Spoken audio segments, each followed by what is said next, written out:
Books. App switcher. Books. Camera. Active. Close. Activate. Camera. Take picture. Button. Photo. Camera mode. Zoom. 0%. Camera mode. Photo. Adjust. Photo. Take picture. Camera chooser. Back facing. Button. Camera chooser. Front facing. Voiceover off.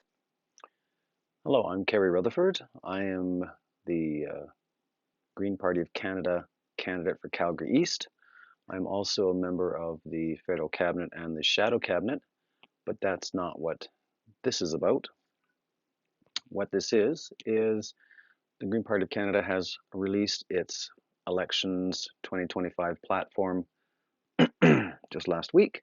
And to create an accessible version of it, which is relevant because I'm legally blind myself, I'm going to convert it to an audio version, which will be then divided up by timings based on chapter headings as it is described. And this microphone is really noisy. So what you're going to see here is, first I'm going to read the introduction to you, and then I'm going to have it go through the chapter breakdown so you can see it on screen, and people who can only hear it will also get an idea of the order of things. And then what I'm going to do at the end is I will take that chapter breakdown and convert it into time signature moments so you can find certain sections, because this is going to be very long, probably well over an hour long as it reads through. It is a 124-page election platform. We are the first party to have our platform complete, out, and available. But in any event, you don't want to listen to the whole thing unless you want to listen to the whole thing. So that will be at the very end. So at this point, if you want to find a certain section, fast forward to the end of this video. The last few minutes will be an audio recount of the chapter headings with all their timings. You'll be able to see it on screen for the visually unimpaired, and I will try to keep audio information valid throughout to reduce confusion for the listeners. Thanks.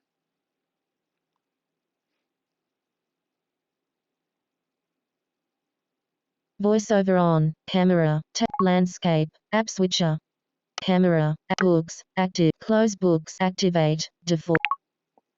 Book toolbar. Page chooser. Page 1. Adjustable. That unfortunately it pauses at the end of every line. There's not much I can do about that. So as you're listening to it, if you're not watching it, that's what's going on. It pauses at the end of each line as it goes to the next. Library. Button. 2025. Markup. Off. Appearance. Search. Button. Bookmarked. Off. Change. Change. Vote for it. 2025 election platform. Table of contents. Introduction. The economy we need now. Fair taxation, employment and labor, trade, natural resources and industry, energy transition, procurement, transportation and infrastructure, innovation, small business, agriculture and food security, fisheries and oceans. 5, 8, 12, 15, 18, 21, 23, 26, 29, 31, 35, 39, 41, 44, 47, 51. International affairs, national defense, emergency preparedness, climate action, environmental protection, housing, ending poverty, health care, long-term care, disability support and rights, seniors, veterans, post-secondary education, youth, taking care of kids, dismantling hate and defending rights. 56, 60, 64, 69, 71, 73, 75, 77, 79, 82, 84.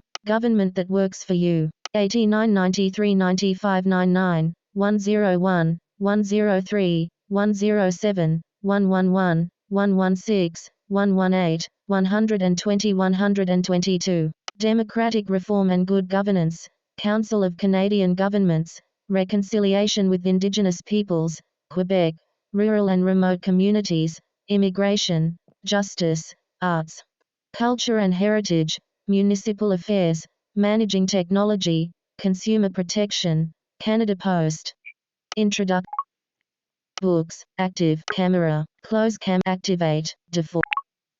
Camera, take picture, button, camera mode, photo and video, camera mode, photo, take picture, camera chooser, back facing, button, turned around, camera chooser, front facing, 0 people. Voiceover off. Introduction. Change is possible, but you have to vote for it. We are living in a moment of profound disruption, from climate disasters to rising authoritarianism, from hospitals stretched past capacity to housing costs that define logic. People feel the ground shifting beneath their feet.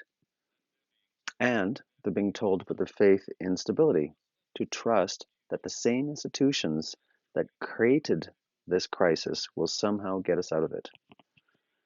Change is not going to come from the top down, and there is no going back to normal. What there has always been, is us. This is a platform for everyone who has been pushed to the margins. People who've been underestimated, ignored, and are... Oops.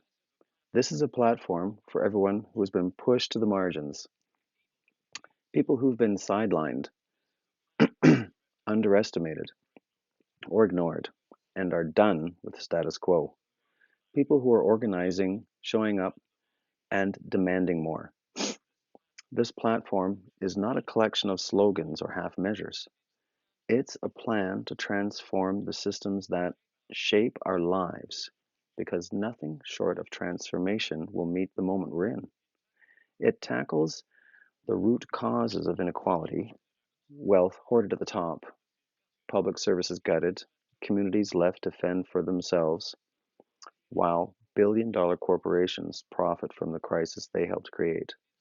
It's a platform that confronts what most political parties are afraid to say, that the system is working exactly as it is designed, and it's time to design something better.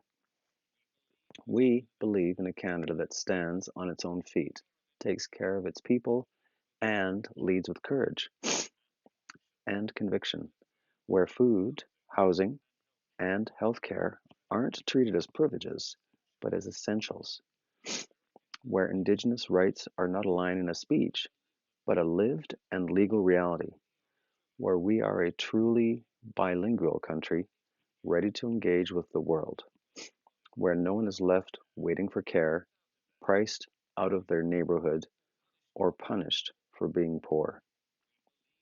We believe in a Canada where your ability to live a good life doesn't depend on your income, your race, your gender, your mobility, or where you live, where public money serves the public good, where everyone has what they need to live with dignity, from a guaranteed income to a place to call home.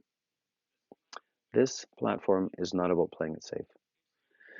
It's your invitation to stop settling for less, for later, for leaders who always seem to find a reason not to act. If you want housing you can afford, vote for it.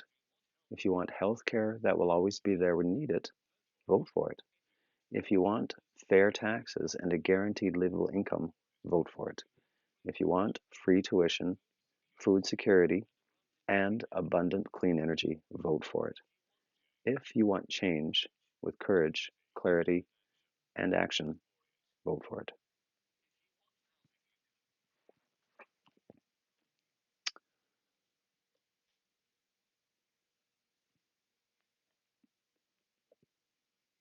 Voiceover on, camera, take picture, landscape. Tag. App switcher, camera, active. Books, active, close books, activate. Books, camera, toolbar, page chooser, page 3, adjustable, page 4. The economy, we need now. Sunday, April 20th, status bar item. Control center. AirDrop. Wi-Fi. B. Next. Lock. Brightness. Volume. Do not mute. Time. Notes. Camera. Apple TV. Selected. Hearing device. Page 1 of page. Hearing selected. Screen recording. Button. Select Microsoft Skype, Zoom, stop recording, microphone, on, button, microphone, off. Selected, screen recording, button.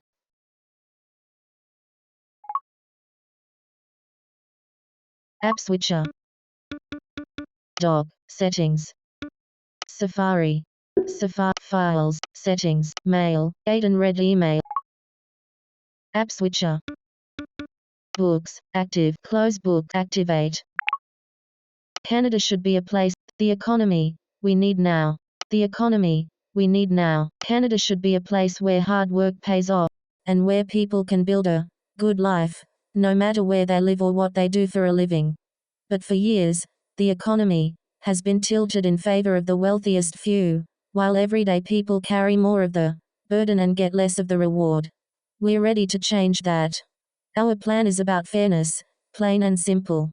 We'll cut taxes for the majority of Canadians and make the richest corporations and individuals finally pay their fair share.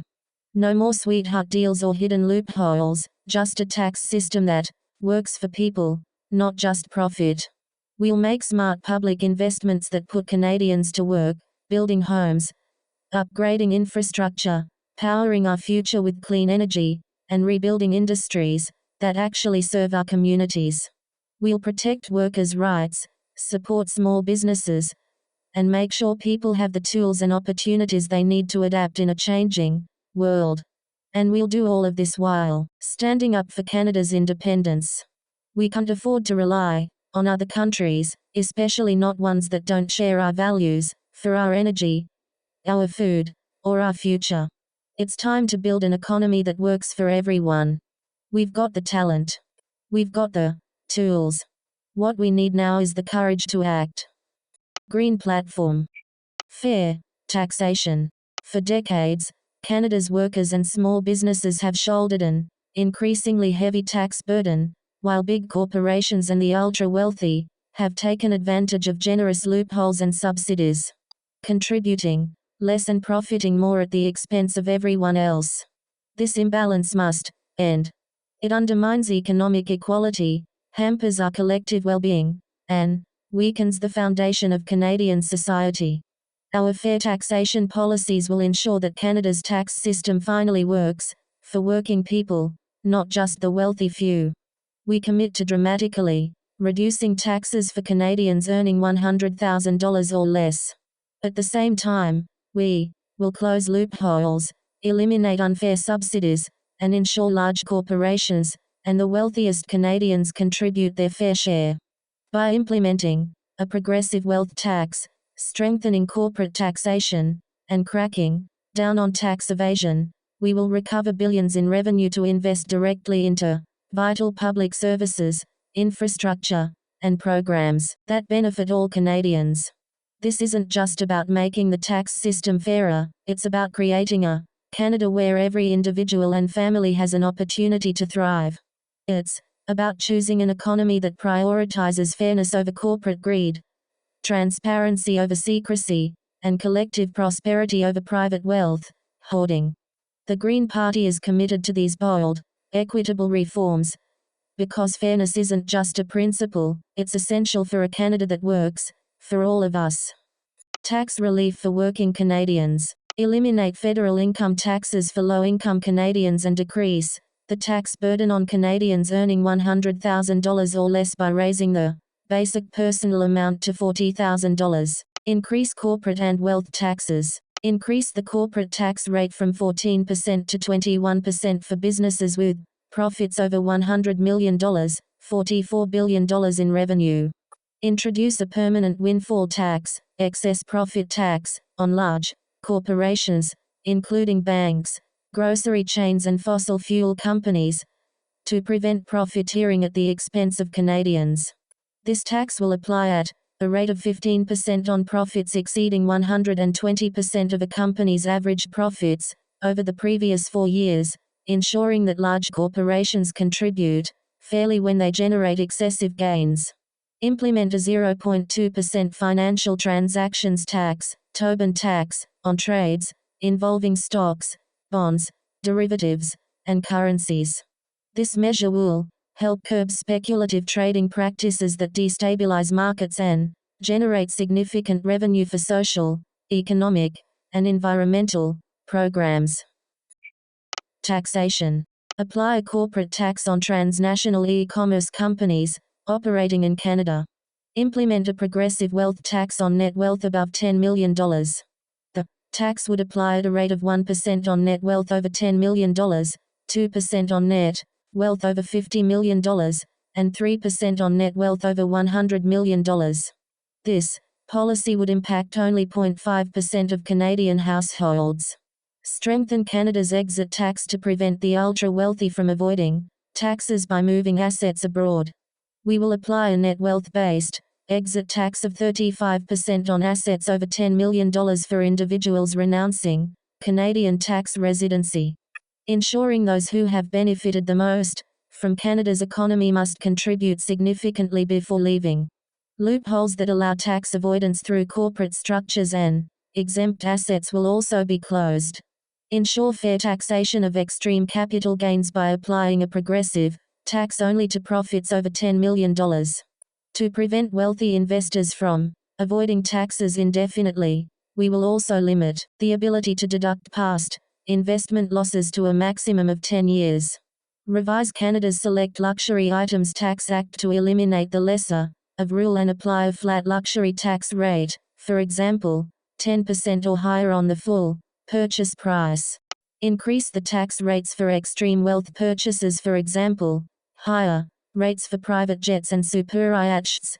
Close corporate loopholes that allow businesses to buy these assets to avoid the Select Luxury Items Tax. Exempt Canadian-made commercial and recreational vessels from the Select Luxury Items Tax to support small manufacturers and coastal industries. Apply a corporate tax on transnational e-commerce companies operating in Canada. Implement a progressive wealth tax on net wealth above $10 million. The tax would apply at a rate of 1% on net wealth over $10 million, 2% on net wealth over $50 million, and 3% on net wealth over $100 million. This policy would impact only 0.5% of Canadian households. Strengthen Canada's exit tax to prevent the ultra-wealthy from avoiding taxes by moving assets abroad. We will apply a net wealth-based exit tax of 35% on assets over $10 million for individuals renouncing Canadian tax residency. Ensuring those who have benefited the most from Canada's economy must contribute significantly before leaving. Loopholes that allow tax avoidance through corporate structures and exempt assets will also be closed. Ensure fair taxation of extreme capital gains by applying a progressive tax only to profits over $10 million. To prevent wealthy investors from avoiding taxes indefinitely, we will also limit the ability to deduct past investment losses to a maximum of 10 years.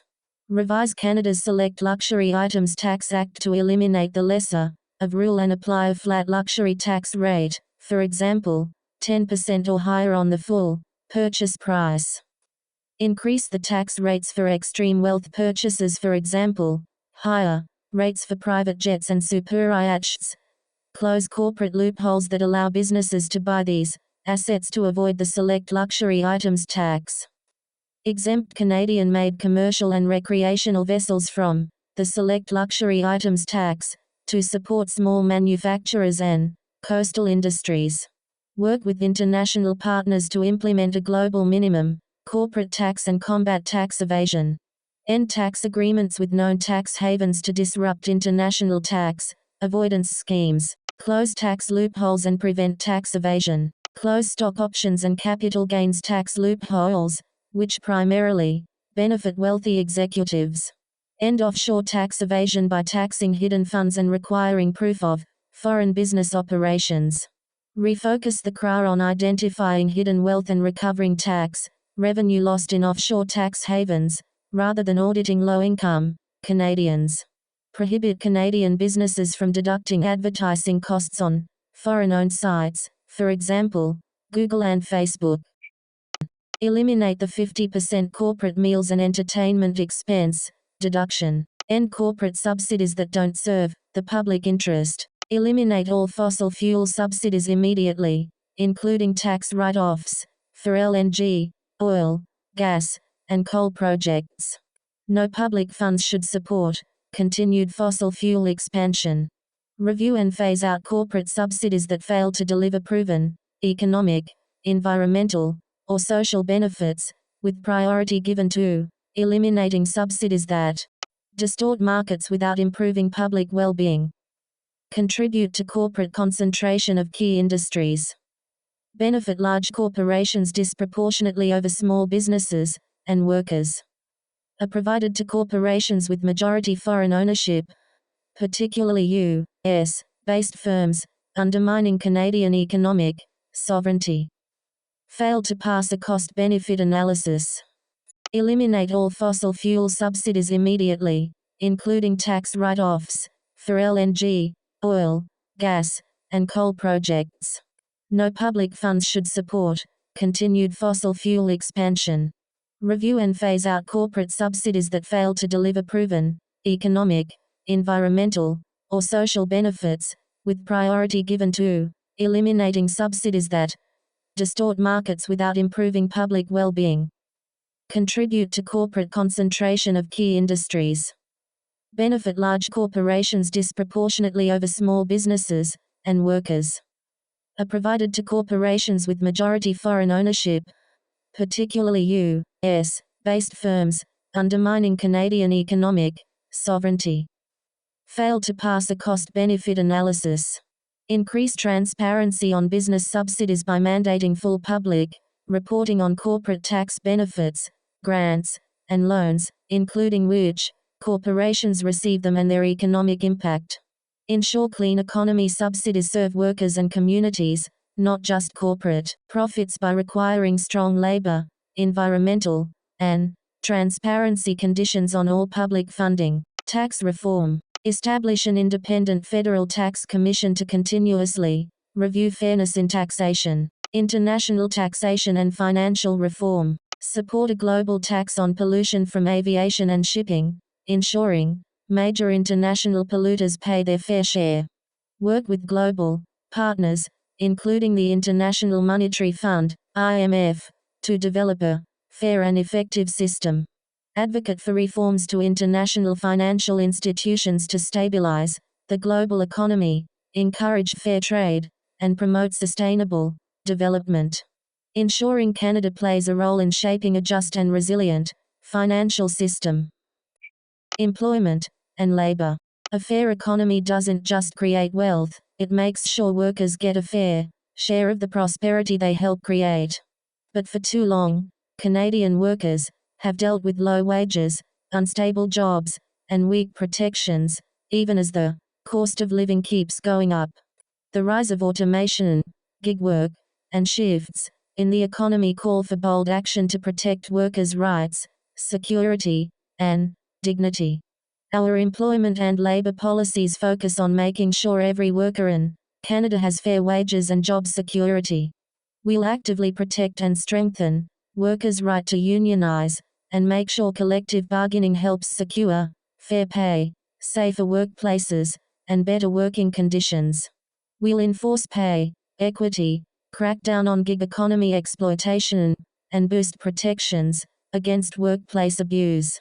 As workplaces change, we'll also introduce strong rules for jobs affected by AI and automation, making sure workers aren't taken advantage of by automation and that employment decisions are clear and fair. There is no economy without workers, and no economy worth having that doesn't treat its workers fairly. Our policies ensure Canadian workers and their communities will be supported by meaningful protections that safeguard them against abuses, and that ensure continued access to employment opportunities and training programs. We're committed to the welfare and rights of all workers, and are dedicated to ensuring they thrive in our rapidly changing economy. Ensure a livable wage and economic stability. Raise the federal minimum wage to $21/HR and index it to inflation and productivity growth. Establish a national livable wage index to set wage floors by region, based on the cost of housing, food, and essentials. Mandate living wages for all federally funded jobs, including contractors and subcontractors. Work with provinces and Indigenous governments to implement a Guaranteed Livable Income, GLI, ensuring economic security for all Canadians. Protect and strengthen worker rights. Fully implement and enforce federal pay equity laws, ensuring equal pay for work of equal value. The Pay Equity Commission remains underfunded and requires a budget increase. Expand worker protections against misclassification and exploitation. Implement a clear ABC test to classify workers properly and prevent gig economy exploitation. Employment and labor. Crack down on sham contracting and unjust misclassification of employees as independent contractors. Crack down on sham contracting and unjust misclassification of employees as independent contractors. Increase federal labor inspectors and compliance funding to strengthen enforcement against employer violations, including worker misclassification, wage theft, and unfair labor practices. Establish a federal worker rights ombudsman to support employees experiencing workplace harassment, wage theft, and unfair treatment. Expand and enforce full successor rights for workers, preventing contract flipping that reduces wages and benefits. Mandate fair treatment of gig workers. Require gig companies Uber, DoorDash, Amazon, etc., to guarantee minimum pay, mileage reimbursement, and employment protections. Establish a portable benefits fund for gig workers, ensuring access to pensions, health insurance, and paid leave regardless of employment classification. This fund will be financed through a mandatory per trip or per hour employer levy, ensuring companies contribute their fair share. Require gig companies Uber, DoorDash, Amazon, etc., to guarantee minimum pay, mileage reimbursement, and employment protections. Establish a portable benefits fund for gig workers, ensuring access to pensions, health insurance, and paid leave regardless of employment classification. This fund will be financed through a mandatory per trip or per hour employer levy, ensuring companies contribute their fair share. Fund a permanent Statistics Canada study on gig work, ensuring accurate data for labor policy decisions. Regulate AI and workplace privacy. Establish a federal AI and workplace privacy roundtable to oversee AI-driven workplace changes. Strengthen worker protections in AI-integrated workplaces to prevent unfair job losses due to automation. Require mandatory AI impact assessments for federally funded companies, ensuring job security and ethical AI use. Expand labor code protections against workplace monitoring and algorithmic exploitation, ensuring workers can challenge AI-driven employment decisions. A just transition. Enact a Just Transition Act ensuring affected workers and communities lead their own transition plans with legally protected rights to income, support, retraining, and career placement. Create a just transition benefit, providing wage insurance, income protection, early retirement options, and relocation assistance for workers in declining industries. Establish locally driven just transition centers, connecting displaced workers to new employment, training, and economic development opportunities. Establish a national skills tracking and transition database, ensuring every fossil fuel worker has a direct job matching pathway to well-paid, long-term work. Employment and labor. Green jobs. Establish a National Civil Defence Corps, a civilian-led national service dedicated to building Canada's resilience and preparedness for emergencies. This initiative will provide meaningful employment for workers impacted by economic transitions, equipping them with vital skills in disaster response, emergency management, infrastructure protection, and climate resilience. See Emergency Preparedness for details. Launch a national green jobs training and apprenticeship program to provide free training, paid apprenticeships, and wage support. Prioritizing workers affected by the transition away from fossil fuels and automation. Expand Indigenous-led training and employment opportunities in clean energy, ensuring full Indigenous participation in Canada's transition economy. Support the Youth Climate Corps to create tens of thousands of youth jobs in green infrastructure, conservation, and public service. See Youth section for details. Workforce development and training access. Expand labor market training investments by making the top-up to workforce development agreements permanent. Expand access to training for all workers, ensuring employment programs cover secondary school completion and upgrading. Adult literacy and numeracy training. English/French language instruction. Union and community-led workforce development. Expand labor market training investments by making the top-up to workforce development agreements permanent. Expand access to training for all workers, ensuring employment programs cover secondary school completion and upgrading. Adult literacy and numeracy training. English/French language instruction. Union and community-led workforce development. Provide income support for workers seeking training, eliminating financial barriers to career shifts. Employment and labor. Safety nets for workers facing job losses. Modernize employment insurance (EI) by lowering the eligibility threshold to 360 hours or 12 weeks. Extending maximum EI benefit periods to 50 weeks nationwide.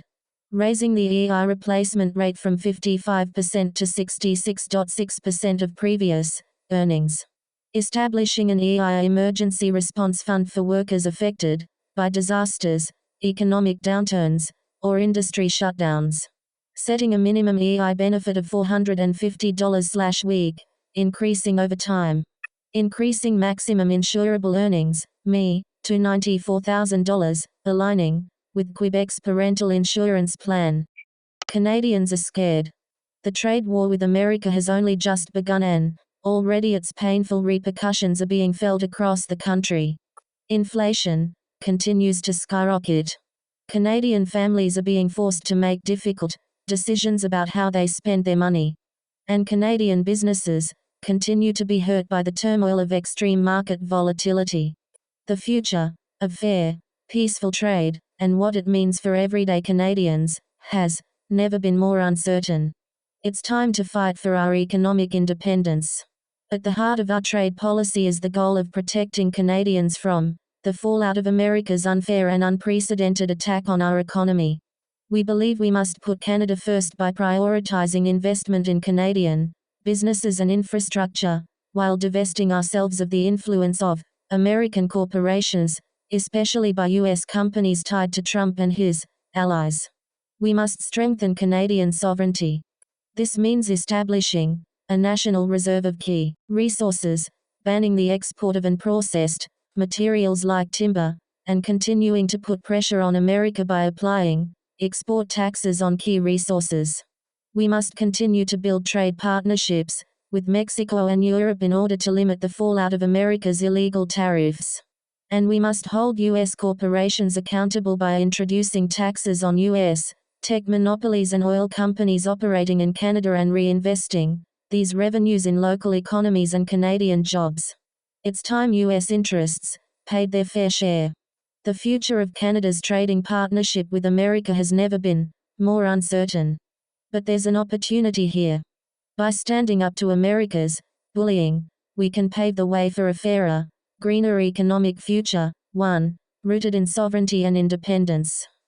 Trade. Defending Canada from U.S.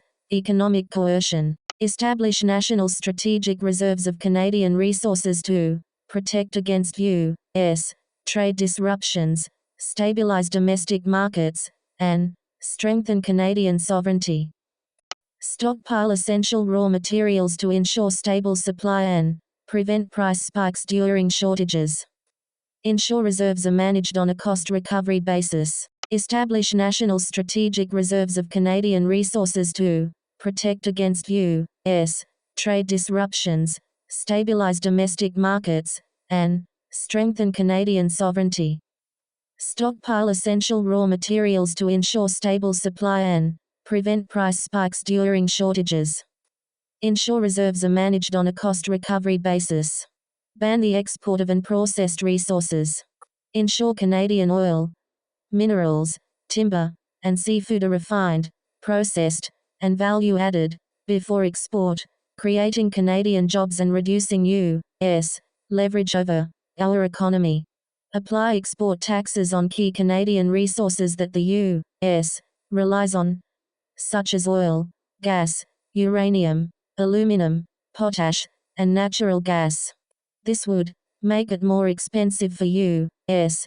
industries to source these materials, discouraging tariffs on Canadian goods while generating revenue to invest in domestic industries. Trade.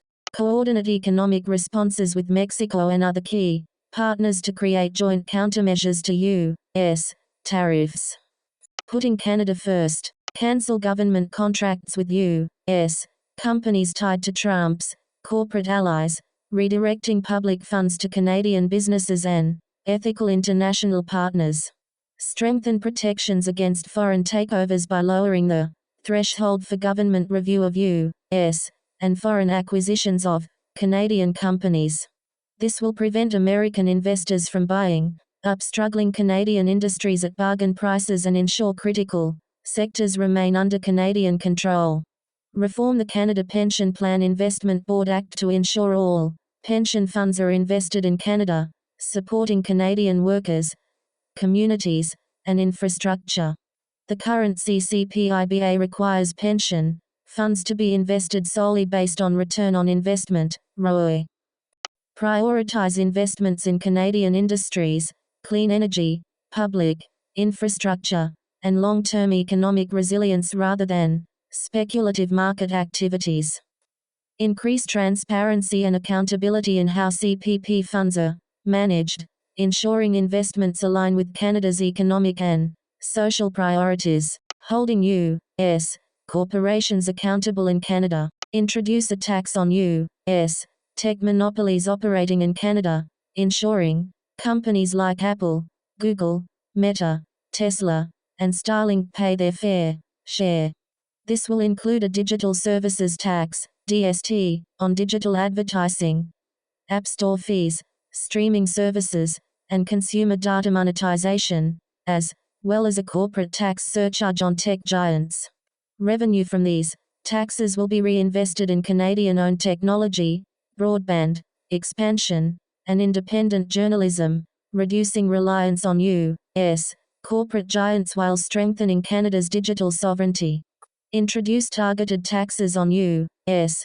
oil and gas corporations operating in Canada to ensure they contribute fairly to our economy.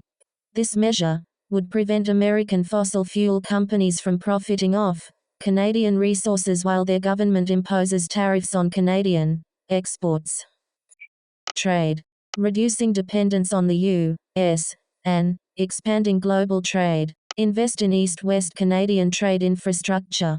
Improve rail, roads, and energy transmission lines to strengthen internal markets and reduce reliance on U.S. exports. Strengthen trade relationships with Europe, Latin America, Africa, and BRICS plus nations, India, Brazil, South Africa, etc., to create new markets for Canadian goods and services. Revisit trade restrictions with China to strategically balance economic and environmental goals. Maintaining tariffs on imported Chinese electric vehicles to protect Canadian manufacturing and jobs in our rapidly growing domestic EV sector, while reducing tariffs on Chinese solar panels to accelerate the adoption of affordable renewable energy and create jobs in solar installation. Protecting workers, consumers and Canadian industry. Implement by Canadian policies. Prioritize domestic procurement and consumer spending on Canadian-made goods, ensuring federal and provincial governments lead by example. Reduce barriers to interprovincial trade while ensuring fairness for workers and industries. Support local and regional value chains. Invest in domestic food, energy, and manufacturing supply chains to build economic resilience and Insulate Canadian households from global price shocks. Ban imports of food products containing substances prohibited in Canada to protect Canadian health, food safety, and agricultural standards. Ensuring fair and sovereign trade agreements. Ensure all trade negotiations and economic sovereignty measures reflect our commitment to shared decision-making through the Council of Canadian Governments, see Council of Canadian Governments. Align national trade policy with climate goals and implement carbon intensity tariffs on imported goods. Renegotiate trade agreements to remove investor-state dispute settlement (ISDS) provisions, which allow multinational corporations to sue Canada over public interest laws. Lead a global effort to reform the World Trade Organization (WTO) into a World Trade and Climate Organization, ensuring trade agreements prioritize environmental and social justice. Natural resources and industry. Our economy faces a number of existential threats: the climate crisis, the trade war with America, and greedy corporate interests unfairly profiting from our natural resources. But we can protect ourselves from these threats and create more long-term security for Canadians by rethinking how we manage and protect our forests, watersheds, and minerals. We need to transition away from an economy based on resource extraction. We need an economy that is value-driven, clean, and inclusive, one that doesn't give away our resources and send Canadian manufacturing jobs overseas. We need an economy that serves the needs of Canadians. Our policy for the country's natural resources puts Canada first and would see the return of domestic manufacturing and the processing of raw materials here at home. It doesn't make economic or environmental sense to send our natural resources overseas only to buy them back. We want to see the expansion of Canada's clean energy sector and plan to make investments in battery production, green steel, and engineered wood production. This is good for the environment, and it's good for Canadian jobs. Our policies would also put in place regulatory protections to save our forests and waters from corporate abuses and pillaging by international interests. We also believe that Indigenous communities need to have bigger say in what happens to the development of Canada's resources. Our policies would fund Indigenous-led protection of old-growth forest and expand Indigenous participation and environmental oversight. The threats to our economy are real and imminent. But we can protect Canada's future and create an equitable economy now by taking a new, better approach to resource management. Restructure Canada's resource economy. Establish national strategic reserves of critical resources, including critical minerals, metals, energy resources, and lumber, to stabilize domestic markets, counter trade disruptions, and strengthen Canadian sovereignty. Phase out raw resource exports by prioritizing domestic reserves, processing and manufacturing. Increase productivity by incentivizing value-added resource use through tax incentives, innovation grants, and industrial partnerships that maximize efficiency in processing and manufacturing. Expand Canada's clean industrial sector by investing in value-added industries such as battery production and critical minerals refining, green steel and zero-emission aluminum processing, mass timber and engineered wood production, natural resources and industry. Leverage public procurement to drive demand for domestically processed materials, ensuring federal infrastructure projects use Canadian resources first. Align Canada's resource policies with the Pan-Canadian Energy Strategy to ensure resource extraction, processing, and industrial development support the transition to a net zero economy. Develop a national industrial decarbonization strategy to transition manufacturing, resource processing, and heavy industry away from fossil fuels.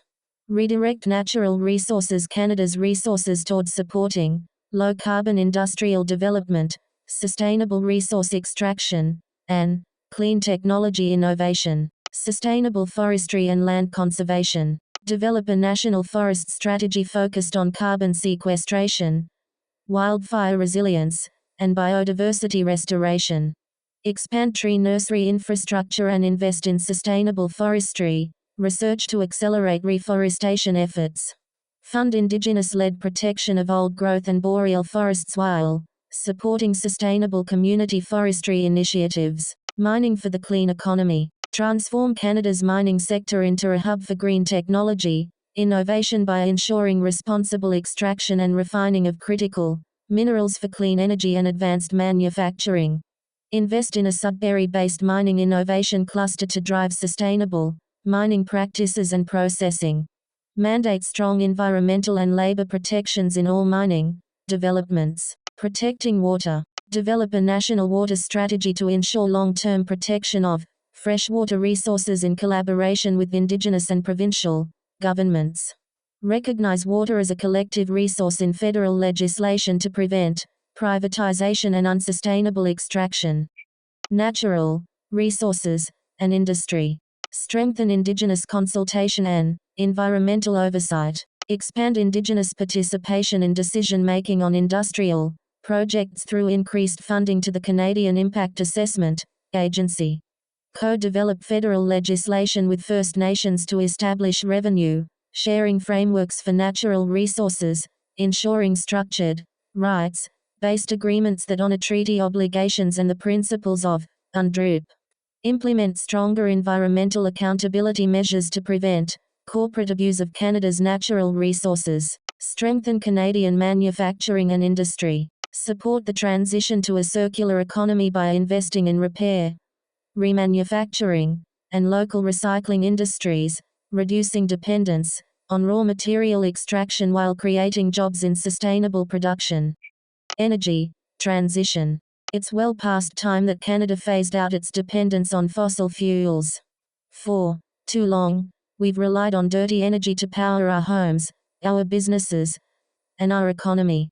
Fortunately, more and more Canadians are waking up to the looming catastrophe of the climate crisis, and there's an ever-urgent sense that we need a real plan, to transition away from our toxic reliance on oil, gas, and coal. We can't continue with our old energy habits. We can't afford to keep subsidizing corporations at the expense of our safety and the health of our communities. It's time to reimagine Canada's energy future. The Green Party's policies for energy transition will see Canada free itself of fossil fuels with a ban on all new pipeline and oil and gas development projects, and an immediate end to subsidies for fossil fuels. Public funds should not support industries that continue to destroy our environment and delay Canada's transition to clean energy. Instead, we will invest in renewable energy, including hydro, wind, and solar, and transform Canada into a global leader of clean energy. We will connect Canada's regional power grids to create a true national grid powered by 100% renewable electricity. When the sun is shining on the prairies or the winds are blowing on the coasts, the power generated will be fed into and stored in the grid to service regions that may be generating less power at any given moment. Connecting Canada in this way ensures that our energy infrastructure will be nimble and resilient as we face a more unpredictable future. We will also develop a nationwide energy efficiency program to reduce energy demands in our homes and businesses. Energy-efficient buildings mean less waste and more savings for individuals, families, and small businesses. Our energy transition policy is good for the planet, and it's good for all Canadians. The climate crisis affects every Canadian, and we believe it is the responsibility of government to meet this crisis head-on, with the kind of bold plan that this moment demands. Building a clean energy future requires the conviction to stand up to corporate interests and to push past government apathy.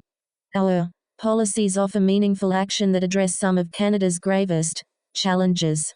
And we're hopeful that we can bring about real change and build a secure future together. Building Canada's clean energy future. Swiftly transition Canada to a fully renewable electricity system by eliminating coal, oil, and gas-fired power generation. Invest in solar, wind, hydro, and geothermal energy, supported by modernized transmission, smart grids, and energy storage systems.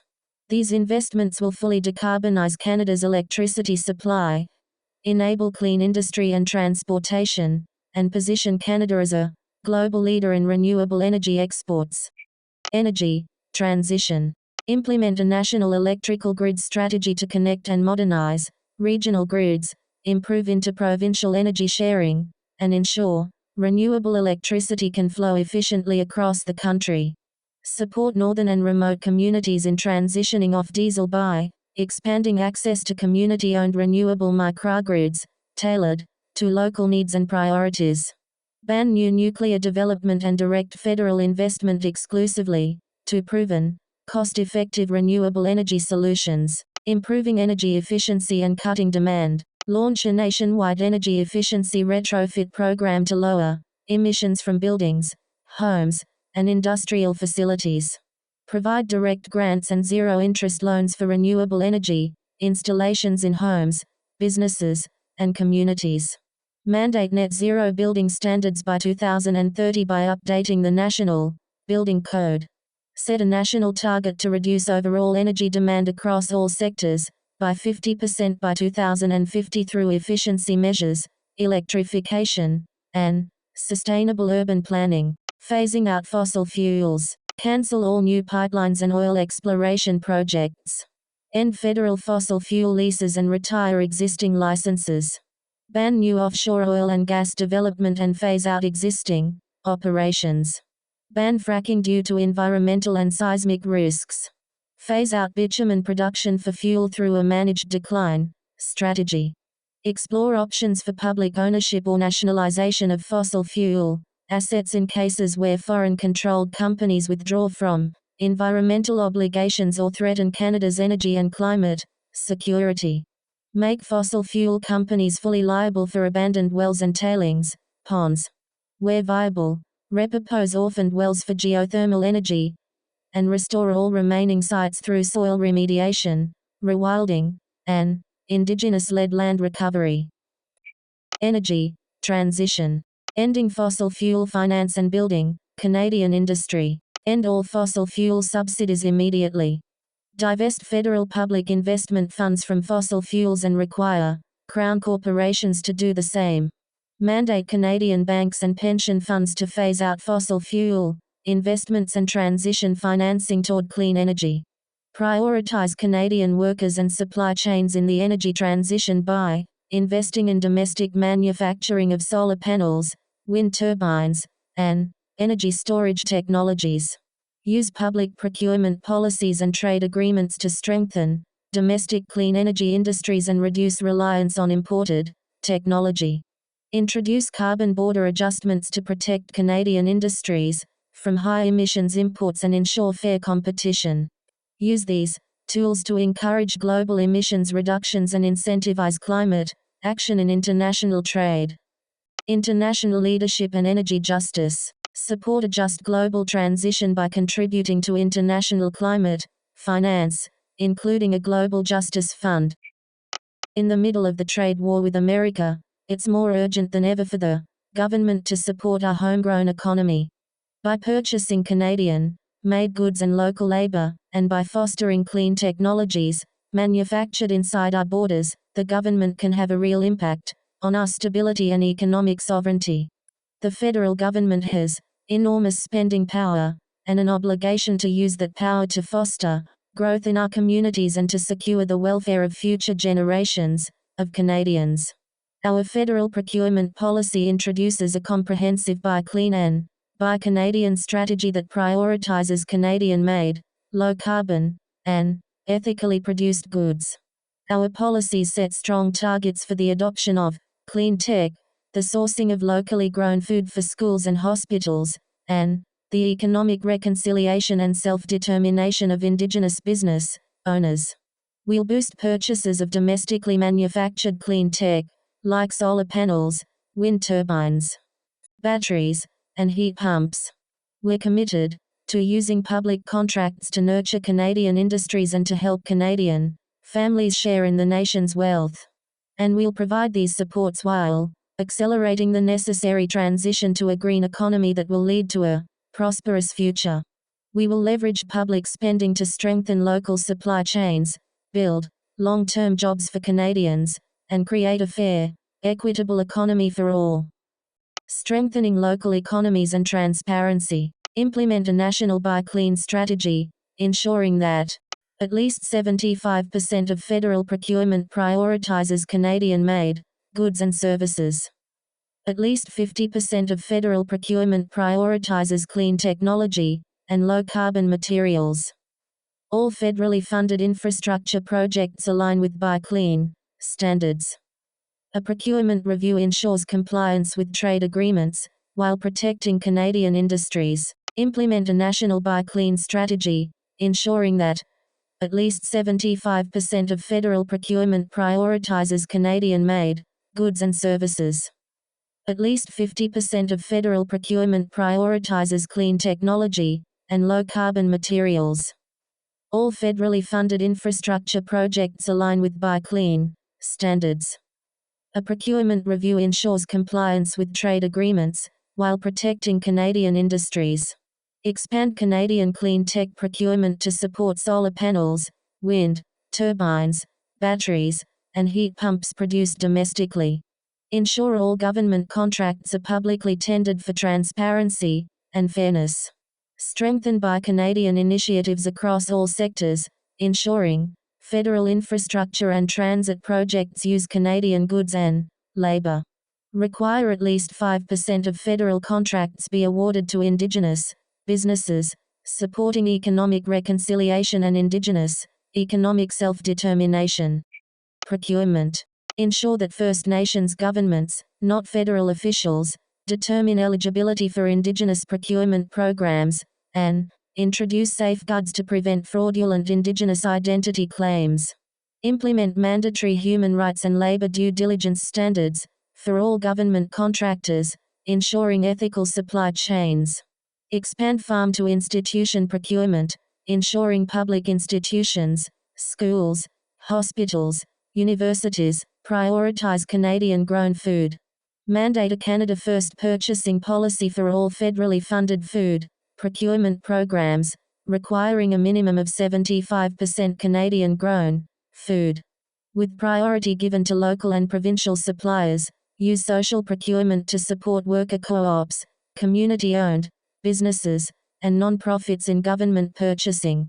Require that federally procured goods prioritize circular economy principles, including repairability, durability, and recycled content, reducing waste and supporting sustainable industries. Putting Canada first. Cancel government contracts with U.S. companies tied to Trump's corporate allies, redirecting public funds to Canadian businesses and ethical international partners. Reform the Canada Pension Plan Investment Board Act to ensure all pension funds are invested in Canada, supporting Canadian workers, communities, and infrastructure. The current CCPIBA requires pension funds to be invested solely based on return on investment, ROI. Prioritize investments in Canadian industries, clean energy, public infrastructure, and long-term economic resilience rather than speculative market activities. Increase transparency and accountability in how CPP funds are managed, ensuring investments align with Canada's economic and social priorities. Transportation and infrastructure. Canada's public transportation infrastructure is aging and out of date. We're not meeting the needs of local communities or the demand for affordable and accessible public transportation. And we've treated public transportation as an afterthought in our attempts to address the climate crisis. We're failing Canadians, we're failing our cities, and we're failing the planet. But there's still time to fix these things. It's time to invest in modern, affordable, green transportation that works for everyone. We can reduce carbon emissions, cut costs for families, and build responsible cities that serve and connect our local neighborhoods.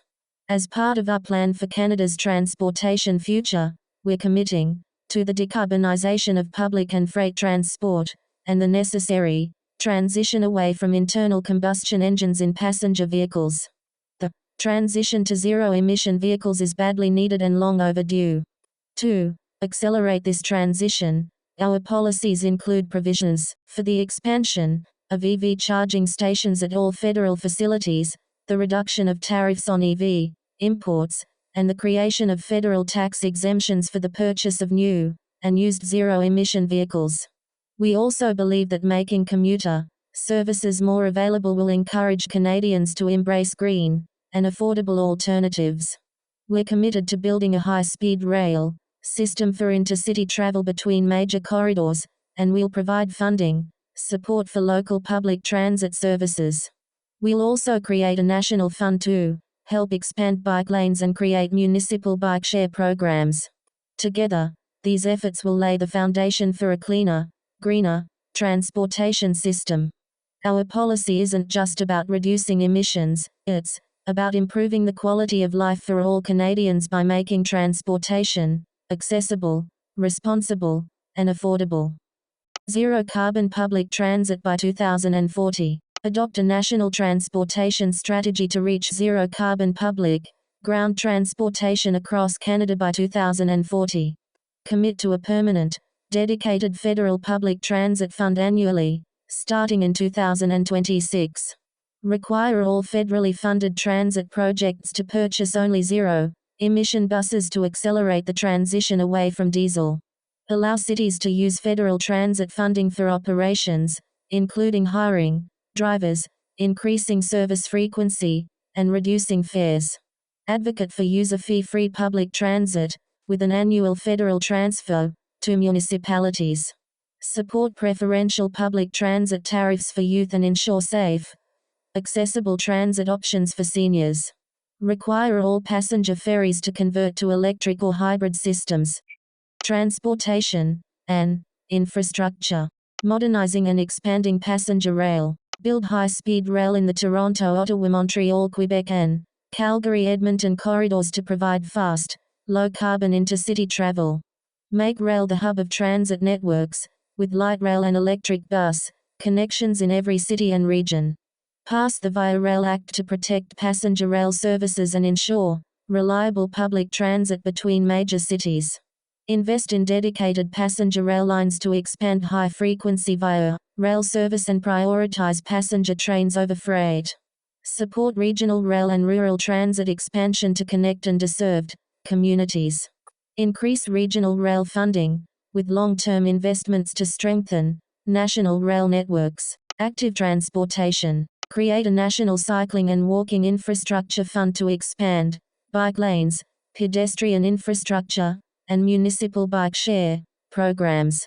Prioritize walking, cycling, and transit in city planning, reducing car dependency. Introduce fair tax measures to encourage sustainable mobility choices, including public transit use and active transportation. Introduce regulations on the production, sale, and advertising of oversized light trucks to reduce environmental and safety risks. Electric vehicles and charging infrastructure. Ban the sale of internal combustion engine passenger vehicles by 2030. Exempt new and used zero-emission vehicles from federal sales tax. Expand EV charging stations at all federal facilities and parking lots. Freight that works, clean, safe, and public. Nationalize Canada's freight rail line, CN, as public infrastructure to ensure efficient, climate-friendly transport and economic resilience. To ensure service for Canadian farmers and ensure passenger rail has priority over freight, reroute freight rail tracks away from populated areas and strengthen rail safety regulations. Transportation and infrastructure. Develop a green freight transport program with logistics industries to cut emissions from trucking and shipping. International aviation and shipping. Introduce an international aviation and shipping fuel tax to ensure these industries contribute to climate initiatives. We believe that fostering technological innovation and leading-edge research is vital for Canada's future. If we hope to overcome the many challenges we're facing, including the climate crisis, the nationwide crunch in healthcare, and the evolving landscape of international competition, we'll need to rely on a healthy and robust community of scientific researchers and technologists. Fortunately, government can have a hand in nurturing these communities. Our innovation policy prioritizes a return of support for Canadian research and development. We're committed to increasing funding to Canadian research councils annually, and pledge to restore and expand meaningful climate research.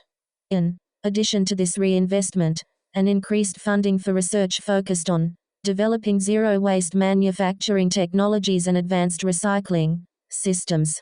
We will implement a scientific integrity policy to protect research independence.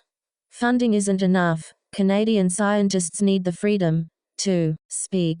We're committed to scientific transparency and openness and will mandate that all government-funded research be open and available to the public. But our support of research and development extends beyond universities and government institutions. Our innovation policy promises increased funding for private enterprises and student-run businesses. We want to see more research turned into real-world products right here in Canada. We believe that policies supporting innovation are good for Canada, especially those that help us move away from an economy based on non-renewable resources. It stimulates the economy and creates jobs and wealth for all Canadians. And fostering homegrown innovation doesn't just create new industries, it also helps Canada take the lead in the global shift to new energy and green tech. This forward-thinking approach will build a stronger, more resilient economy for the future. Drive scientific research and global leadership. Increase R&D funding to 2.7% of GDP to bring Canada in line with the OECD average. Increase funding for research councils, NSERC, SSHRC, CIHR, ensuring a minimum 60% success rate in grant competitions. Restore and expand climate change and atmospheric research, CCAR, funding and provide annual funding for the Polar Environment, Atmospheric Research Lab. Ensure full implementation of scientific integrity policies across government departments to protect research independence. Increase research and innovation funding for circular economy solutions, including material recovery technologies, zero waste, manufacturing, and advanced recycling systems. Strengthen tech transfer and innovation, commercialization. Increase direct annual federal funding for private and student-led business R&D, ensuring more research is commercialized by Canadian companies. Support tech transfer partnerships between businesses and universities, while ensuring publicly funded research remains accessible. Develop flexible IP licensing tools and provide discounted federally funded IP for Canadian firms to strengthen Canada's innovation ecosystem. Fully implement House of Commons recommendations on IP and tech transfer, ensuring knowledge transfer policies benefit both researchers and the public. Ensure equity in scientific research. Mandate ESG environmental, social and governance considerations in federal research grants to ensure ethical and sustainable research funding. Ensure equity in STEM funding by allocating at least 10% of all research council funding to support underrepresented groups in science and technology. Introduce a program of direct, non-reviewed research funding to all Canadian universities based on graduate student size, with the condition that all results are made fully public. Mandate open access for publicly funded research, following Europe's Plan S model to make science freely available. Create a public portal for government science and decision-making, evidence to enhance transparency and public trust. Strengthen Canada's innovation ecosystem. Provide direct research funding to Canadian universities, allocated automatically based on graduate student enrollment in thesis-based programs, to ensure stable baseline funding for curiosity-driven, early-stage research. This will support long-term scientific inquiry and breakthrough discoveries without the burden of competitive grant applications. Require that all research funded through this program be fully public, preventing the privatization of publicly funded knowledge, and ensuring open access for researchers, businesses, and the public. Innovation. Requires Statistics Canada to conduct an annual technology survey to track innovation trends and investment needs. Create an Entrepreneur in Residence program in national labs to facilitate knowledge sharing between researchers and businesses. Small business. Right now, the world is full of economic uncertainty. An escalating trade war with America. Inflation. Supply chain disruptions, resource scarcity, and other countless obstacles driven by the climate crisis. Unfortunately, it's small businesses that face an unfair share of these challenges. And they are falling behind. Which means we are in danger of losing this essential piece of the Canadian economy. We can't let this happen. Small business drives innovation and job creation. It's the heart of every community in Canada. It's our responsibility to do everything we can to help small business thrive. Our policy is focused on building a more resilient and equitable economy for all by supporting small business. We will expand access to capital for startups and small and medium-sized enterprises. We will reduce the paperwork burden on small businesses and streamline tax reporting. Our policies will encourage the continued transition to a green economy through financial support for local startups and clean tech adoption. And we're committed to an equitable economy, one that lifts up every Canadian.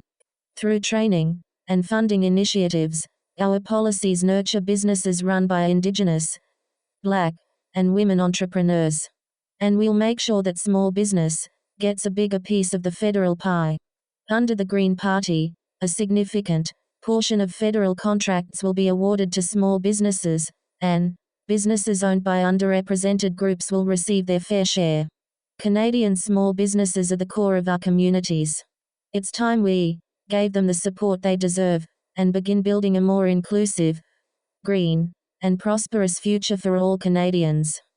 Support small business growth and innovation. Expand access to capital for small businesses through an annual loan and grant program, ensuring startups and SMEs can scale up. Create an impact/social enterprise designation for federally registered businesses that use revenue to support environmental and social impact. Hold the small business tax rate at 9% on the first $500,000 of active income. Continue reducing the paperwork burden on small businesses by eliminating duplicative tax filings and red tape, including full digitization of SME tax reporting. Streamline approvals for SMEs to adopt new technology, ensuring they remain competitive. Ensure all new legislation considers the impact on small businesses. Small business. Expand green and inclusive entrepreneurship. Expand green and inclusive entrepreneurship. Establish a federally funded green venture capital fund to support local green startups. Subsidize clean tech adoption for SMEs with investment to accelerate business-led climate solutions. Expand entrepreneurship training and support for equity-seeking groups, including Indigenous, Black, and women-led businesses, with an annual grant program. Enhance small business access to federal contracts. Ensure at least 30% of federal procurement contracts are awarded to small businesses, with priority for equity-seeking entrepreneurs. Invest in digital and rural business infrastructure. Ensure affordable, accessible internet nationwide with investments and broadband expansion for rural businesses. Agriculture and food security. Canadians need healthy, nutritious, and affordable food. And yet, government after government has done almost nothing to protect our basic access to food. Harmful agricultural practices continue to introduce dangerous chemicals into our food supply. Food insecurity is on the rise. And short-sighted government policies have prioritized corporate profits over the welfare of laborers, animals, and all Canadians who just want to feed their families safely and affordably. There is no future without food. It's time we commit to securing the future of food in Canada. Our plan to strengthen agriculture and food security is built on the idea that we must strengthen and increase local and regional food production. This means investing in local farming infrastructure, helping small-scale food producers secure access to larger markets, and redirecting government subsidies away from industrial agribusiness to small and mid-sized organic farms. It means empowering growers with economic incentives that free them from a reliance on pesticides and petrochemicals. It means protecting farmland from non-agricultural development and banning the bulk acquisition of farmland to ensure that we protect Canada's food sovereignty now and for generations. The Green Party is committed to creating a future where no Canadian goes hungry, where farmers prosper in the pursuit of low-impact practices, and where the stewardship of the land reflects a responsible attitude toward the future of our country. Strengthening local and regional food systems and farmer protections. Build and expand food processing, storage and distribution infrastructure. Increase Canada's food self-sufficiency by replacing 1/3 of food imports with locally produced food. Create a system of regional food hubs.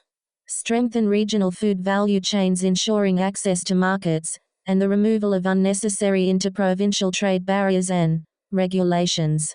Strengthen supply management to protect Canadian farmers, while ensuring small-scale and cooperative food producers have fair access to markets. Reduce regulatory barriers for small-scale processors to ensure local producers have access to food processing.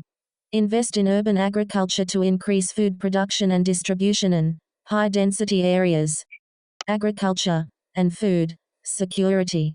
Expand farmers' markets, culinary tourism, and direct-to-consumer food sales, reducing corporate control over food distribution and supporting local food cooperatives and processing facilities. Create policies and programs that strengthen food sovereignty and incorporate this lens into political decision-making to advance the public interest. Implement safeguards to prevent speculation of agricultural lands. Support a transition to agroecological systems using and respecting traditional ecological knowledge. Ensure that the National School Lunch Program prioritizes purchasing local and regional food, sustainable and climate-resilient agriculture. Promote plant-based eating in alignment with Canada's Food Guide. Supporting public health and lowering the environmental impact of food production. Redirect industrial agribusiness subsidies to regenerative and organic, small and mid-scale farms. Incentivize carbon sequestration in soil by expanding support for regenerative farming practices. Invest in research and direct farm support for organic and regenerative practices.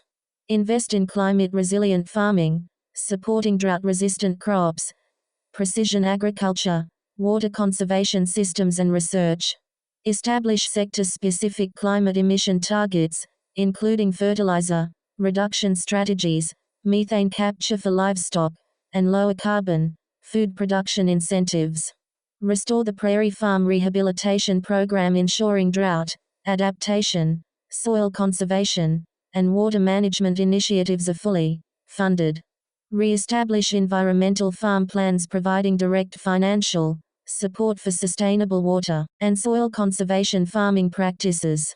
Support farmland preservation in partnership with provincial and municipal governments.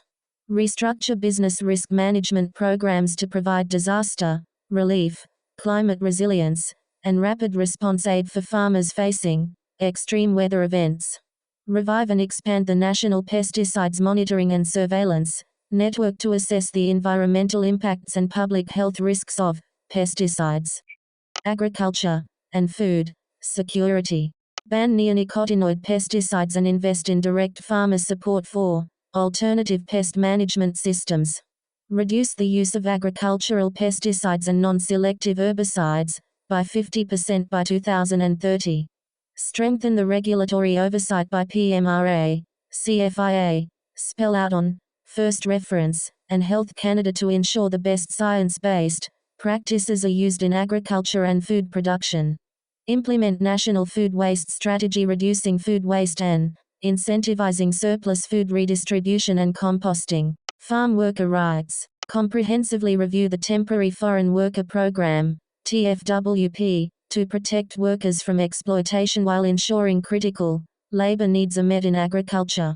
This includes strengthening enforcement of labor protections, fair wages, adequate housing, and safe working conditions for foreign agricultural and other seasonal workers, and address barriers these seasonal workers face to access social safety net programs such as employment insurance and disability protections. Reduce reliance on the TFWP by expanding employer-driven immigration pathways, ensuring migrant agricultural workers have clear, fair routes to permanent residency.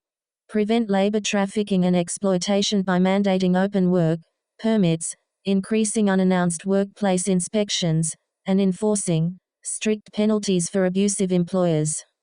Animal welfare. Create an independent ministry responsible for animal welfare and security, separate from agriculture and agri-food. Recognize animals as sentient beings under Canadian law.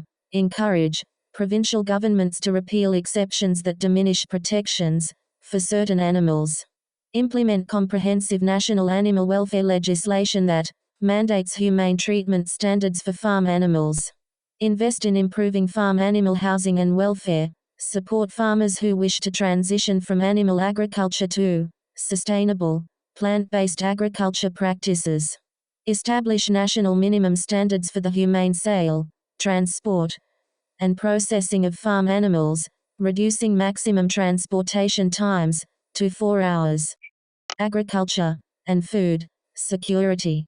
Introduce strict penalties and increase federal inspections to ensure compliance with animal welfare laws.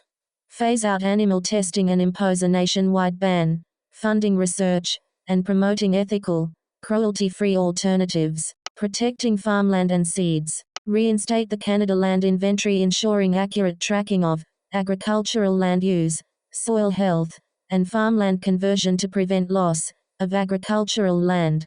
Ban the bulk acquisition of farmland by non-resident investors, ensuring Canadian farmers retain ownership and control over agricultural land. Work with provinces to strengthen farmland protection laws, ensuring land remains in agricultural use and is accessible to new farmers. Protect collective rights to seeds. Ensure that farmers can save, exchange, and use their own seeds without corporate restrictions. Support farmer-led seed banks, seed exchanges, and community land trusts to prevent corporate control over essential agricultural resources. Fisheries and oceans. Our oceans are in serious trouble. Over decades, we've witnessed fish populations dwindle as ecosystems and fisheries continue to collapse at alarming rates. Meanwhile, local communities struggle as they are pushed to the margins by big industry. Indigenous nations, who've been stewards of our coastal waters for generations, are ignored by government policymakers. We haven't treated our oceans or fishing communities with respect. It's time we did. We have a responsibility to restore the health of our oceans and return dignity to our coastal communities. Our plans for Canada's fisheries and oceans are rooted in fairness, conservation, and local control. We want to empower Indigenous leaders and fishing communities, and to put the stewardship of fisheries back in the hands of the people who depend on it. And we want to support these communities by putting conservation first. This means using the best available science to set catch limits. It means banning destructive practices like open net, pen fish farming. It means phasing out harmful industrial aquaculture and investing in small-scale alternatives like shellfish and seaweed farming. And, above all, it means making fisheries management transparent. Because we believe that the decisions that shape our coasts should belong to the people who live there. Healthy oceans matter for our environment, our economy, our food security, and our future. The time to act is now.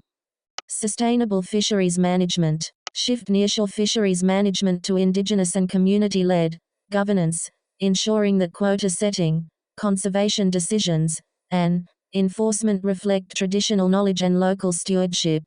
Transition the Department of Fisheries and Oceans DFO toward a co-governance and Indigenous-led management model in key regions. Update federal fisheries regulations to align with Indigenous laws and management plans, ensuring their legal authority over conservation measures and resource management. Implement science-based catch limits, habitat protections, and stronger enforcement against overfishing, following recommendations from OSANA's 2024 fisheries audit. Ensure all fish caught in a fishery, including bait and recreational fishing, are counted in management decisions to improve stock assessments and sustainability.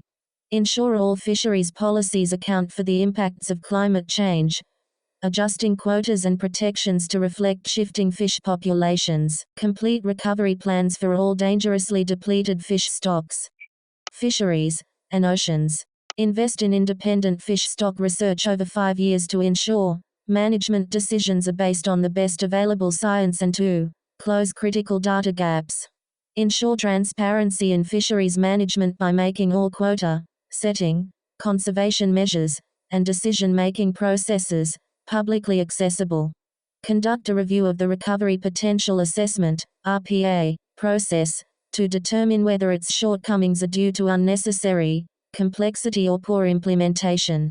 Protect independent fishers and coastal communities by preventing corporate control of inshore fishing licenses.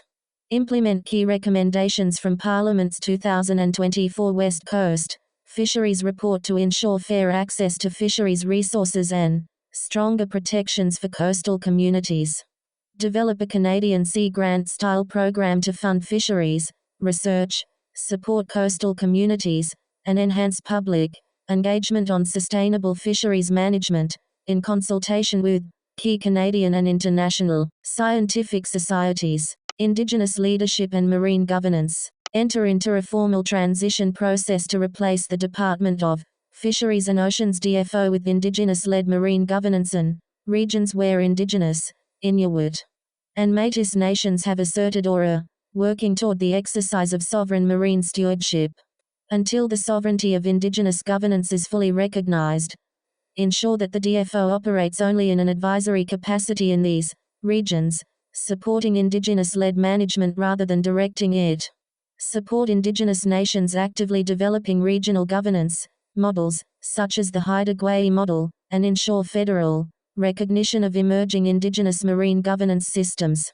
Recognize Indigenous laws and management plans as legally binding within their territories, ensuring full authority over conservation measures, quota setting, and enforcement. Reform and expand the co-management provisions of the Oceans Act to reflect the legal authority and sovereignty of Indigenous, Inuit, and Métis nations. Ensure these provisions support the full transition to Indigenous-led governance, with DFO operating in an advisory role, where appropriate.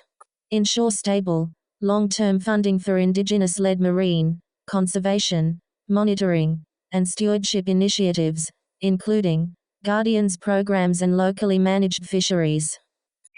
Fisheries and Oceans. Aquaculture reform and regulation. Aquaculture reform and regulation require all finfish aquaculture operations to transition to closed containment systems, starting with the phase-out of open net pen fish farms in Pacific waters by 2025 and all Canadian waters by 2030, ensuring a just transition for affected workers and communities.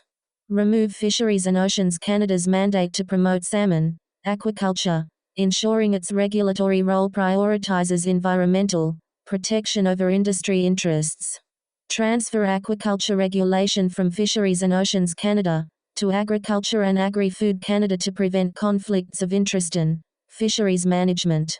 Support sustainable shellfish and seaweed aquaculture in partnership with Indigenous communities, ensuring these industries create local jobs, while protecting marine ecosystems. Marine conservation and climate resilience. Protect and restore coastal and marine ecosystems, including seagrass, meadows, kelp forests, and salt marshes, to support biodiversity and enhance natural carbon storage. Expand habitat restoration programs, and reduce human impacts on marine biodiversity.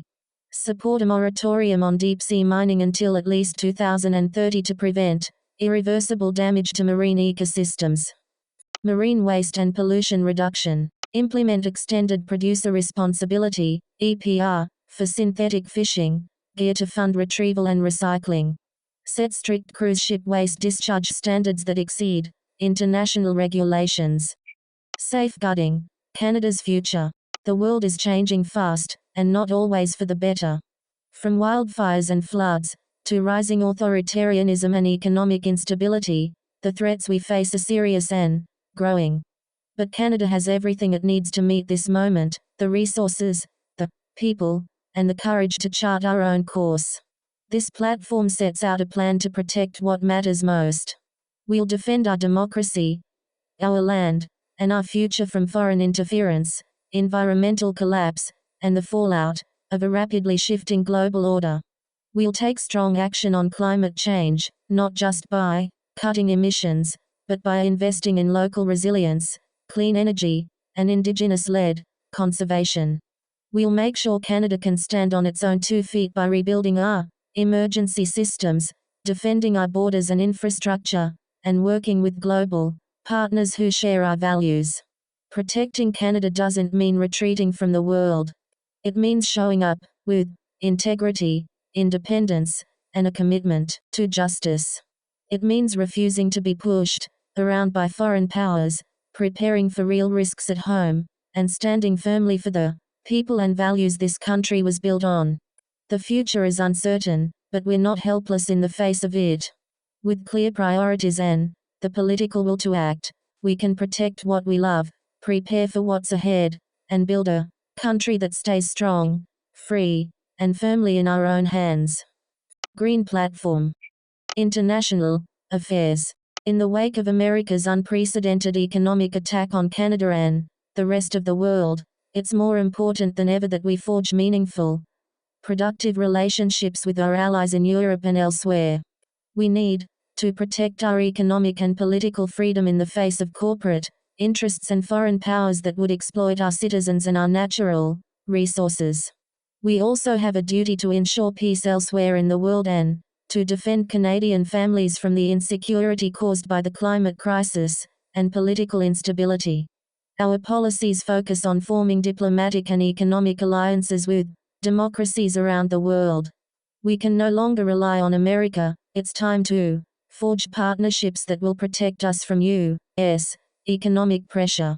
We must also re-engage in the UN system and increase funding for peacekeeping and humanitarian efforts. A stable world is good for Canadians. It protects our economy and ensures our own ongoing peace. And we need to protect ourselves from meddling by hostile nations who would undermine our free and fair elections. The ever-present danger of foreign interference is a real threat to Canadian sovereignty. Our policies introduce measures to protect ourselves from online disinformation campaigns and mandate more transparency in media ownership. We need to know where our news is coming from, and that it reflects Canadian values. The world is an increasingly uncertain and dangerous place. We must enact just policies that protect Canadians and other nations from the rising tide of authoritarianism, economic exploitation, and environmental collapse. Foreign policy and global diplomacy ensure decisions affecting national sovereignty and international partnerships reflect the shared governance framework established through the Council of Canadian Governments, see Council of Canadian Governments. Form a common diplomatic and economic alliance, economic NATO, with democracies including EU, UK, Japan, Australia, South Korea, New Zealand, Norway, Mexico, Brazil, and ASEAN nations to counter U.S. economic pressure. Terminate the Safe Third Country Agreement with the U.S., ensuring asylum seekers are not forced to remain in a country violating international refugee protections. Re-engage in the UN system, increasing Canada's funding for peacekeeping and humanitarian efforts. Explore opportunities to host expanded UN programs and institutions in Canada to strengthen global geographic equity and multilateral governance. Expand Canada's role in global peace efforts, with a focus on climate, security, nuclear disarmament, and conflict prevention. Affairs. Commit to global climate diplomacy that centers equity, international justice, and the leadership of the Global South. Prioritize contributions to international climate finance and support reforms to global trade and financial institutions that advance sustainability and human rights.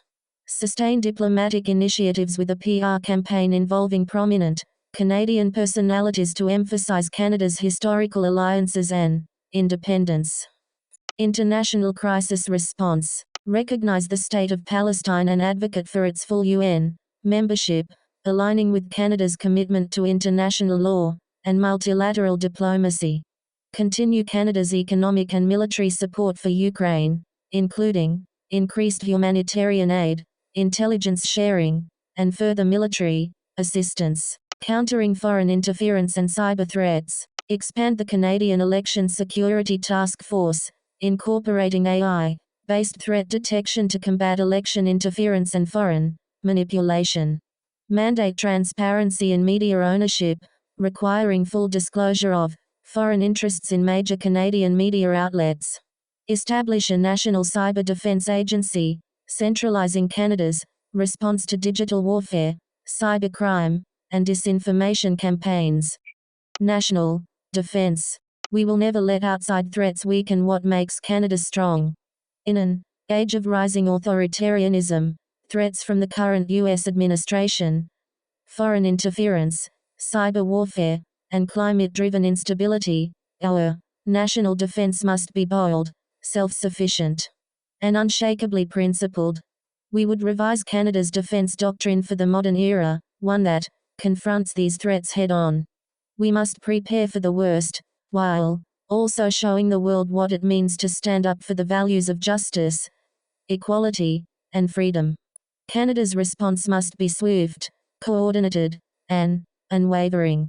We will never let outside threats weaken what makes Canada strong. In an age of rising authoritarianism, foreign interference, cyber warfare, and climate-driven instability, our national defense must be bold, self-sufficient, and unshakably principled. We would revise Canada's defense doctrine for the modern era, one that confronts these threats head-on. We must prepare for the worst, while also showing the world what it means to stand up for the values of justice, equality, and freedom. Canada's response must be swift, coordinated, and unwavering. We stand for urgent action to defend Canada's borders, protect Canadians from disinformation and cyber threats, and secure our natural resources and critical infrastructure from foreign interference. Our plan expands Arctic and coastal security patrols, upgrades surveillance and defense capabilities, and restores domestic production of key defense assets. We will cancel the F-35 contract and invest in Canadian and allied alternatives that strengthen our sovereignty and industrial capacity. Canada's security is not just physical, it is also ethical. We would end arms exports to human rights abuses, ban autonomous weapon systems, and ratify the global treaty to abolish nuclear arms. And we recognize that military readiness must be paired with civilian resilience. Through the National Civil Defense Corps, we will prepare Canadians to respond to climate disasters and emergencies here at home. A modern Canadian defense doctrine. Revise Canada's defense doctrine to address modern threats, including hybrid warfare, cyber threats, and the risk of direct U.S. aggression. Equip the Canadian Armed Forces CAF with tailored, modernized capabilities to address today's threats, including cyber warfare, climate-related disasters, and hybrid warfare. Stabilize capital investment in the military to ensure consistent training and modern equipment. National defense. Arctic and coastal sovereignty. Expand Arctic and coastal security patrols, upgrading surveillance, monitoring, and defense equipment to protect Canada's northern and maritime sovereignty. Expand naval and coast guard capacity in the Arctic to protect Canada's northern borders. Reinforce Arctic sovereignty through increased patrols and community investments. Increase Arctic sovereignty measures through military infrastructure, investment and strategic partnerships. Defending Canada's borders and critical infrastructure. Increase border security resources, deploying additional drones, thermal sensors, and surveillance capabilities to monitor irregular crossings and illegal trafficking. Ban imports of U.S. food and pharmaceuticals that fail to meet international safety standards, protecting Canadian consumers from deregulated products. Defend Canada's digital infrastructure, including financial systems, communications networks, and supply chains, from foreign surveillance, sabotage, and disruption. End Canada's reliance on U.S.-owned defense, digital, and IT systems by investing in sovereign infrastructure and partnerships with like-minded democracies to strengthen cyber defense and national security. Non-military defense and civil preparedness. Normalize CAF deployment for civilian protection during climate disasters. Increase disaster assistance and rapid response capabilities through defense spending. Support civilian preparedness through the National Civil Defense Corps. See Emergency Preparedness. Disarmament and ethical military policy. End Canadian arms exports to regimes that commit human rights abuses, ensuring Canadian-made weapons are not used in conflicts that violate international law. National defense. Sign and ratify the treaty to abolish nuclear weapons and press for global disarmament. Ban autonomous weapons systems and lead a global pact to outlaw them. Ban weapons exports to dictatorships and rights-violating regimes. Ban the importation of Saudi oil into Canada. Foreign policy and defense cooperation. Separate our security architecture from that of the United States, and pursue production and acquisitions of defensive military material, domestically, as well as with like-minded democracies. Expand Canada's role in UN peacekeeping missions and post-conflict institution building. Support the UN doctrine of the duty to protect while rejecting corporate-driven militarism. Work with the Global Greens Network to foster the creation of a new security alliance for democracies, encompassing Europe, South America, and the Asia-Pacific. Emergency preparedness. As the climate crisis worsens, weather patterns are becoming dangerously erratic and natural disasters of all kinds threaten the lives and livelihoods of more and more Canadians. In the last 10 years, we've seen unprecedented increases in wildfires, floods, and extreme weather events that have devastated communities across the country. Of course, we need policies that meaningfully tackle the climate crisis. But we also need a practical, well-coordinated plan to protect Canadians from the state of environmental emergency that now threatens our homes and our families. Our plan would strengthen disaster prevention, expand climate-resilient infrastructure, and ensure that Canada is ready to respond swiftly and effectively when crisis strikes. We will create a national emergency management agency to coordinate disaster response across all levels of government and establish a fully funded rapid response force to protect Canadians. We will improve wildfire and flood prevention strategies, using AI-powered risk mapping, and increase domestic manufacturing of emergency supplies, medical equipment, and pharmaceuticals to reduce reliance on foreign supply chains.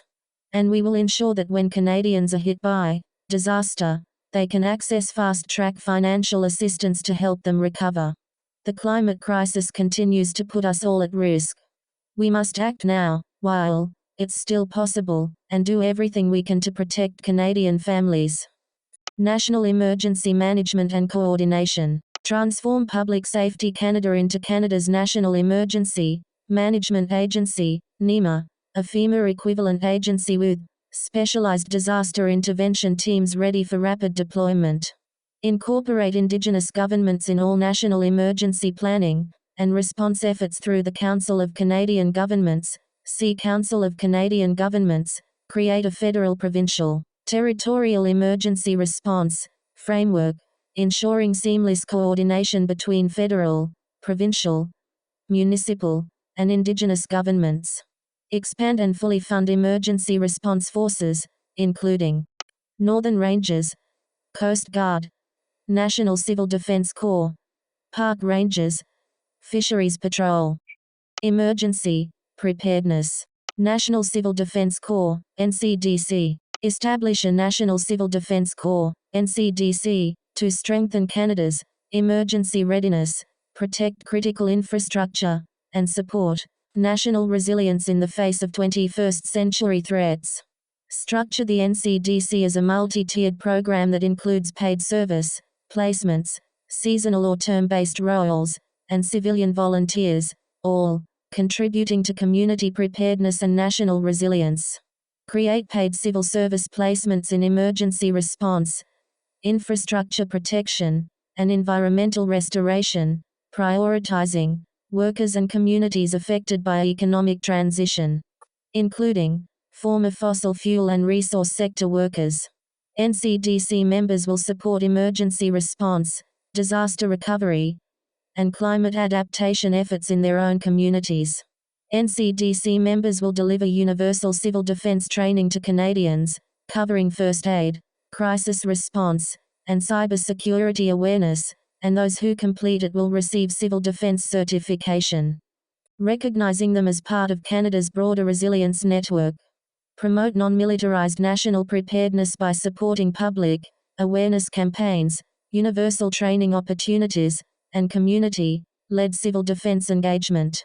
Ensure that NCDC opportunities are open and accessible to people of all backgrounds, ages, abilities, and regions, reflecting the diversity and strength of Canadian society. Wildfire, flood, and infrastructure resilience. Launch a national wildfire resilience strategy, invoking federal emergency powers to expand tree planting, fire breaks, and wildfire suppression efforts.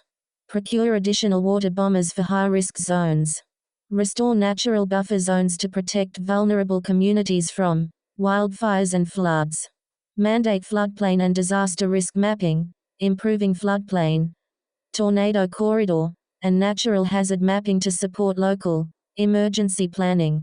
Integrate AI-based disaster prediction tools into national planning. Expand climate-resilient infrastructure investments, prioritizing drinking water and wastewater systems to protect against flooding, droughts, and contamination.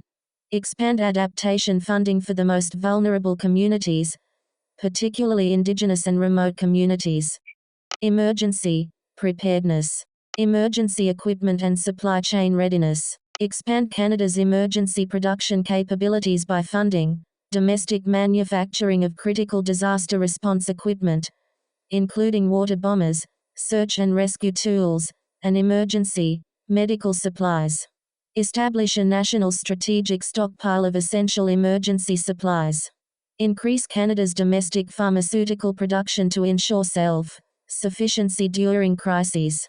Establish a PPE reserve to prevent shortages in future pandemics or climate disasters. Public health and community preparedness. Establish a national community disaster resilience fund to support community-based disaster training, planning, and prevention. Prioritize local emergency preparedness programs for rural, remote, and Indigenous communities. Provide permanent federal funding for the Public Health Agency of Canada, FAC, to protect public health and maintain surge capacity in national crises. Implement standardized federal evacuation guidelines to ensure seamless coordination across federal, provincial, and municipal agencies. Emergency communications and alerts. Modernize Canada's emergency alert and communication networks, upgrading national emergency broadcasting systems to ensure real-time disaster communication. Expand satellite-based emergency alerts for remote areas. Develop redundant emergency communication systems, including backup ham radio networks. Decentralized alerts that function when cell towers fail. Emergency income support. Establish EI emergency response measures, ensuring automatic eligibility adjustments during national disasters. Provide immediate payouts for disaster-affected workers, waiving standard waiting periods. Expand the EI work-sharing emergency special measure to prevent mass layoffs. Climate action. Canada must meet the climate crisis with unflinching resolve and unwavering leadership. We would bring in legally binding emissions reductions under the Canadian Environmental Protection Act, setting Canada on a path to zero emissions by 2050. Through a modernized national grid and energy storage infrastructure, powered entirely by hydro, wind and solar, we would deliver 100% renewable electricity to the country by 2035. New fossil fuel infrastructure would be halted, subsidies eliminated, and we would aim for a full phase-out of fossil fuel production and exports by 2045. A national adaptation strategy would empower communities to lead resilience from the ground up. We would pass a Just Transition Act that centers workers and their families, guaranteeing job training, income, security, and dignified retirement. 2 new workforces will be created to support these adaptation strategies. The Youth Climate Corps will focus on future-proofing our climate resilience via ecosystem restoration, conservation, and disaster prevention. The National Civil Defense Corps will, among other responsibilities, tackle national preparedness for emergencies, including climate disasters. Our Climate Change Act would establish binding emissions targets and establish penalties, with a focus on high-polluting industries. Other priorities include sector-specific emissions caps, the introduction of right to repair laws, investments into Indigenous-led conservation, and the expansion of sustainable agriculture. When it comes to new cars, we would ban the sale of passenger gas vehicles by 2030. We seek to bring about a just transition to fossil fuel dominance and a new beginning of climate justice. Regulatory measures and emissions reduction. Establish a cross-party climate cabinet and mandate annual climate progress reports to Parliament to ensure accountability, ensuring that climate policy decisions remain stable regardless of changes in government. This body will include MPs from all federal parties, key Indigenous leaders, and climate experts, ensuring long-term, science-based decision-making on emissions reductions, energy transition, and climate resilience. Establish a cross-party climate cabinet and mandate annual climate progress reports to Parliament to ensure accountability, ensuring that climate policy decisions remain stable regardless of changes in government. This body will include MPs from all federal parties, key Indigenous leaders, and climate experts, ensuring long-term, science-based decision-making on emissions reductions, energy transition, and climate resilience. Use Part 4 of the Canadian Environmental Protection Act to implement legally binding emissions reduction targets aligned with the Paris Agreement. Achieve zero emissions by 2050 with clear interim goals every 5 years. Establish sector-specific carbon budgets for all major industries. Require independent audits and annual reporting to ensure compliance. Climate action. Immediately halt new fossil fuel infrastructure and eliminate fossil fuel subsidies. Phase out all fossil fuel production and exports by 2045. Introduce a Polluter Pays Act, ensuring that corporations responsible for environmental damage bear the full cost of cleanup and climate adaptation. Clean energy transition. Modernize Canada's grid, creating interconnected regional electricity grids, ensuring 100% renewable electricity nationwide by 2035 through hydro, wind, solar, and energy storage. See energy transition. Swiftly transition Canada to 100% renewable electricity by investing heavily in solar, wind, hydro, and geothermal technologies. Expand public R&D funding for next-generation technologies, including green hydrogen, long-duration battery storage, and carbon capture for hard-to-abate industries. Re-establish and gradually increase Canada's revenue-neutral carbon pricing system, ensuring fairness for low-income Canadians and rural communities. Strengthen carbon border adjustments to protect Canadian industries from unfair competition with high-emission imports. Launch a low-cost heat pump program providing rebates to support the adoption of electric heat pumps. Prioritize low-income households, rural communities, and regions with extreme weather. Climate adaptation and resilience. Mandate Canada Infrastructure Bank, CIB, to allocate at least 50% of its investments to climate resilience projects, including flood defenses and wildfire mitigation.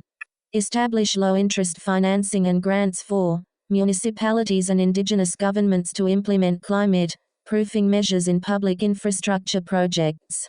Scale up Canada's green workforce by leveraging the National Green Jobs Training and Apprenticeship Program, ensuring displaced workers transition into renewable energy and clean infrastructure careers. Establish a National Civil Defense Corps, NCDC, to help strengthen Canada's climate disaster preparedness. This civilian corps would have a key role in responding to climate-related threats, like wildfires, and assisting communities with disaster recovery. See Emergency Preparedness. Launch a Youth Climate Corps.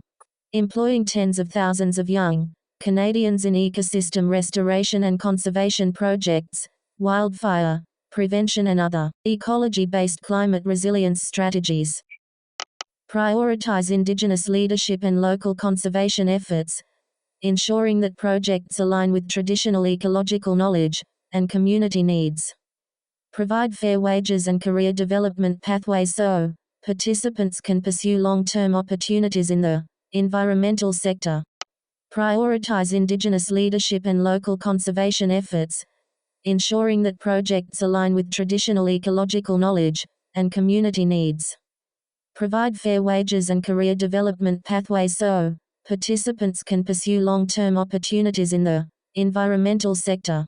Establish a national adaptation strategy, ensuring that climate adaptation gaps not covered by the NCDC, YCC, National Green Jobs, Training and Apprenticeship Program or the Canada Infrastructure Bank, CIB, are fully addressed.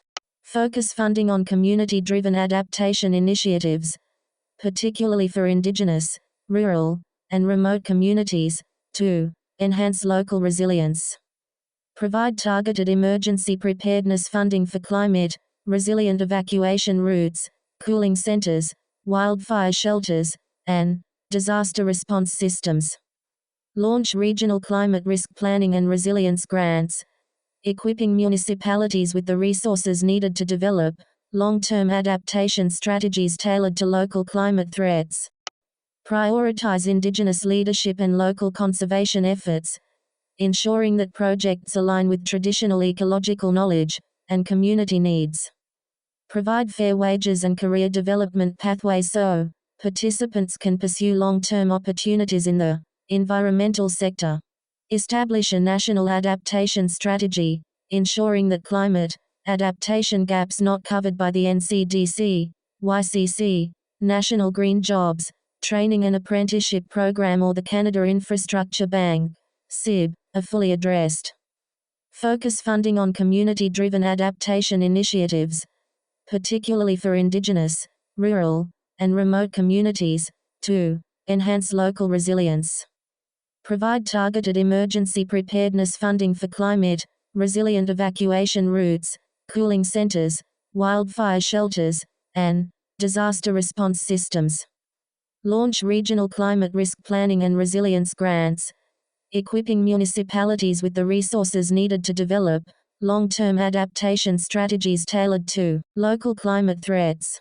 Expand agricultural climate resilience by integrating the Prairie Farm Rehabilitation Program and environmental farm plans into national climate adaptation efforts.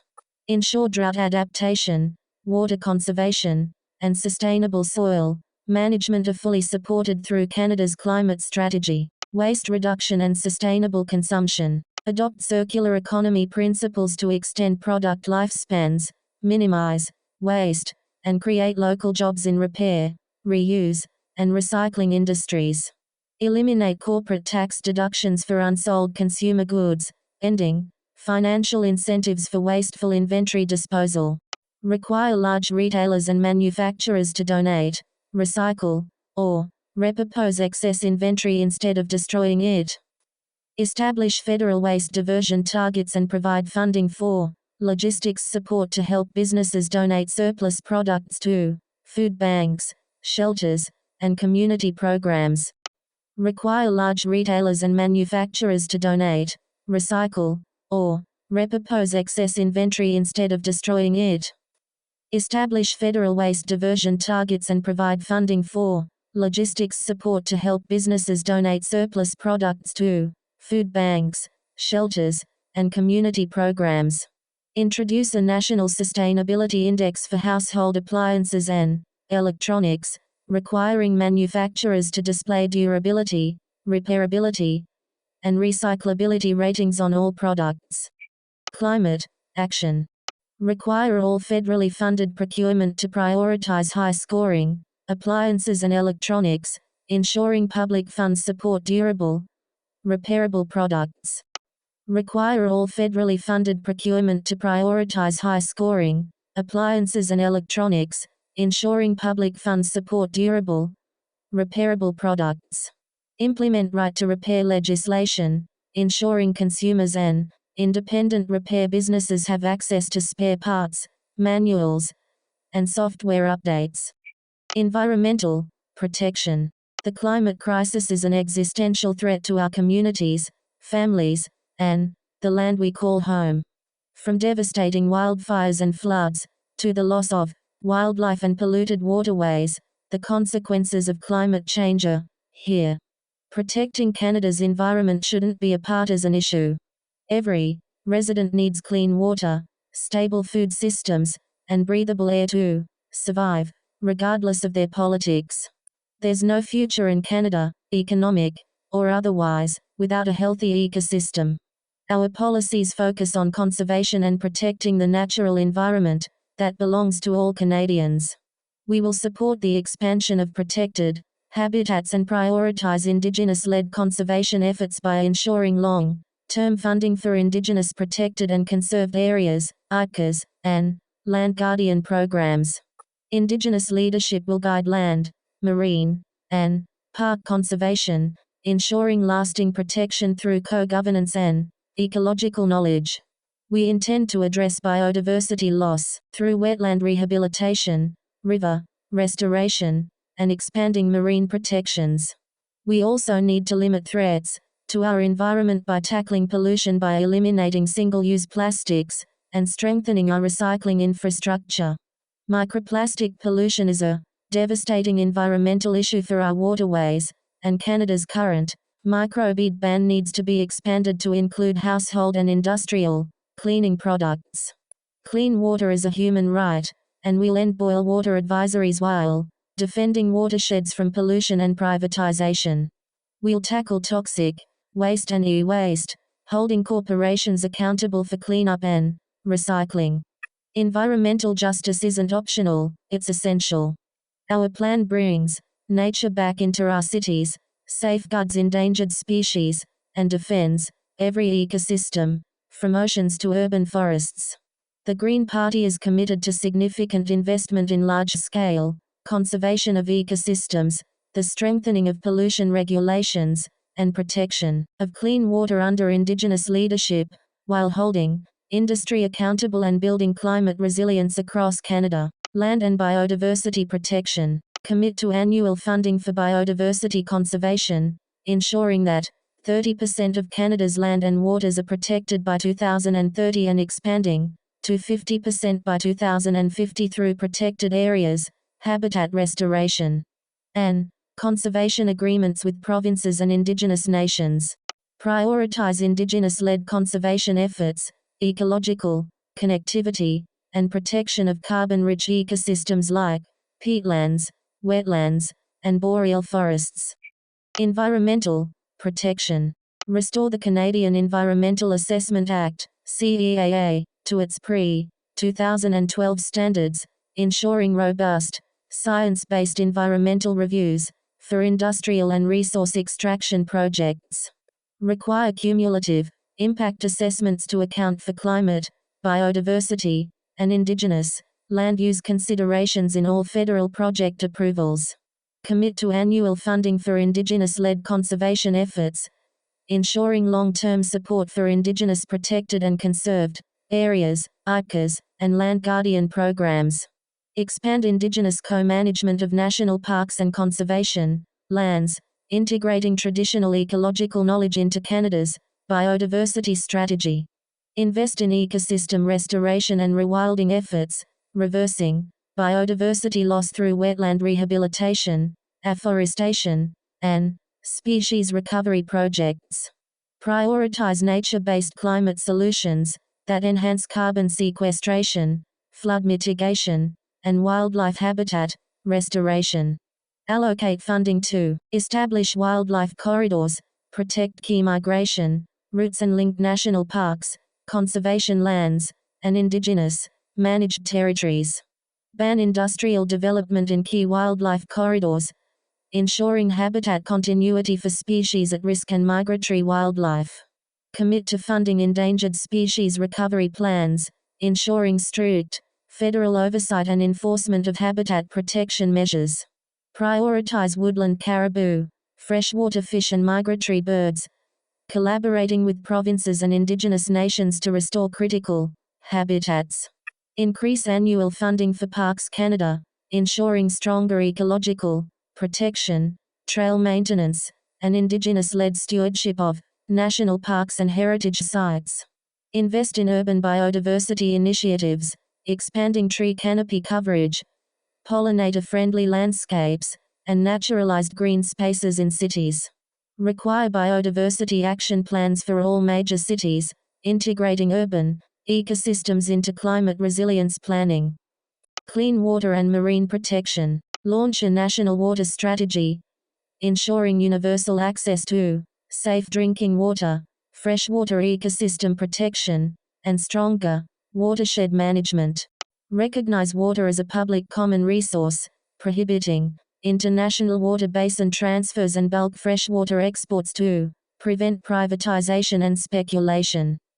Strengthen legal protections for Canada's watersheds, groundwater, and aquifers, preventing pollution, overuse, and corporate extraction. Environmental protection. Co-develop and introduce a strengthened First Nations Clean Water Act to affirm First Nations jurisdiction over source water, drinking water, wastewater, and related infrastructure. Ensuring alignment with the minimum standards of undrip and permanently end boil water advisories through long-term Indigenous-led solutions. Expand marine protected areas, MPAs, to cover 30% of Canada's waters by 2030, and invest in coastal ecosystem conservation, sustainable fisheries and marine biodiversity restoration. Prioritize Indigenous-led conservation efforts, ensuring IPCAs receive permanent funding and legal recognition within Canada's marine governance framework. Co-develop and introduce a strengthened First Nations Clean Water Act to affirm First Nations jurisdiction over source water, drinking water, wastewater, and related infrastructure. Ensuring alignment with the minimum standards of undrip and permanently end boil water advisories through long-term Indigenous-led solutions. Expand marine protected areas, MPAs, to cover 30% of Canada's waters by 2030, and invest in coastal ecosystem conservation, sustainable fisheries and marine biodiversity restoration. Prioritize Indigenous-led conservation efforts, ensuring IPCAs receive permanent funding and legal recognition within Canada's marine governance framework. Invest in a national waterway and carbon sink restoration program, restoring rivers, wetlands, and buffer zones to improve water quality, mitigate floods, and sequester carbon. Fund marine ecosystem restoration, focusing on seagrass, kelp forests, and ocean-based carbon sequestration initiatives to combat ocean acidification and habitat degradation. Ban new offshore oil and gas development and phase out existing operations, protecting coastal ecosystems and marine biodiversity from pollution and industrial expansion. Strengthen emissions reduction policies for shipping, oil spills, and coastal industries, ensuring long-term protection for Canada's oceans. Pollution reduction and waste management. Sign on to the Global Plastics Treaty and implement a national plastics pollution strategy, ensuring that Canada eliminates non-essential single-use plastics, expands reusable alternatives, and strengthens recycling infrastructure. Mandate producer responsibility for plastic waste, requiring corporations to finance plastic collection, reuse systems, and post-consumer recycling efforts. Expand Canada's microbead ban to include household and industrial cleaning products, preventing microplastic pollution in waterways and ecosystems. Mandate microfiber filters in all new washing machines sold in Canada by 2026, ensuring manufacturers adopt proven filtration technology to prevent microplastic pollution. Expand extended producer responsibility (EPR) programs, requiring corporations to finance collection, recycling, and disposal of packaging, electronics, and hazardous waste. Environmental protection. Mandate producer responsibility for toxic electronic waste, TEW, ensuring that corporations finance collection, safe disposal, and recycling. Establish a national e-waste recycling and cleanup fund, financed through manufacturer waste fees to support large-scale recycling programs and environmental remediation of toxic e-waste sites. Ban polluting e-waste smelters and require closed-loop recycling systems for electronic waste, preventing the release of toxic heavy metals into air and water. Ban the export of Canada's solid waste by 2030, ensuring that hazardous and plastic waste is processed domestically under strict environmental standards. Invest in domestic waste management infrastructure, expanding plastic, hazardous, and organic waste processing capacity. Establish a permanent high-level Office of Environmental Justice within Environment Canada, implementing Canada's national strategy on environmental racism and justice. Security for every Canadian. Real security isn't just about feeling safe. It's about knowing you'll have a roof over your head, food on the table, and care when you need it, no matter who you are, or what life throws at you. That's not the Canada we're living in today. But it could be.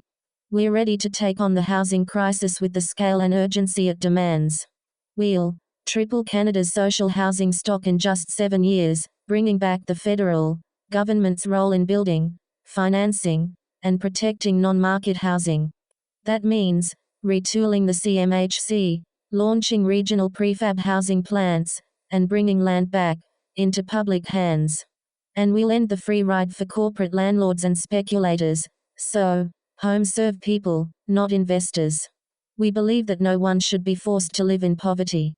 Our guaranteed livable income would replace outdated, demeaning social assistance programs with a single, unconditional income floor, based on what it actually costs to live. It's a simple promise: if you fall on hard times, you'll still be able to eat, pay rent, and live with dignity. And we believe that care should never be for sale. We'll enforce the Canada Health Act, expand public delivery, and bring mental health fully into Medicare. From long-term care to reproductive health to addiction services, we're building a care system that's public, universal, and rooted in compassion, not profit. This is what real security looks like. Not just surviving, but living, with stability, support, and the freedom to build a future. Green Platform. Housing. Housing is a human right, and it's time we treated it like one. Canada is facing a housing crisis, and we're done with band-aid solutions. Housing affordability needs to be declared a national emergency, and we would launch a bold, ambitious plan to end homelessness within a decade. This starts by making housing a human right in federal law, with significant investments in strong tenant protections, rental assistance, and non-market housing. Our ambitious plan would build permanently affordable homes over 7 years with an aim to triple Canada's social housing stock and return the Canada Mortgage and Housing Corporation, CMHC, to its roots of financing and building non-market housing directly.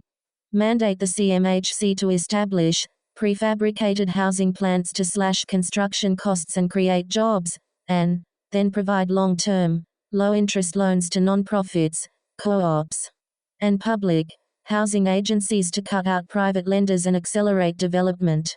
No more public money for private profit, every publicly funded home would remain affordable forever. We would seek a permanent ban on foreign ownership of residential real estate and close the loopholes that allow foreign capital to devastate the Canadian real estate market. We would seek to tax extreme housing wealth, to fund affordable housing, and launch a public land acquisition fund to bring land back into public hands, where it belongs. With climate-ready homes, universal accessibility, Indigenous-led housing strategies, and strong tenant protections, this is a full-spectrum plan to house everyone, from youth and students to rural communities and people with disabilities. This is a national project. It's time to treat housing like the infrastructure it is: essential, foundational, and non-negotiable. Let's build the future, one home at a time. Make housing a national priority. Declare housing affordability and homelessness a national emergency. Recognize housing as a national crisis and commit to ending homelessness within a decade through strategic investments in non-market housing, rent assistance, and stronger tenant protections. Legislate housing as a fundamental human right, ensuring federal policies and funding prioritize those most in need. Set a uniform federal definition of affordable housing, requiring that all federally funded housing meet the affordability standard of costing no more than 30% of household income. Ensure that affordability thresholds account for regional cost of living differences. Housing. Prioritize federal funding for deeply affordable housing targeted specifically at households earning between 0% and 50% of area median income. Investment in affordable housing. Triple the amount of social housing in Canada by building 1.2 million permanently affordable homes, non-market rental or cooperative over 7 years. Restore the Canada Mortgage and Housing Corporation's CMHC mandate to directly finance and develop non-market housing, as it did from the 1940s to the 1990s. Require CMHC to provide long-term, low-interest loans to non-profits, co-ops, and public housing agencies, cutting out private lenders to lower costs and accelerate the development of non-market homes. Mandate CMHC to establish 5 regional prefab/modular housing plants to mass-produce affordable housing, cutting construction costs and delays while creating thousands of skilled jobs in manufacturing and construction. Require all housing developed with public financing to have permanent affordability covenants to protect public investments. Redesign and expand the Public Land Acquisition Fund, creating a dedicated, multi-year fund to bring more private land into public ownership for the construction of non-market affordable housing. Place a moratorium on selling off publicly owned land that could be used to meet important social needs, like affordable housing. Eliminate the GST on non-market housing construction materials. Extend the existing GST removal for developers of for-profit rental housing to include all homes built for affordable home ownership, through organizations like Habitat for Humanity. Increase the Canada Rental Protection Fund to help nonprofits acquire existing rental buildings and keep them permanently affordable. Expand the use of CMHC's rental construction financing initiative to post-secondary institutions, incentivizing them to build affordable student housing.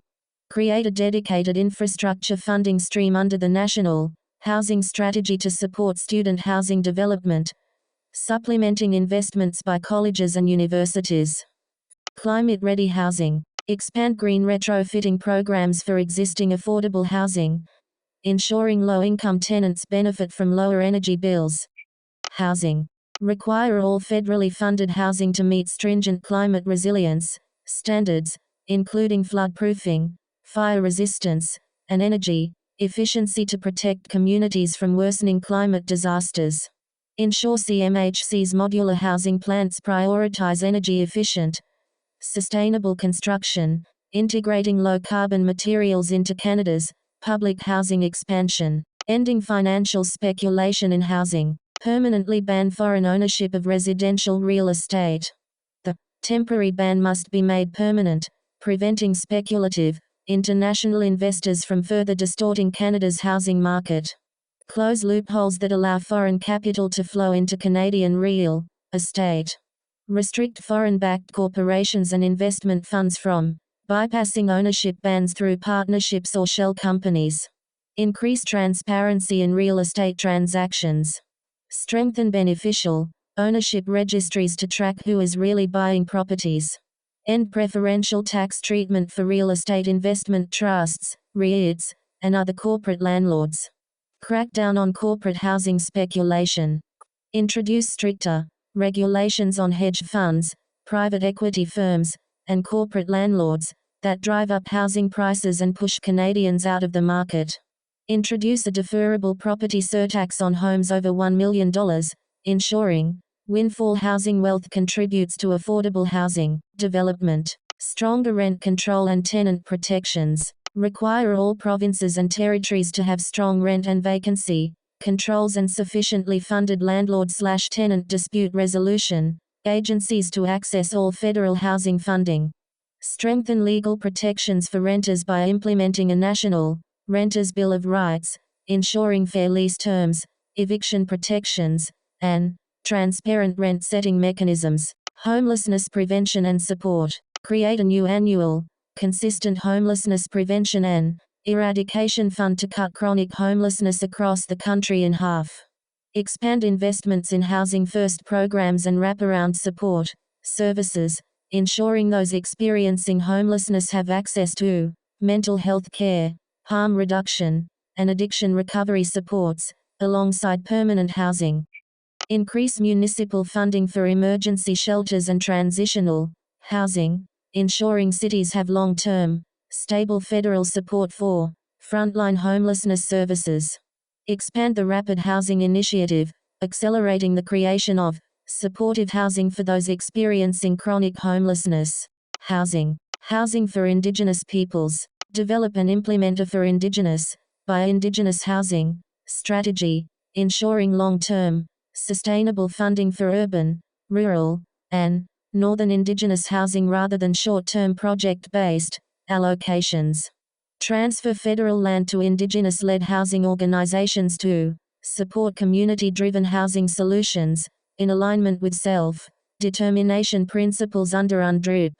Ensure all Indigenous housing projects are funded through direct, non-market financing, removing barriers to cooperative and community-led Indigenous housing developments. Youth housing and homelessness. Expand federal funding for youth shelters and transitional housing, ensuring dedicated housing supports for young people at risk of homelessness. Support cooperative housing models for youth, enabling young people to access affordable, community-based housing solutions. Provide mental health and social support services within youth housing programs, addressing the root causes of youth homelessness. Rural and disability housing initiatives. Expand accessibility retrofitting grants for existing housing, ensuring barrier-free homes for people with disabilities. Require universal design in all federally funded housing, ensuring new homes are accessible for people of all ages and abilities. Develop a dedicated rural housing strategy, ensuring federal funding supports housing affordability and availability in remote communities.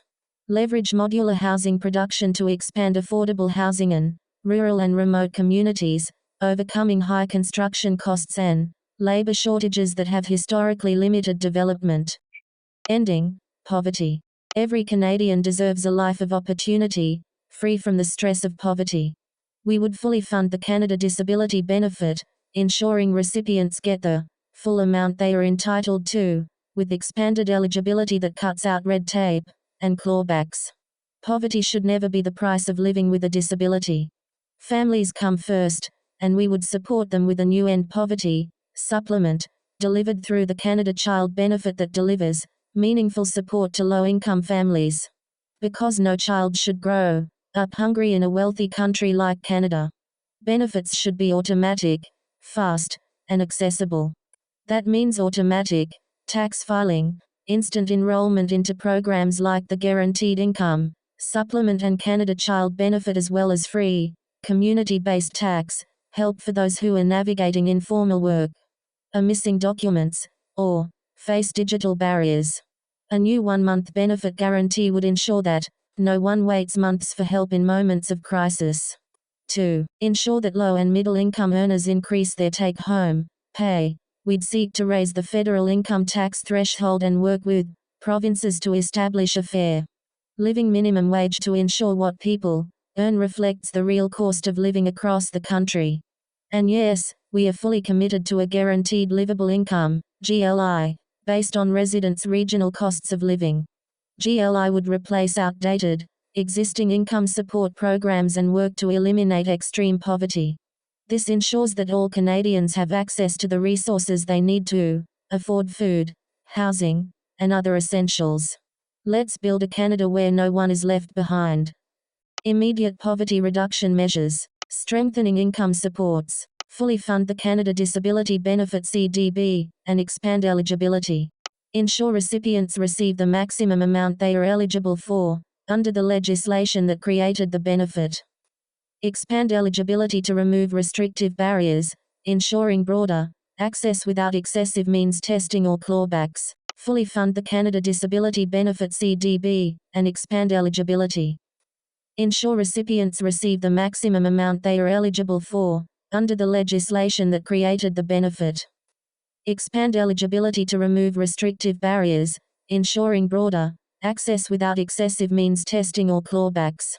Introduce the End Poverty Supplement, delivered via the Canada Child Benefit CCB. Target support to families earning under $19,000 per year, with a phased reduction as incomes rise. Making benefits more accessible. Implement automatic tax filing to ensure all low-income Canadians receive the benefits they are entitled to. Ending poverty. Automatically enroll recipients of the Guaranteed Income Supplement, GIS, Canada Child Benefit CCB, Canada Disability Benefit CDB, and other federal/provincial benefits into tax-based income supports. Expand automatic filing to include low-income workers, seniors, and people with disabilities who do not regularly file taxes. Automatically enroll recipients of the Guaranteed Income Supplement, GIS, Canada Child Benefit CCB, Canada Disability Benefit CDB, and other federal/provincial benefits into tax-based income supports. Expand automatic filing to include low-income workers, seniors, and people with disabilities who do not regularly file taxes.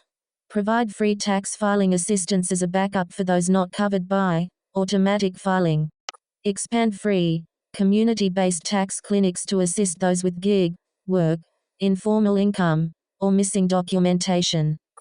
Ensure that newcomers, caregivers, and people with disabilities can access the benefits they qualify for. Automatically enroll recipients of the Guaranteed Income Supplement, GIS, Canada Child Benefit CCB, Canada Disability Benefit CDB, and other federal/provincial benefits into tax-based income supports. Expand automatic filing to include low-income workers, seniors, and people with disabilities who do not regularly file taxes. Provide free tax filing assistance as a backup for those not covered by automatic filing. Expand free, community-based tax clinics to assist those with gig work, informal income, or missing documentation. Ensure that newcomers, caregivers, and people with disabilities can access the benefits they qualify for.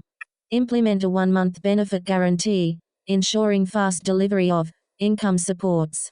Require the CRA to process and deliver federal benefits within 1 month of major life changes, job loss, disability onset, family changes. Strengthening economic justice. Raise the federal income tax floor to $45,000. Ensure that low and middle income earners pay no federal income tax on the first $45,000 of earnings, increasing take-home pay for millions of Canadians. Prevent taxation from pushing vulnerable workers back into poverty as they transition to full employment. Raise the federal income tax floor to $45,000. Ensure that low and middle income earners pay no federal income tax on the first $45,000 of earnings, increasing take-home pay for millions of Canadians. Prevent taxation from pushing vulnerable workers back into poverty as they transition to full employment. Establish a $21/hour federal minimum wage, indexed to inflation. Work with provinces to implement regionally appropriate living wages that reflect local cost of living realities. Long-term poverty reduction measures. Canada can't afford poverty, not economically, not socially. Despite decades of piecemeal solutions, systemic poverty persists. To truly break this cycle, we must shift our approach to income support. For over 2 decades, the Green Party has advocated for a universal, guaranteed livable income, GLI, structured as a negative income tax and accessible to all, not just those who meet traditional needs-based criteria. 2. achieve this transformative change, we will first partner with Prince Edward Island, a province already prepared to pilot this groundbreaking initiative. Ending poverty. Leveraging the success of this initial partnership, we will expand the GLI program nationwide through the Council of Canadian Governments. Implementing a universal GLI addresses critical calls to action from the National Inquiry into Missing and Murdered Indigenous Women and Girls, MMIWG. It will also reduce reliance on outdated, fragmented support programs, generate significant savings for provincial and municipal governments, and strengthen local economies by transitioning more Canadians from the underground economy to stable, tax-paying employment. Implementing Guaranteed Livable Income, GLI. Implement a universal GLI structured as a negative income tax, available to all Canadians without means testing. Begin implementation in Prince Edward Island, leveraging provincial support, and expand nationwide through negotiations facilitated by the Council of Canadian Governments. Ensure the federal government provides initial funding, recognizing significant long-term savings at provincial and municipal levels. Regional cost of living adjustments. Set GLI payments according to Regional Market Basket Measure, MBM, standards and living wage calculations, ensuring individuals can afford basic necessities such as food, housing, and essentials. Replacing outdated income support programs. Simplify and consolidate existing welfare, provincial disability assistance, old age security OS, guaranteed income supplement, GIS, and Canada Workers Benefit CWB into a single unconditional income support framework. Maintain separate programs such as Employment Insurance EI, Canada Pension Plan, CPP, child care subsidies, social housing, and health benefits. Ending poverty. Encouraging economic participation and ending the underground economy. Ensure no clawbacks on the first $10,000 of earned income, with gradual and moderate reductions above that threshold. Eliminating benefit cliffs and incentivizing work. Recognize that additional income earned remains with individuals, transitioning them into tax-paying citizens, reducing participation in the underground economy. Supporting Canadians with disabilities. Guarantee that no member of the disability community lives in poverty, ensuring they have adequate income to live with dignity. Health care. It's time to deliver real universal health care, public, equitable, and for everyone. We plan to strengthen and enforce the Canada Health Act to make sure public dollars support public care and prevent the expansion of for-profit clinics, extra billing, user fees, and privatization creep. No more people struggling without a family doctor. Our plan guarantees access to primary care by passing a new Primary Care Health Act, because everyone deserves a family doctor and a care team. We would seek to expand community health clinics and train the next generation of health workers, especially in rural, remote, and underserved regions. Mental health care is health care. We'll fully integrate it into Medicare, covering therapy, counseling, and psychiatric services. A new Canada mental health transfer will fund community-led programs, Indigenous-led healing services, and harm reduction initiatives, building toward full public coverage. We would implement universal pharmacare and expand dental care, ensuring no one has to choose between medical care and rent. We'll grow mobile clinics, expand telemedicine, and demand culturally safe care for Indigenous people and marginalized communities. Canadians deserve the right to have a healthy environment, and it should be legislated into law. We would pledge to reorient Health Canada's mandate to prioritize a healthy environment and ban toxic chemicals and harmful pesticides, with an eye towards disease prevention. We would also seek to mitigate harms in a changing world, which means training healthcare professionals on climate-related health threats and make Canada a leader in building a resilient, equitable health system for a changing world. This is more than just policy. We plan to bring about a revolution in care, because health should be for people, not profit.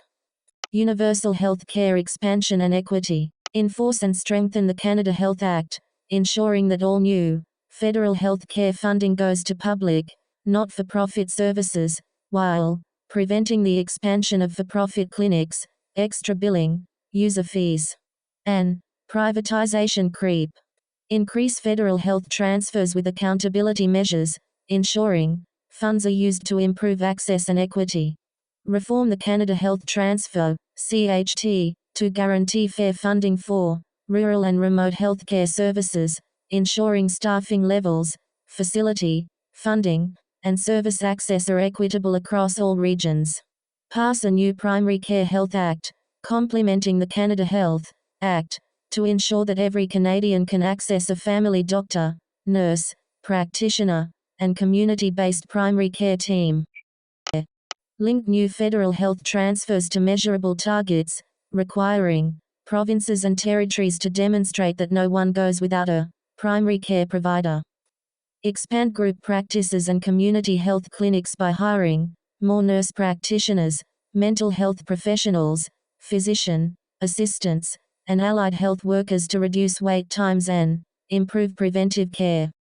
Link new federal health transfers to measurable targets, requiring provinces and territories to demonstrate that no one goes without a primary care provider. Expand group practices and community health clinics by hiring more nurse practitioners, mental health professionals, physician assistants, and allied health workers to reduce wait times and improve preventive care. Hire 7,500 new family doctors, nurses, and nurse practitioners over 5 years to address health worker shortages. Train and certify 50,000 personal support workers, PSWs, and establish a minimum wage of $25/hour for PSWs and long-term care workers.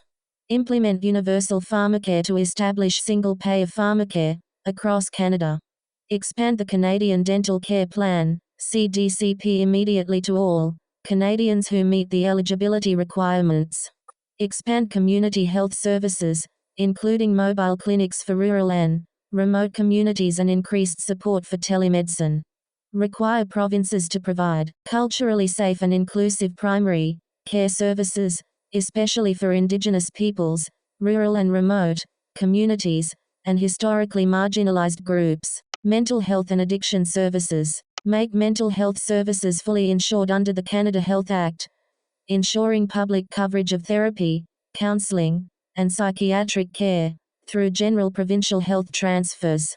Establish a Canada Mental Health Transfer (CMHT) as a transitional measure, ensuring mental health funding reaches community services, while provinces fully integrate mental health into Medicare. The CMHT will be phased out once full integration is achieved. Earmark 50% of all mental health funding for community-based providers, ensuring stable, long-term funding for non-profit mental health agencies, harm reduction services, and Indigenous-led programs. Launch a national suicide prevention strategy, including 988 crisis services expansion and peer-based crisis response models. Expand funding for supervised consumption sites and harm reduction services, ensuring nationwide access, including rural and correctional facilities. Legislate full decriminalization of drug possession for personal use, replacing discretionary policies with a consistent legal framework. Establish a federally managed safe supply program, providing pharmaceutical alternatives to prevent overdose deaths. Health care.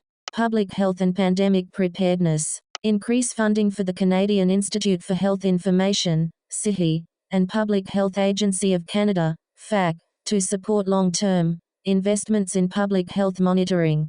Develop a nationwide public health equity framework to address social determinants of health and reduce disparities.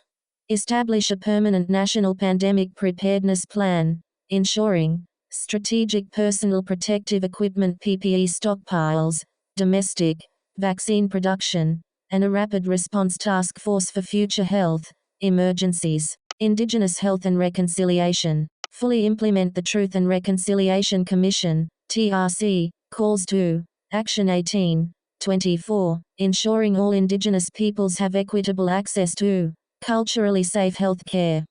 Guarantee full funding for Jordan's principle, ensuring no First Nations child is denied care due to jurisdictional disputes. Expand Indigenous-led health services, eliminating barriers to primary and mental health care for Indigenous communities. Double funding for the Aboriginal Health Human Resources Initiative, AHHRI, to train, recruit, and retain Indigenous health professionals. Support Indigenous self-governance in health care, ensuring Indigenous organizations lead policy development and service delivery. Permanently fund Indigenous-led, land-based healing programs that support trauma recovery and cultural reconnection. Ensure that every Indigenous person who seeks addiction or substance use treatment can access timely, culturally appropriate care, with no financial or logistical barriers. Medical assistance in dying, MAID. Create an independent federal oversight body to regulate MAID. Investigate complaints, ensure accountability, and guarantee accessible reporting and appeals processes. Mandate that no person be offered or approved for MAID without first being provided access to appropriate health care, social services, housing, and income supports. Pause the planned expansion of MAID to cases where mental illness is the sole underlying condition, until meaningful mental health care and social supports are in place. Ensure robust consultation with Indigenous governments and communities on MAID policy, consistent with the principles of free, prior, and informed consent. Health care, universal access to reproductive health services. Advocate for the enforcement of the Canada Health Act to ensure all provinces and territories provide comprehensive reproductive health services, including abortion, without financial or logistical barriers. Support the expansion of telemedicine services to provide medication, abortion and related care, particularly in underserved and remote communities. Ensure that reproductive health services are inclusive and affirming for LGBTQ+ individuals. Enhance the collection of disaggregated data on reproductive health to identify and address disparities in access and outcomes. Oppose any legislation that seeks to restrict access to abortion or undermine reproductive rights. Redressing environment and climate-related hazards in the workplace. Mandate workplace protections for extreme heat, wildfire smoke, and climate-related hazards, including additional hazard pay for workers exposed to climate hazards. EI emergency benefits for climate-related work stoppages. Mandate workplace protections for extreme heat, wildfire smoke, and climate-related hazards, including additional hazard pay for workers exposed to climate hazards. EI emergency benefits for climate-related work stoppages. Provide tax rebates for heat-related safety equipment in high-risk workplaces. Environment and climate-related patient care. Legislate the right of Canadians to a healthy environment. Require health impact assessments in all government policies. Reorient Health Canada's mandate to prioritize mental health, disease prevention and climate risks. Training healthcare professionals on climate-related health threats. Legislate the right of Canadians to a healthy environment. Require health impact assessments in all government policies. Reorient Health Canada's mandate to prioritize mental health, disease prevention and climate risks. Training healthcare professionals on climate-related health threats.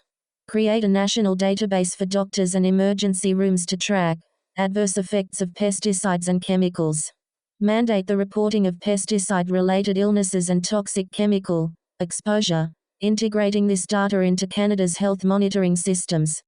Fund long-term health studies on the impact of chemical exposure, focusing on vulnerable populations. Support investment in Canada's National Adaptation Strategy, prioritizing climate-adapted hospitals and decentralized, renewable-powered health infrastructure. Health care, chemicals, toxins and pesticides. Set targets to reduce pesticide use and support a transition to organic farming. Strengthen the Canadian Environmental Protection Act, CEPA, to limit toxic chemicals. Ban all toxic ingredients in personal care products.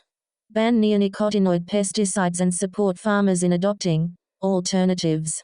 Ban forestry and cosmetic uses of glyphosate-based herbicides and its use as a pre-harvest desiccant. Ban the most harmful pesticides and industrial chemicals linked to cancer and neurodevelopmental disorders. Long-term care. Every Canadian deserves to grow old with a sense of safety and care, not neglect. That's why we aim to set enforceable national standards for long-term care, LTC, that ties federal funding to real accountability. No more unchecked abuse, no more corporate neglect. We will mandate a national minimum of 4 hours of regulated care per resident every day, because care must be consistent, compassionate, and safe. Under our plan, all LTC facilities would be required to have emergency plans in place, with strong infection control and staffing protections. Family presence is essential care, and we'll protect it with public health protocols that uphold connection and compassion. Our vision begins with the front line. We would fight for the rights of LTC workers with better wages, paid sick days, and long overdue support. Fair pay and respect will rebuild the care workforce, and we plan to open the doors to skilled immigrants ready to work in our communities. But we wouldn't stop at reforms, we want to build from the foundation up. We plan to expand publicly funded and community-based LTC. A new seniors care transfer will support home care, community programs, and aging in place, because seniors' independence is part of a healthy life.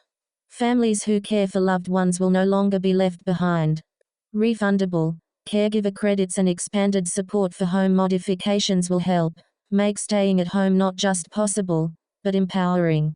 With accountability and compassion, we seek to revolutionize care, because no one should put profit above the well-being of our elders, and everyone deserves to age with dignity. National standards and public oversight. Create and enforce binding national standards for long-term care, LTC, to ensure quality, safety, and accessibility, with federal funding tied to compliance. Mandate a national standard of 4 hours of regulated care per day per resident, ensuring evidence-based staffing levels. Require emergency and pandemic preparedness plans for all LTC facilities, ensuring infection control, staffing capacity, and resident safety. Enforce LTC standards with accountability measures and criminal penalties for non-compliance, preventing repeat violations by LTC operators. Ensure safe family access to LTC facilities, maintaining public health protocols without isolating residents from loved ones. Strengthening the LTC workforce.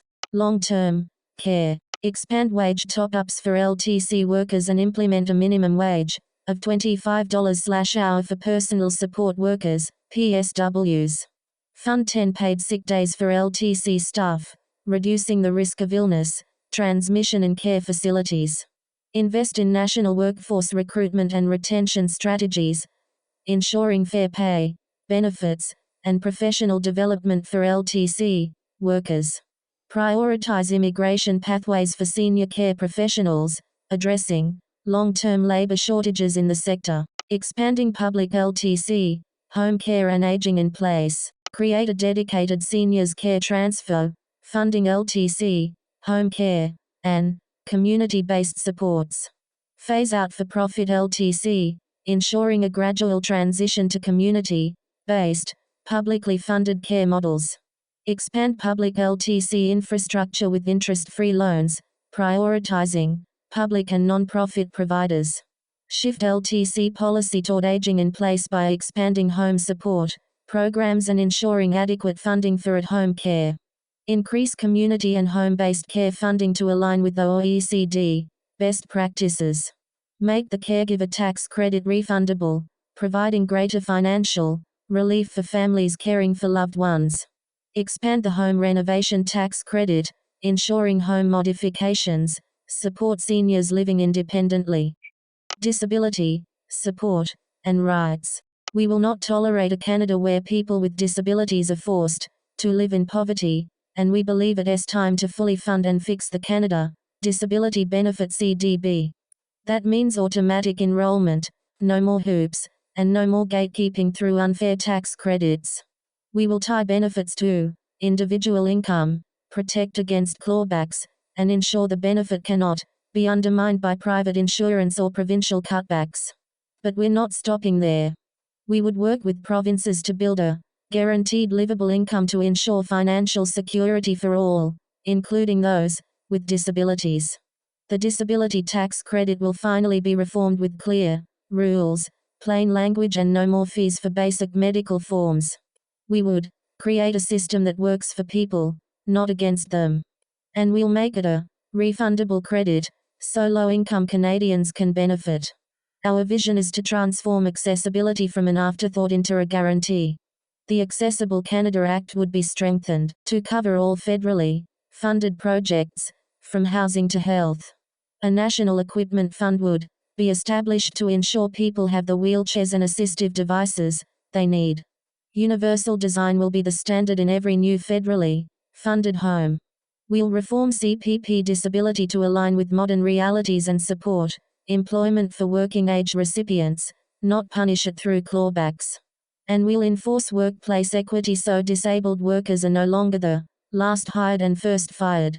Transit, websites, services, everything must be made more accessible, because inclusion isn't optional, it's a right.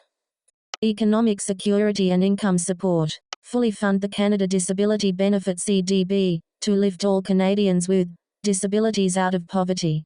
Fix the CDB to ensure automatic enrollment for those already receiving provincial, territorial or federal programs. Strike down the use of the disability tax credit to block access. Tie CDB to individual income rather than household income. Legislate protections from private insurance and provincial or territorial clawbacks. Fully fund the Canada Disability Benefit CDB, to lift all Canadians with disabilities out of poverty. Fix the CDB to ensure automatic enrollment for those already receiving provincial, territorial or federal programs. Strike down the use of the disability tax credit to block access. Tie CDB to individual income rather than household income. Legislate protections from private insurance and provincial or territorial clawbacks. Work with the provinces to implement a guaranteed livable income, ensuring financial security for all, including people with disabilities. Reform the disability tax credit, DTC, to ensure it is accessible, automatic, and fair, including clear, simplified eligibility rules and plain language application materials.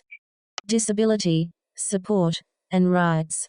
Expanding the list of healthcare providers who can certify applications. Removing financial and administrative barriers, for example, free medical form processing. Ensuring automatic eligibility for people already receiving provincial disability benefits. Expanding the list of healthcare providers who can certify applications.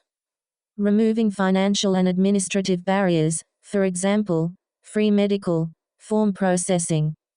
Ensuring automatic eligibility for people already receiving provincial disability benefits. Convert the disability tax credit into a refundable credit, ensuring accessibility for low-income individuals. Redesign CPP disability eligibility to ensure it does not exclude working-age people with disabilities who seek employment, aligning with the DTC, where appropriate. Accessibility and disability rights. Strengthen and enforce the Accessible Canada Act, ACA, expanding its scope to cover all federally funded projects, including housing and social programs. Establish a national equipment fund to provide wheelchairs and other essential accessibility tools. Mandate universal design in federally funded housing, ensuring accessible rental and ownership options. Direct federal health transfers to provinces for rehabilitation services, ensuring consistent access to therapy and assistive devices. Employment and workplace equity. Enforce the Employment Equity Act to improve job opportunities for people with disabilities. Ensure people with disabilities are not the last hired and first laid off, through stronger workplace protections. Expand employment support programs to assist people with disabilities in securing and retaining meaningful work. Inclusive public services and supports. Expand public transit accessibility, ensuring barrier-free buses, rail, services, and transit stations. Increase funding for home care and community-based disability support programs, ensuring personalized care options. Ensure digital accessibility of government websites and online services, mandating compliance with Web Content Accessibility Guidelines, WCAG 2.1 standards. Seniors. Our seniors built this country, and they deserve more than broken systems and empty promises. It's time for a new deal for older Canadians. We aim to protect pensions as a first priority when companies go bankrupt. Our plan for annual pension health checks, a government-backed protection fund, and a refundable tax credit to protect pensions will ensure no retiree is left behind. We would pass a federal law with strong legal protections to end elder abuse. Aging Canadians deserve support at every level. That means launching a national seniors strategy to improve health care, housing, and social services, and a new federal office of the seniors advocate to monitor senior care and look for where improvements can be made.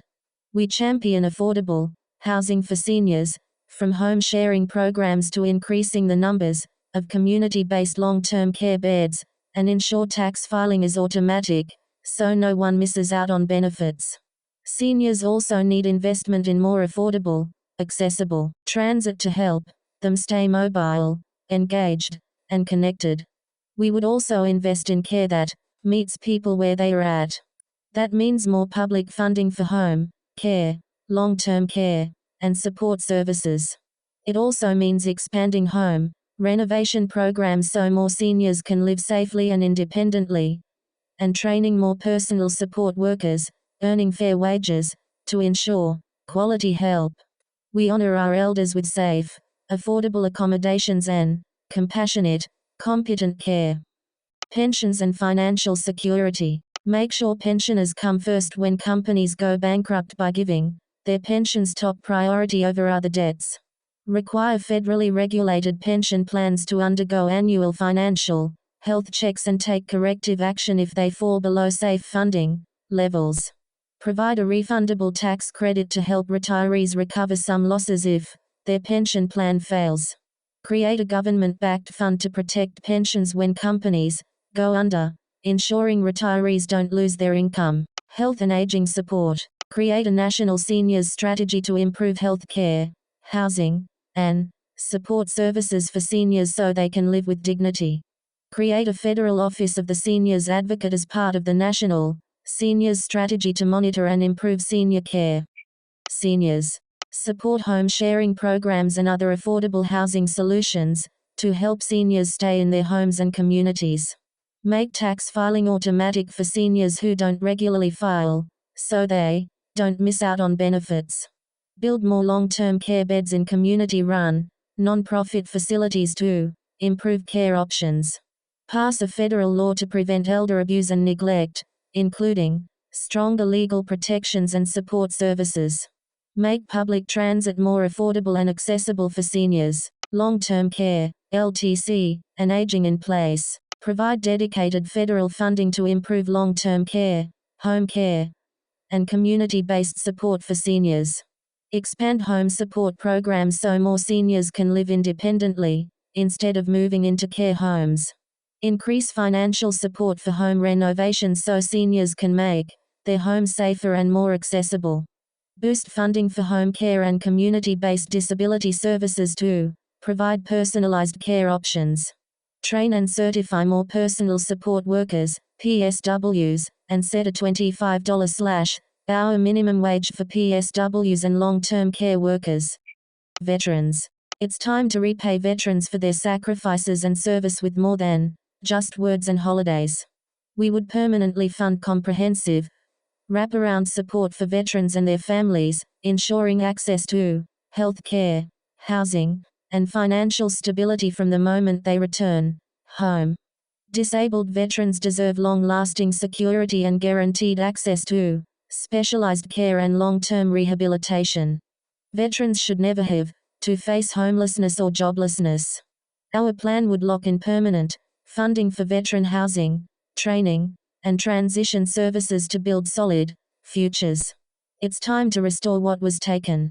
We would restore lifetime pensions, ending the era of one-time payouts that leave veterans struggling. Survivor benefits would be protected without arbitrary restrictions, and the Broken Veterans Review and Appeal Board would be overhauled to make it transparent, accountable, and veteran-centered. We would seek to consult directly with veterans and military families across the country to modernize the Veterans Charter, because no one understands the needs of veterans better than they do. Health care must include mental health care. Veterans with PTSD will receive the treatment and support they need, not a fast track to discharge. We'll fund permanent, community-based mental health programs and addiction services, so no one falls through the cracks. Veterans served this country with courage and sacrifice. Now it's Canada's turn to serve them with compassion, honor, and the full measure of our commitment. Their service doesn't end when they take off their uniforms, and neither should our support. Comprehensive support for veterans and families. Permanently fund integrated support services for veterans and their families, ensuring access to healthcare, housing, and financial assistance. Ensure disabled veterans receive specialized healthcare, rehabilitation services, and long-term financial security. Permanently fund veteran housing, job training, and support services to ensure stability and prevent homelessness.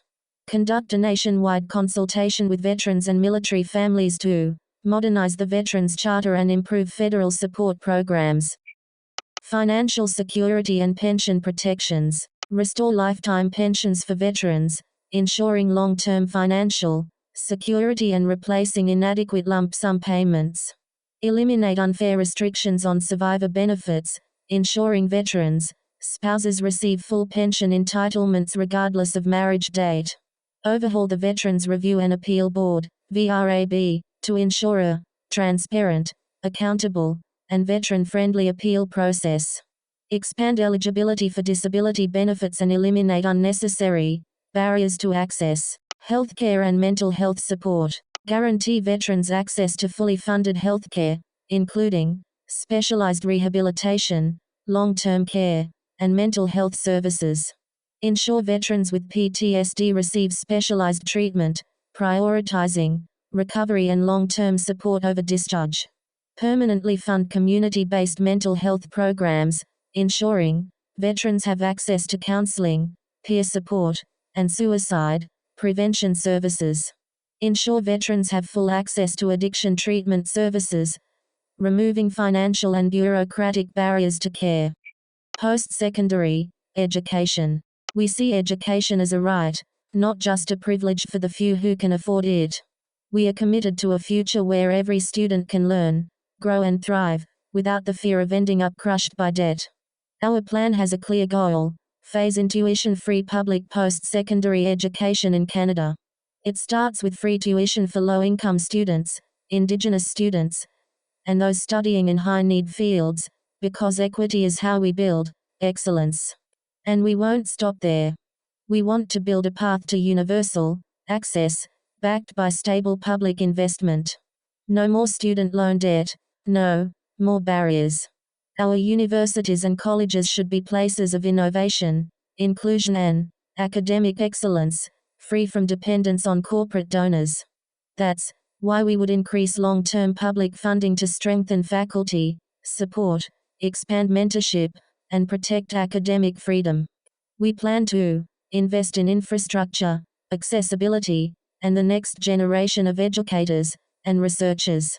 We'll end the exploitation of international students with national tuition caps and enforce ethical recruitment, transparency, and fair treatment from application to graduation.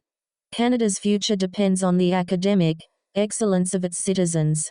With expanded apprenticeships, reskilling opportunities, and world-class research funding, we would unlock potential in every region of the country and at all income levels.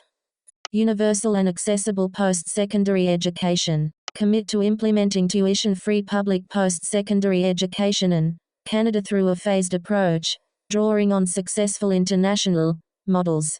Begin by offering free tuition to low-income students, Indigenous students, and those in critical fields, with the goal of expanding access to all students over time. Develop sustainable funding strategies to support this transition, ensuring that financial barriers do not impede access to higher education. Commit to implementing tuition-free public post-secondary education in Canada through a phased approach, drawing on successful international models. Begin by offering free tuition to low-income students, Indigenous students, and those in critical fields, with the goal of expanding access to all students over time. Develop sustainable funding strategies to support this transition, ensuring that financial barriers do not impede access to higher education. Eliminate all federal student loan debt, providing financial relief to graduates and current borrowers. Fully fund the Post-Secondary Student Support Program, PSSSP, to cover tuition and living expenses for all Indigenous students who qualify. Once tuition-free post-secondary education is fully implemented, refocus PSSSP on funding relocation and living expenses for Indigenous students. Post-secondary education. Institutional funding and academic support. Increase stable, long-term federal funding for universities and colleges to support mentorship programs, expand faculty diversity, and create more tenure-track positions. Invest in post-secondary and trade school programs to improve student resources, faculty support, and infrastructure. Guarantee stable public funding for universities and colleges to reduce dependence on corporate donors and safeguard academic independence. Ethical international student recruitment and tuition fairness. End the financial exploitation of international students by capping tuition fees at fair and reasonable rates. Establish a national regulatory framework for the ethical recruitment of international students, ensuring full transparency and accountability in tuition fees, housing, and employment expectations. Require post-secondary institutions to disclose accurate information on housing costs, rental availability, and cost of living expectations for international students before enrollment. Workforce development and research excellence. Expand reskilling and apprenticeship programs through the Canada Training Benefit, ensuring workers can transition into sustainable, high-demand careers. Increase federal funding for graduate research by tripling Canada graduate scholarships for master's students and doubling them for PhD students. Strengthen Canada's position as a global research leader by increasing funding for universities and attracting top international scholars and students. Youth. Young people need to have a future they can believe in, and we need to invest in youth for the future well-being of all Canadians. Our plan intends to build that future with a bold vision that places youth at the center. We would start with the elimination of all federal student loan debt and begin the transition to tuition-free post-secondary education. Give young people the freedom to learn without a lifetime of repayment. This includes full funding for Indigenous education, the expansion of local campuses and co-op programs, and investment in Indigenous-led language and cultural education, because learning should lift communities, not leave them behind. But education is just the beginning. Our implementation of a guaranteed, livable income would mean that no young person would be forced to choose between paying rent or buying groceries and building their future. We would seek to expand apprenticeships in climate change mitigation-related jobs, like clean energy, and our youth employment strategy would create real pathways to meaningful, well-paid work, especially in green industries and community infrastructure.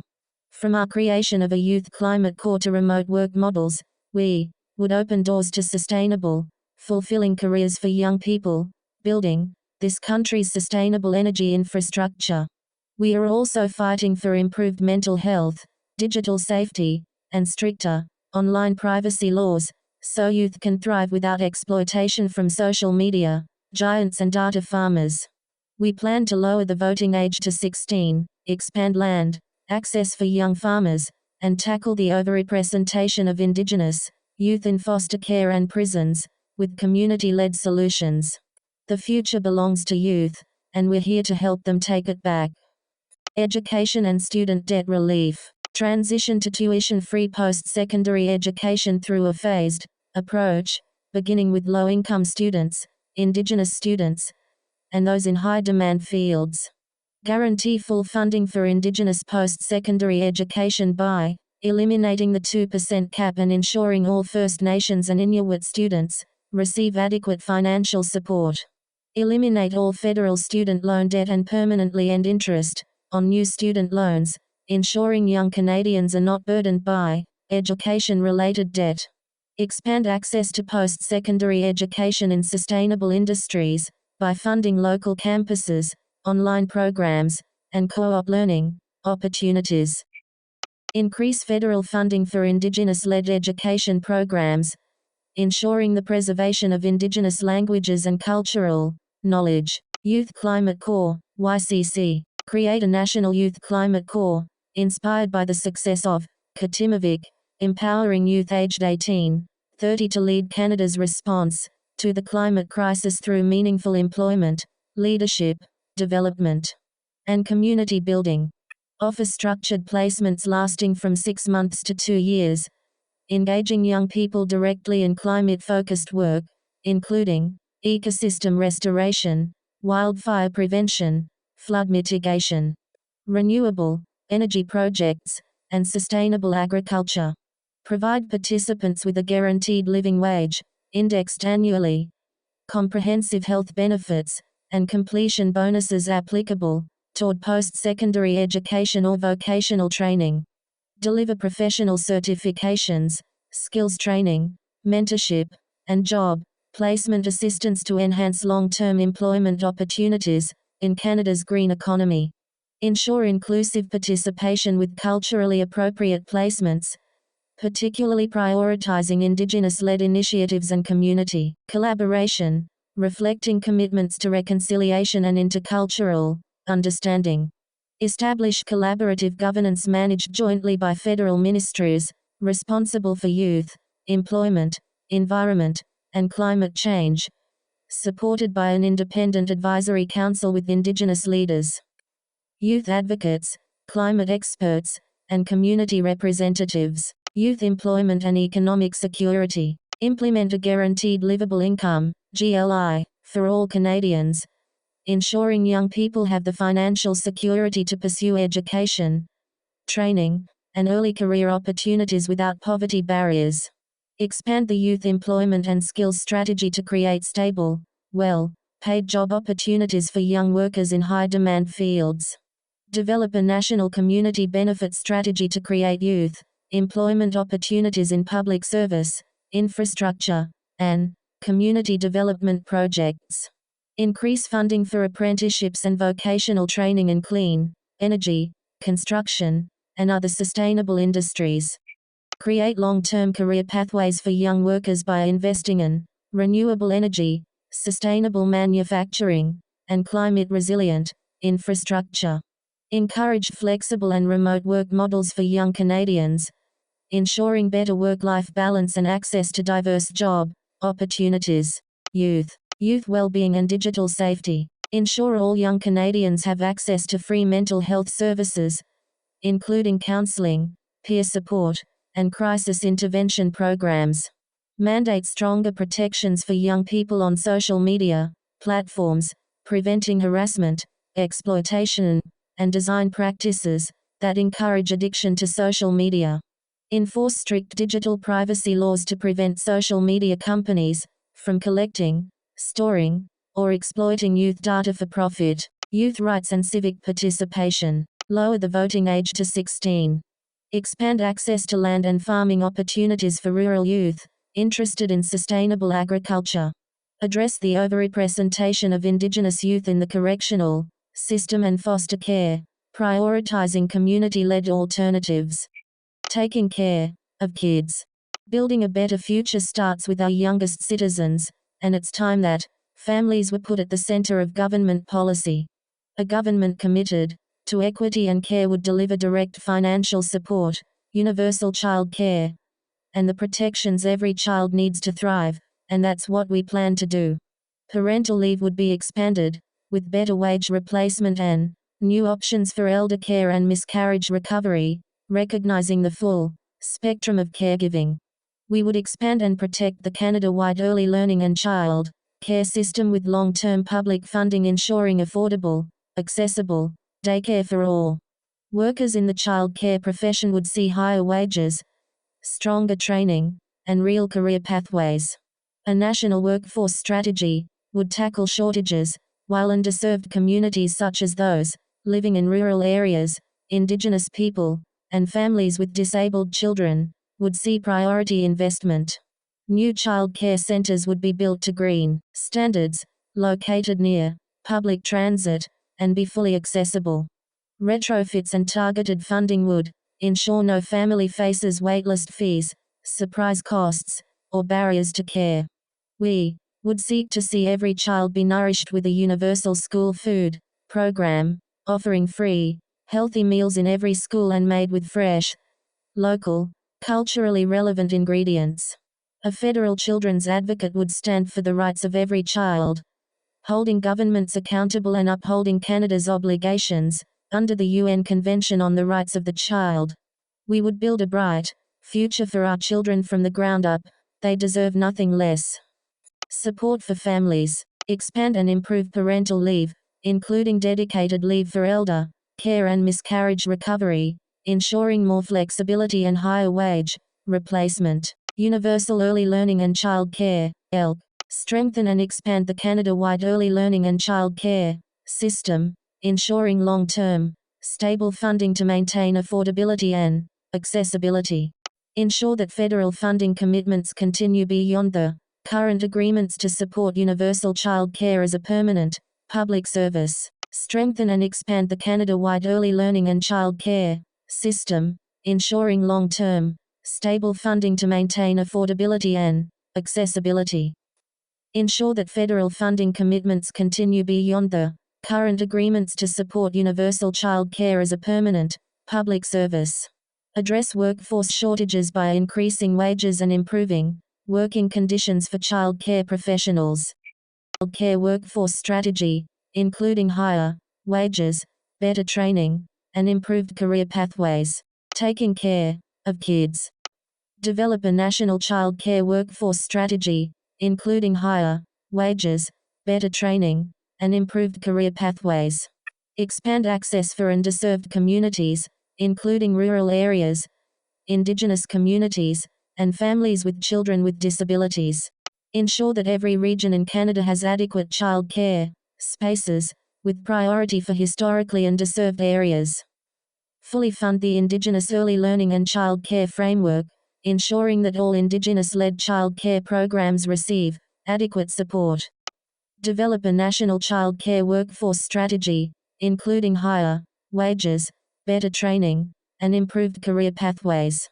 Expand access for underserved communities, including rural areas, Indigenous communities, and families with children with disabilities.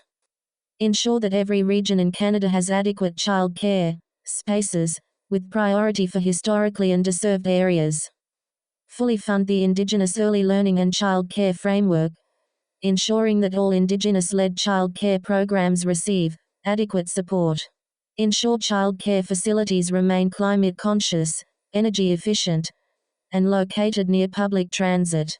Provide targeted federal funding to retrofit and build child care centers with green building standards and climate resilience in mind. Develop a national child care workforce strategy, including higher wages, better training, and improved career pathways. Expand access for underserved communities, including rural areas, Indigenous communities, and families with children with disabilities. Ensure that every region in Canada has adequate child care spaces, with priority for historically underserved areas. Fully fund the Indigenous early learning and child care framework, ensuring that all Indigenous-led child care programs receive adequate support.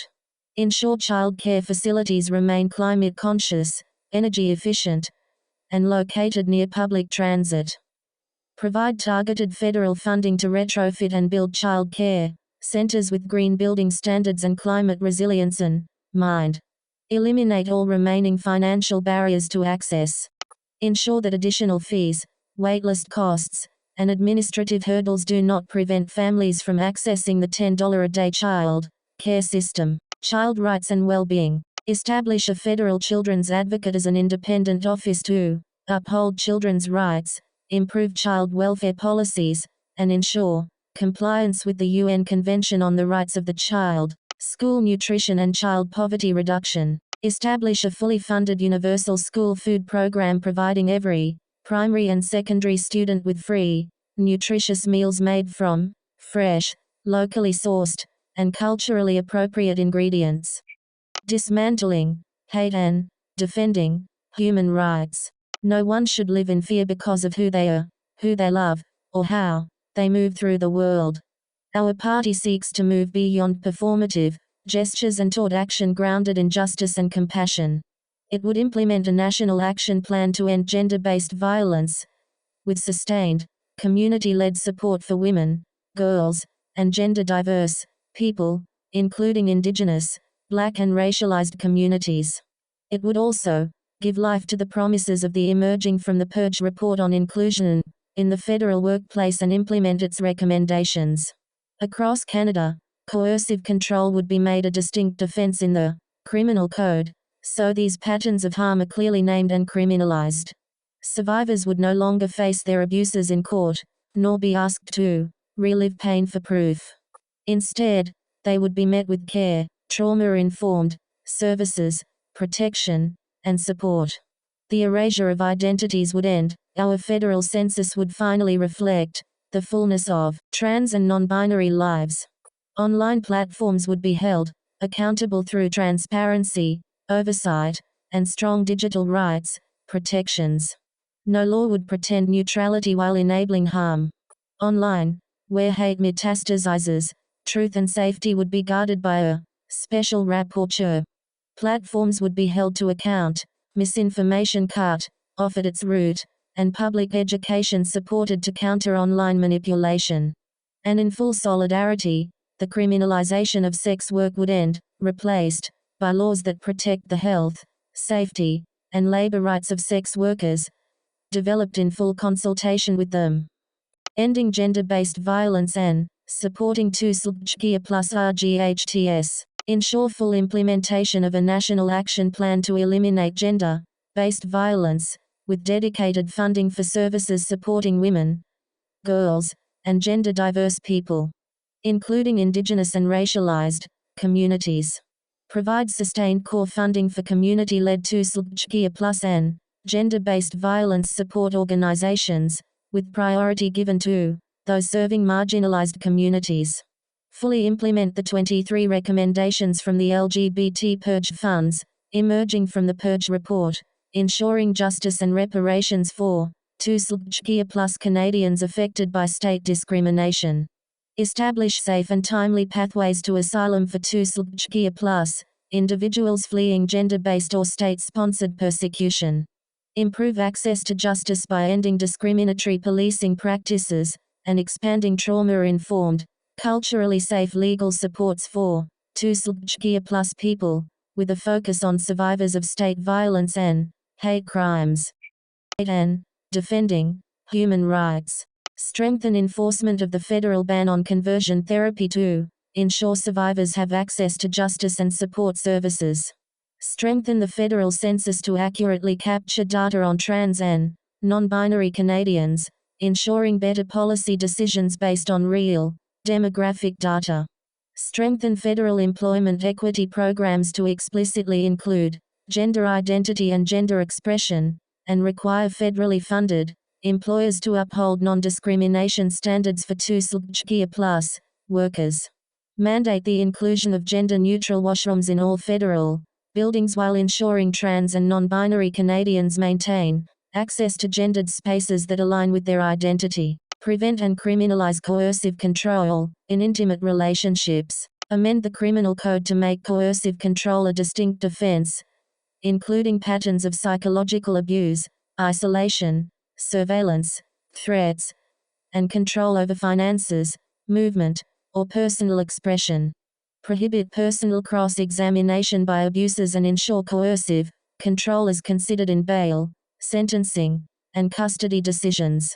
Train police, judges, and service providers to respond with a trauma-informed approach. Ensure coercive control is recognized under the Federal Divorce Act and support cooperation with provinces to improve how family courts handle these cases. Direct funding to services for those at highest risk of coercive control, including Indigenous women, women with disabilities, migrant women, and LGBTQ+ people. Invest in prevention and support through public education, legal aid, housing, counseling, and culturally safe services, in partnership with survivors and advocates. Expand training for immigration officers, RCMP, and federally funded service providers. Work with provinces to extend training to frontline workers in family services and child welfare. Monitor how coercive control is addressed in the justice system through disaggregated data and public reporting to identify gaps and prevent misuse. Dismantling hate and defending human rights. Combating hate, misinformation, and digital harms. Appoint a special rapporteur on online hate and extremism to monitor, research, and recommend policies to counter digital radicalization and misinformation. Enforce clear guidelines to prevent the misuse of free speech, protections for spreading hate speech and inciting violence. Fund direct support services for people targeted by online hate and harassment, including legal aid, counseling, and emergency response programs delivered through community organizations. Increase federal funding for research on how online hate and misinformation fuel real-world violence, ensuring transparency in findings and policy recommendations. Support strong protections against digital interference in Canadian elections, as outlined in Democratic Reform and Good Governance, including new rules on foreign influence, truth in political advertising, and transparency in political data use. Reinforce youth protections online through measures outlined in Managing Technological Change, including banning social media, targeting of minors, and expanding youth mental health and digital literacy supports. Uphold digital rights protections, including safeguards against profiling, surveillance, and algorithmic discrimination, through legislation outlined in Managing Technological Change. Ensure platform accountability for hate and misinformation through audit and transparency measures described in Managing Technological Change. Respecting sex workers' rights. Decriminalize sex work, replacing criminal laws with legislation that protects the health, safety, and labor rights of sex workers. New laws would be developed in full consultation with sex workers, human rights experts, and frontline organizations. Ensure sex workers have access to the same workplace protections as other workers, including the right to organize, access to health and social services, and protection from discrimination and violence. Create a pathway for clearing past convictions related to consensual sex work, so that those affected are not unfairly punished for laws that have since changed. Dismantling hate and defending human rights. Fund training and policy reform within the RCMP and other federally regulated policing bodies to ensure responses to sex workers are grounded in human rights, harm reduction, and non-discrimination. Encourage provinces to adopt best practices through federal funding agreements. Ensure that online safety tools and communication platforms used by sex workers are not criminalized under vague or overbroad laws intended to target trafficking or exploitation. Align anti-trafficking efforts with the approach outlined in Justice, ensuring that prevention, victim support, and prosecution efforts do not criminalize or endanger consensual adult sex workers. Government that works for you. Canadians are tired of watching governments serve the well-connected while everyone else is told their problems can't be fixed. We deserve better, and we know government can work differently. Not as a machine for corporate influence or political theater, but as a force for fairness, justice, and the common good. We'll start by rebuilding the foundation. That means putting an end to winner-take all politics and bringing in proportional representation so every vote counts. It means stronger ethics rules, more transparency, and a hard stop to the revolving door between government and corporate lobbyists. But democracy isn't just about elections, it's about how decisions get made, and who gets to be at the table. We'll establish a permanent council of Canadian governments that brings Indigenous, municipal, provincial, territorial, and federal governments to the table as equal partners. We'll strengthen Quebec's voice in Confederation, and we'll finally act on the full implementation of the Truth and Reconciliation Commission's calls to action and the MMIWG calls for justice. We'll restore trust by delivering results. That means public services people can actually access, from local journalism and broadband to Canada Post and Transit. It means action on justice reform, arts and culture, digital protections, and immigration policy that reflects both compassion and long-term planning. We're not here to protect the status quo. We're here to build a democracy that's transparent, responsive, built on fairness, and driven by what's right, not what's easy. That's what government should be. And that's what we're fighting for. Green Platform. Democratic reform and good governance. The strength and integrity of our democracy is a core value. We believe that a truly democratic nation is one where every voice is heard, every vote matters, and public trust is honored. Our vision is to build a democracy that is transparent, accountable, and inclusive for all Canadians. The Green Party will modernize Canada's electoral system by implementing proportional representation and convening a citizens' assembly on democratic renewal to examine crucial reforms like online voting, lowering the voting age to 16, and mandatory voting. To protect our political system from foreign influence, we will restore the per vote subsidy, reduce donation limits, and introduce a foreign influence transparency registry. We will empower Elections Canada to proactively investigate foreign interference and provide public reporting on threats to election integrity, including from emerging technologies like AI. We must restore Canadians' trust in our democracy. That begins with transparency and integrity. Strengthening the Conflict of Interest Act to include personal, political, and family ties is essential. Canadians deserve to know that public service means serving the public, not private interests. A government with nothing to hide would close the revolving door between politics and lobbying, enforce real penalties for conflicts of interest, and shine a light into every backroom meeting. We would implement real-time transparency in lobbying, and ensure all regulatory board appointments undergo meaningful conflict of interest screening. Whistleblowers must be protected, not punished. And our parliamentary watchdogs, the Ethics Commissioner and Auditor General, must have true independence and the power to act. Ethics aren't optional. They are the foundation of democracy. Electoral reform. Modernize Canada's electoral system and protect Canadian democracy by implementing proportional representation.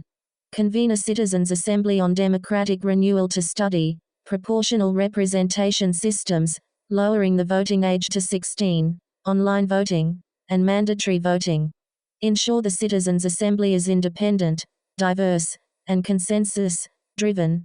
Align bullet point. Require political parties to report on candidate recruitment from underrepresented groups. Democratic reform and good governance. Political finance and foreign influence protections. Restore the per vote subsidy for political party funding and reduce donation limits to curb foreign influence in elections. Strengthen financial transparency, and reduce reliance on private donors who may act as conduits for foreign interests. Strengthen protections against foreign funding and influence in Canadian elections, including expanding third-party political financing rules. Establish a foreign influence transparency registry, requiring individuals and entities lobbying on behalf of foreign governments to disclose their activities. Expand the mandate of Elections Canada and the Commissioner of Canada Elections to proactively investigate suspected foreign interference. Require political parties and candidates to report any known instances of attempted foreign influence or coercion. Introduce public reporting on foreign interference threats in elections, balancing transparency with national security concerns. Campaign integrity and election oversight. Require all political parties to submit campaign platform cost estimates to the Parliamentary Budget Officer. Mandate Elections Canada to create a truth in advertising framework for election campaigns. Empower the Commissioner of Canada Elections to regulate and sanction false political advertising. Mandate full transparency in publicly released polls, requiring disclosure of sample size, weighting methods, funding sources, question wording, and margin of error to prevent misinformation. Hold media and polling firms accountable for responsible poll reporting, ensuring all published polls are independently verified and presented with clear methodological context. Defending democracy from emerging threats. Establish an all-party standing committee to examine the risks and opportunities of emerging technologies, including AI and digital platforms, in elections. Oppose the preemptive use of the notwithstanding clause and support legislative measures to restrict its application, ensuring it remains a tool of last resort in exceptional circumstances. Democratic reform and good governance. Ethics, conflict of interest, and lobbying reform. Strengthen the Conflict of Interest Act by broadening the definition of conflicts to include personal, political, and family interests, with meaningful financial penalties for violations. Impose mandatory conflict of interest screening and disclosure for all federal regulatory board appointments. Close the revolving door between politics and lobbying by enforcing a 5-year cooling-off period for former politicians and senior public officials. Enhance transparency by requiring lobbyists to publicly disclose, in real time, all interactions with elected officials and public servants. Expand whistleblower protections with robust safeguards against retaliation and secure channels for confidential disclosures. Strengthen the independence and investigative powers of parliamentary officers, including the Auditor General and Ethics Commissioner. Replace the secretive Board of Internal Economy with an independent oversight committee to transparently review MPs' salaries, expenses, and budgets. Prohibit federal funding for industry-backed NGOs that advocate private interests under the guise of public benefit. Mandate open government practices, ensuring proactive disclosure of government documents and timely responses to access to information requests. Restoring excellence in the federal public service. End reliance on costly private consulting firms such as McKinsey and Deloitte, ensuring that core governmental functions and services are delivered by professional, experienced public servants. Reinstate effective, citizen-focused service delivery models, reversing damaging restructuring from previous governments, such as the creation of Service Canada under Harper. Reinvest in Canada's federal public service, rebuilding capacity, morale, and expertise to deliver high-quality, efficient services that Canadians expect and deserve. Enhance oversight and accountability to prevent misuse of taxpayer dollars. Reduce wasteful spending at the political level, including significantly cutting the Prime Minister's office budget from $10 million to $1 million. Democratic reform and good governance. Access to information and government transparency. Extend the Access to Information Act to the Prime Minister's office, ministers' offices, and Parliament. Scrap all access to information, ATI, fees except for filing fees. Enforce deadlines for timely ATI request processing and empower the Information Commissioner to order the release of information. Override government secrecy exemptions in the public interest. Allow the Information Commissioner to review cabinet confidentiality claims, privacy, surveillance, and data protection. Expand Privacy Commissioner powers to protect personal data and enforce privacy laws. Require CSIS and CSE to obtain warrants before surveillance on Canadians. Ban routine surveillance of protesters and NGOs and prohibit data sharing with agencies like the National Energy Board. Require Internet Service Providers, ISPs, to release user data only with a legal warrant, except in emergencies. Make political parties subject to the Privacy Act. Mandate data breach reporting for all government agencies, companies, banks, and political parties. Council of Canadian Governments. Greens believe Canada is strongest when all levels of government cooperate, instead of compete. It's time to transform how we govern this country. We would replace the First Minister's meetings with a permanent Council of Canadian Governments, a bold, collaborative forum where federal, provincial, territorial, municipal, and Indigenous governments work as equal partners. Rooted in the spirit and substance of the United Nations Declaration on the Rights of Indigenous Peoples, UNDRIP, this council would honor nation, two-nation and Inuit Crown relationships, not as symbolic gestures, but as foundational pillars of our democracy. Together, we would set national priorities and tackle the big challenges: climate change, healthcare, housing, reconciliation, and economic justice. We would build a unified response to emergencies like pandemics, wildfires, and floods. Through transparent, public meetings and regular consultations, this council would restore trust and accountability in Canadian governance. Infrastructure investments would be strategic and equitable, designed to empower rural and remote communities and lift Indigenous communities as full partners. Fair fiscal policies would deliver the stable funding every region needs for schools, hospitals, homes, and transit. This is a vision of a more cooperative, responsive, and enduring federation, where governments don't compete but instead work together to shape Canada's future under a shared vision. Thinking like a country. Establish a permanent Council of Canadian Governments, replacing traditional First Ministers' meetings with a collaborative forum where federal, provincial, territorial, municipal, and Indigenous governments set national priorities and tackle common challenges together. Include Indigenous governments as equal partners, fully reflecting nation to nation, Inuit Crown, and government to government relationships in accordance with the United Nations Declaration on the Rights of Indigenous Peoples, UNDRIP. Jointly set national goals and priorities, ensuring cooperative approaches to climate change, healthcare, infrastructure, immigration, economic equity, and reconciliation, bridging jurisdictional divides. Develop coordinated national responses to emergencies, improving Canada's ability to quickly and effectively respond to public health crises, climate disasters, economic disruptions, and other national threats. Ensure transparent and democratic governance, with publicly accessible meetings, decisions, and regular consultations to strengthen public trust and accountability.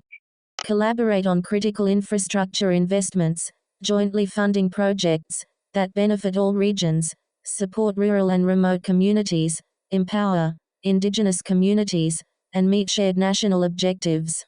Promote fair and collaborative fiscal policies, improving financial relationships and resource sharing among governments, ensuring stable funding for healthcare, education, affordable housing, and essential public services nationwide. Commit to a long-term, shared vision for Canada, setting clear national objectives beyond electoral cycles, and regularly reporting progress to the Canadian public. Council of Canadian Governments. Reconciliation with Indigenous Peoples. Indigenous sovereignty and self-determination are at the heart of our policy.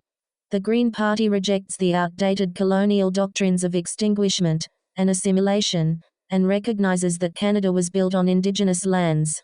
We support and respect the sovereignty of Indigenous nations and their right to assert and implement their Aboriginal title, treaty rights and the right of self-determination.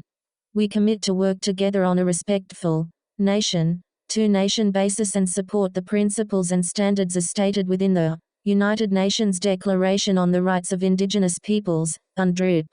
We would advance justice and reconciliation with the development of a legal framework to implement UNDRIP, and commit to include Indigenous governments as equal nation-to-nation partners.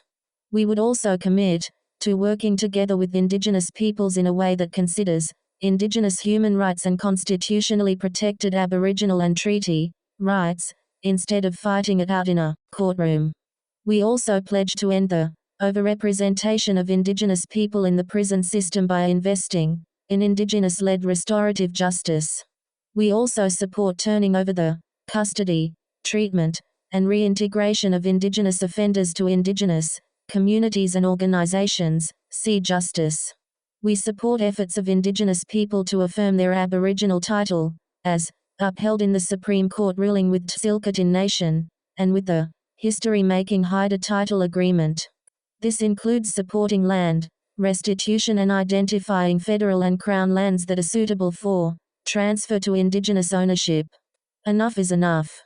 These lasting impacts of colonialism must be addressed through the full implementation of the Truth and Reconciliation Commission's recommendations. Alongside the calls for justice from the missing and murdered Indigenous women and girls inquiry. We are also committed to Indigenous-led governance and services, and prioritizing education, language, revitalization, and health equity, with an emphasis on culturally relevant services. This includes initiatives like eliminating drinking water advisories and expanding access to health care. Economic justice is also central to our vision, with a focus on strengthening Indigenous economic sovereignty, increasing food security, and supporting Indigenous entrepreneurs through procurement opportunities. Through these actions, we aim to foster long-lasting and culturally appropriate infrastructure, housing, and economic opportunities, ensuring a brighter, more equitable future for Indigenous peoples across Canada. Calls to action and justice. Fully implement all 94 calls to action from Canada's Truth and Reconciliation Commission to repair harm, support healing, and build a fair relationship with Indigenous peoples. Implement all 231 calls for justice from the MMIWG inquiry, including a national strategy to end gender-based violence and ensure accountability. Fully fund the Missing Children and Unmarked Burials project, as recommended by the Truth and Reconciliation Commission, with long-term stable funding and Indigenous-led oversight to uncover and address Canada's colonial history transparently and respectfully. Confront the systemic over-incarceration of Indigenous peoples, especially Indigenous women, through a coordinated justice strategy, grounded in Indigenous self-determination. This includes supporting Indigenous-led alternatives to incarceration and dismantling the colonial systems that disproportionately criminalize and imprison Indigenous peoples, see Justice. Reconciliation with Indigenous peoples. Indigenous sovereignty and land rights. Formally reject the colonial doctrines of terra nullius and discovery, affirming that Canada was built on Indigenous lands whose rights and sovereignty must be respected. Formally recognize Indigenous sovereignty over self-defined and self-governed lands, ensuring full jurisdiction and self-determination. Explicitly recognize and support Inuit sovereignty over Inuit Nunangat, empowering Inuit-led governance. Identify federal and Crown lands suitable for transfer to Indigenous ownership, following Supreme Court rulings such as Tsilhqot'in Nation, to support land restitution. Expand support for Indigenous-led conservation and stewardship of land, water, and cultural sites, ensuring stable funding and recognition of Indigenous governance. Indigenous-led governance and services. Establish an Indigenous-led process to transition from colonial governance structures to self-determined Indigenous governance models.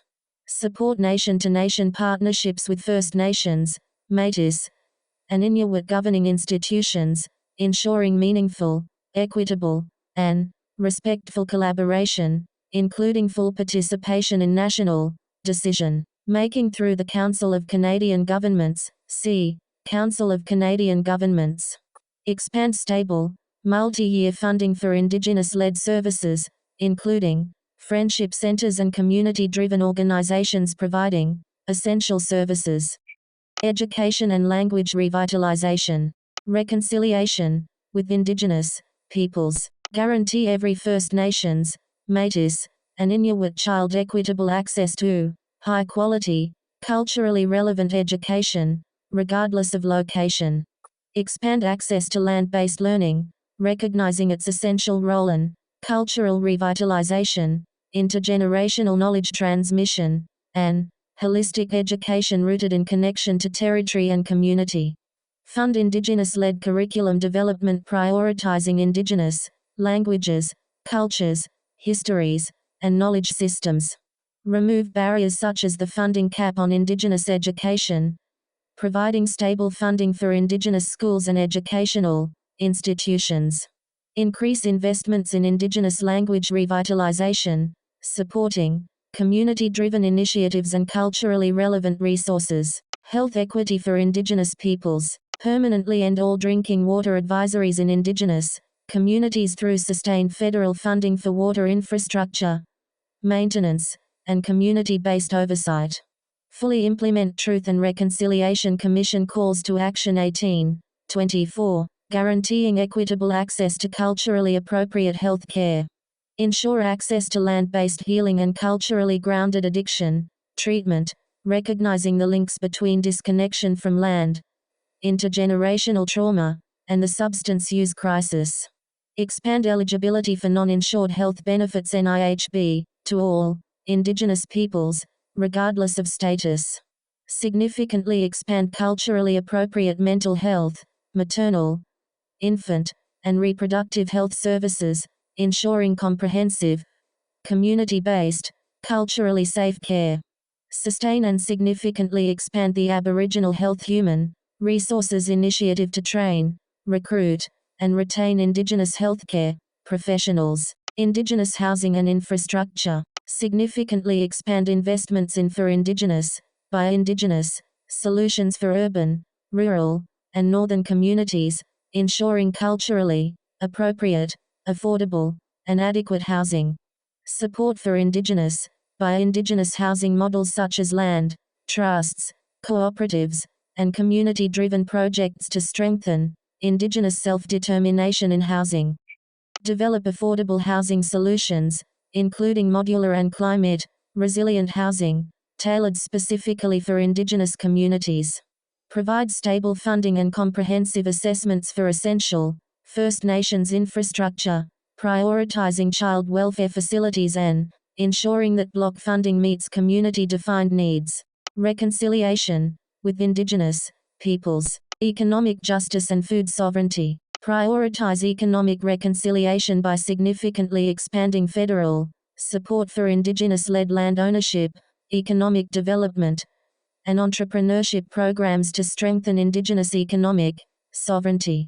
Increase food security in northern and remote Indigenous communities through substantial investments in Arctic agriculture, community greenhouses, traditional harvesting, and nutrition education programs.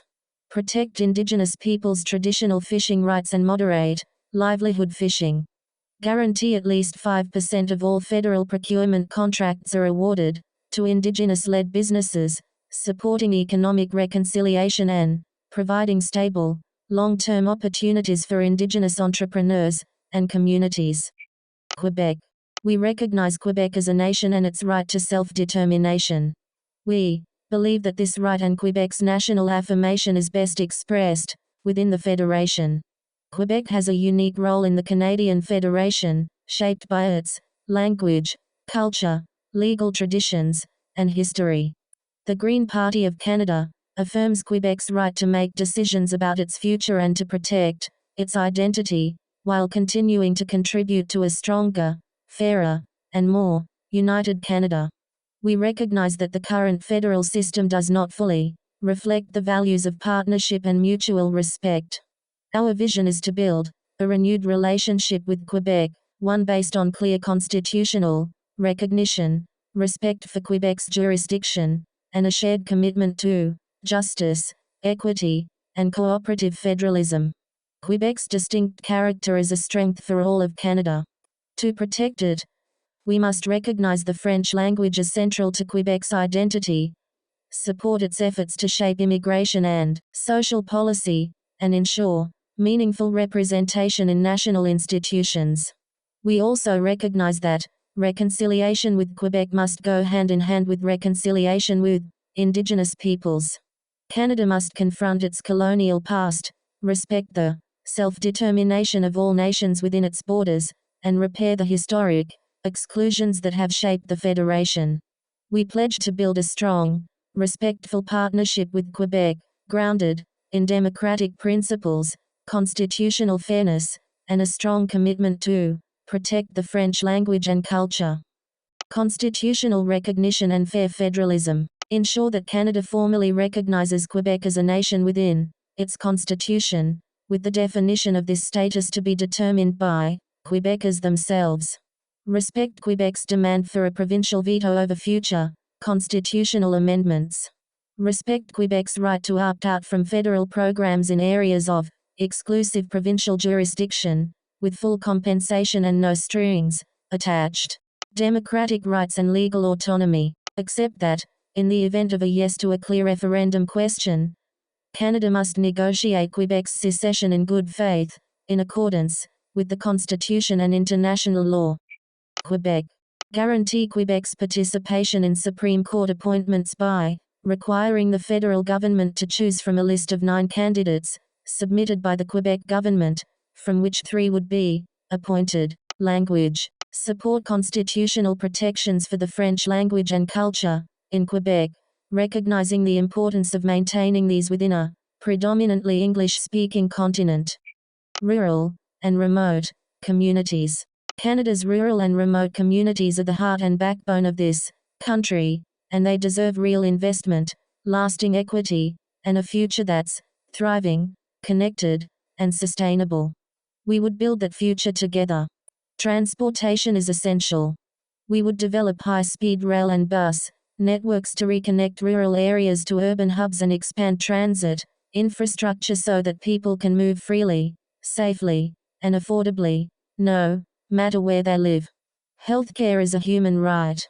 We'd address long-standing gaps in rural healthcare by ensuring the Canada Health Transfer reflects the true cost of delivering services in remote regions. Through innovative solutions like telemedicine, we'd bring healthcare closer to home. To build strong rural economies, we'd invest in rural and northern infrastructure alongside an annual boost to the Universal Broadband Fund, which lays the groundwork for prosperity through connectivity and local job creation. We'd break up telecom monopolies and empower rural consumers with fairer choices and pricing.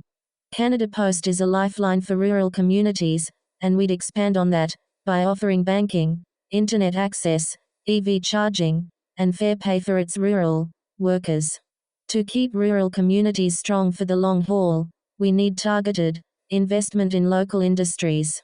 That means supporting local renewable energy projects, building stronger regional food systems, and expanding small-scale processing in forestry and fisheries. We'll also protect farmland through land trusts and provide direct support to farmers, keeping rural economies resilient and rooted in the land. Revitalizing rural Canada starts by meeting people where they are at. Develop high-speed rail and bus networks to connect rural and urban areas. Expand transit services and infrastructure in rural communities. Address disparities in rural service delivery, access, and funding. Reevaluate the Canada Health Transfer (CHT) to ensure equitable rural funding. Support innovative health delivery models like telemedicine, infrastructure and connectivity. Provide funds annually for rural and northern infrastructure beginning in 2028. Rural and remote communities. Build broadband infrastructure to revitalize rural economies. Expand the Universal Broadband Fund. Break up telecom monopolies to ensure fair treatment of rural consumers. Canada Post and essential services. Expand Canada Post's mandate to include banking, internet hubs and EV charging. Increase salaries for rural Canada Post employees and close pay gaps. Sustainable rural economies. Support local investments in renewable energy and green manufacturing. Help farmers transition from industrial agribusiness to localized food systems. Replace half of food imports with domestic production. Create land trusts to control farmland prices and protect arable land. Fund value-added forestry-based manufacturing in rural Canada. Ensure sustainable and economically viable timber pulp and paper industries. Immigration. Immigration is one of Canada's greatest strengths. It brings new skills, energy, ideas, and cultural richness to our communities. At a time when many regions face labor shortages and an aging population, immigration can help build a more vibrant, sustainable future for newcomers and long-time residents alike. But immigration must be planned and responsible. We need newcomers, but we must be ready to welcome them. The Liberal government made a serious error when, without parliamentary review, it followed the advice of McKinsey and Company and set an annual immigration target of 500,000. There was no plan for where people would live or how communities would adapt. There were also no published targets for temporary residents until 2024. We believe in learning from these mistakes. Immigration targets must be thoughtful, transparent, and aligned with Canada's real capacity and long-term planning for both temporary and permanent immigration. Canada's immigration system should reflect our values, compassion, fairness, and a belief in the strength of diverse, welcoming communities. That means reducing delays, protecting people from exploitation, reuniting families, and ensuring newcomers can access the services they need to thrive. We also believe immigration policy can play a role in strengthening depopulated communities. We'll begin exploring, in partnership with local governments and community organizations, how immigration could support population renewal and climate resilience in regions where homes and schools sit empty and services are at risk of disappearing. These conversations will be guided by local needs, equity, and community consent. Workforce integration and accreditation. Invest annually in provincial immigration settlement programs, expanding funding for language training, employment support, and multicultural community building. Ensure accreditation bodies modernize foreign credential recognition, allowing faster integration into Canada's workforce. Increase funding for skills training programs, prioritizing sectors facing chronic labor shortages. Require professional associations to adopt faster, more transparent, foreign credential assessments, reducing bureaucratic barriers. Pathways to permanent residency and citizenship. Provide annual funding to reduce processing times for permanent residency applications and expand pathways for essential workers. Create a new employer-driven immigration program to transition foreign workers in essential sectors to permanent residency. Introduce income-based exemptions for permanent residency and citizenship application fees. Create a limited pathway to permanent residency for international students entering occupations experiencing critical labor shortages, such as doctors, nurses, lab technicians, and other essential health care roles, where qualified Canadians are not available to fill the need. Commit to a principled, case-by-case process for regularizing the status of undocumented residents, one that upholds Canada's humanitarian values and recognizes their contributions to our communities and economy. Reduce PR application fees and financial requirements for international students, eliminating excessive financial burdens. Refugee and humanitarian protection. Expand refugee resettlement programs, ensuring refugees receive housing, language training, and employment support. Commit to reducing refugee application processing times, resolving claims within 12 months or less. Terminate Canada's Safe Third Country Agreement with the U.S., ensuring asylum seekers can claim protection in Canada without restrictions. Family reunification. Expand parent and grandparent sponsorship caps, ensuring more families can reunite in Canada. Reduce processing times for family reunification applications, prioritizing dependent children and spouses. Eliminate visa requirements for parents visiting their children, allowing longer stays for family support. Welcoming growth where it's needed most. Begin exploring how immigration policy might support rural renewal and climate resilience, in collaboration with communities and local governments. Engage with municipalities, provinces, Indigenous governments, and community organizations to assess the potential for voluntary Resettlement strategies that align with local development goals. Study best practices from other jurisdictions that have successfully used immigration to reverse population decline and strengthen rural economies. Ensure any future policy development in this area is grounded in equity, climate adaptation, and community consent. Immigration system oversight and accountability. Reintroduce legislation to establish a Civilian Complaints and Review Commission for the Canada Border Services Agency, CBSA, ensuring independent oversight. Increase penalties for unethical immigration consultants, and crack down on fraudulent practices that exploit newcomers. Ensure lost Canadians regain their citizenship, automatically restoring status for those affected by outdated laws. Sign and publicly endorse the London Statement, establishing a national regulatory framework for education agents and ensuring ethical recruitment of international students. Periodically assess all designated learning institutions, DLIs, approved to host international students, restricting visas for institutions with low student retention rates. Require institutions to provide financial transparency to international students, ensuring they receive accurate cost of living estimates before arriving in Canada. Reforming the Temporary Foreign Worker Program, TFWP. Phase out the TFWP in non-agricultural sectors, shifting toward permanent residency pathways.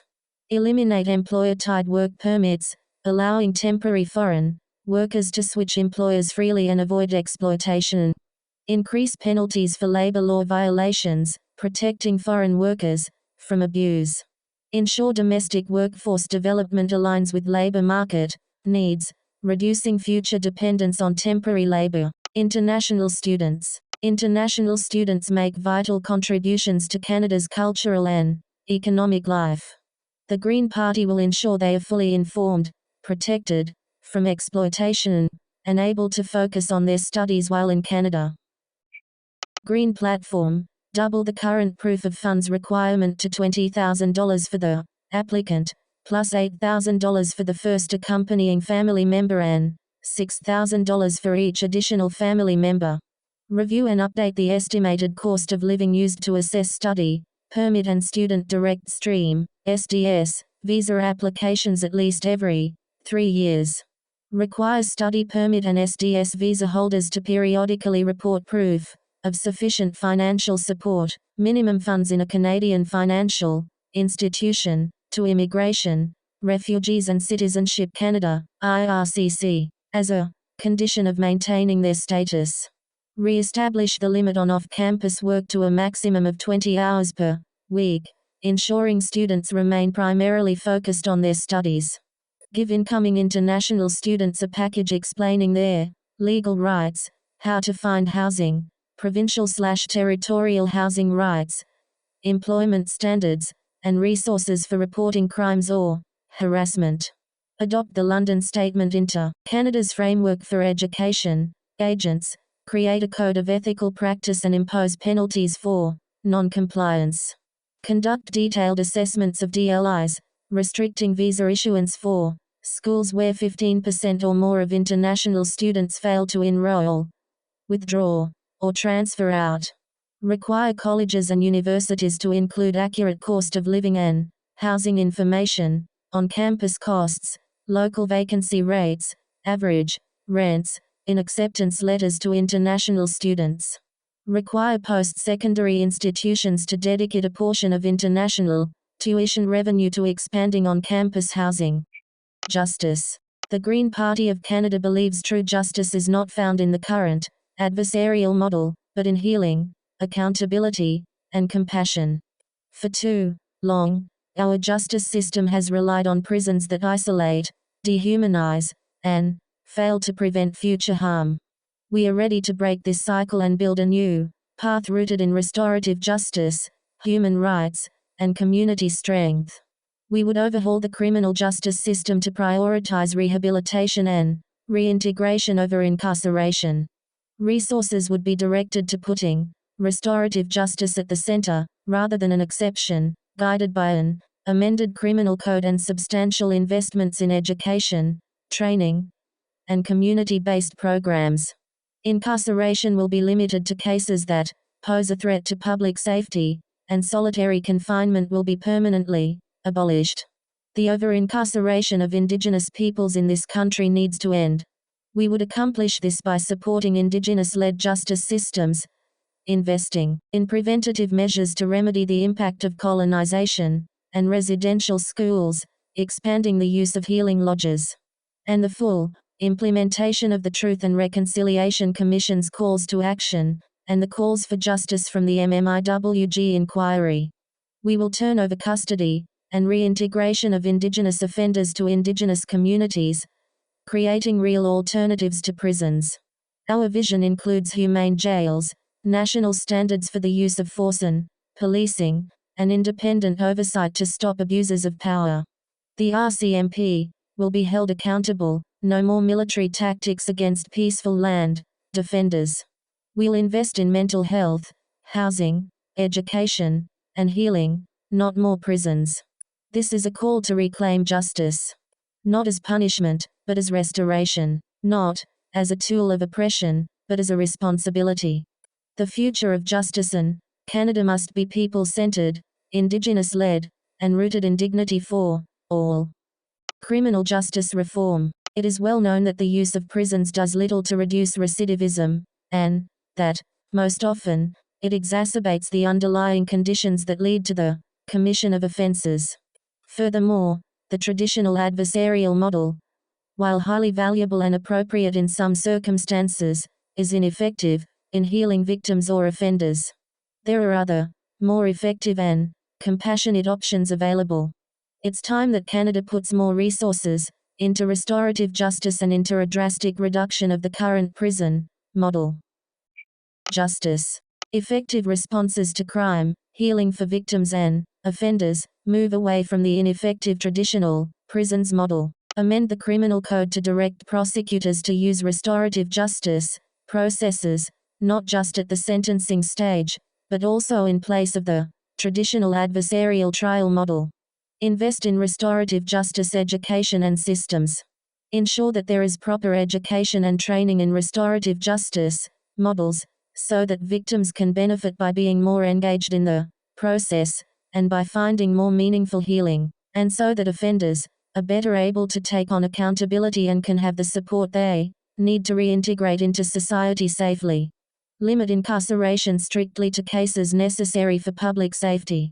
Create a safer, more compassionate society by changing our prison models and systems to ones that are focused more on rehabilitation and reintegration of prisoners into society, and less on isolation and punitive measures.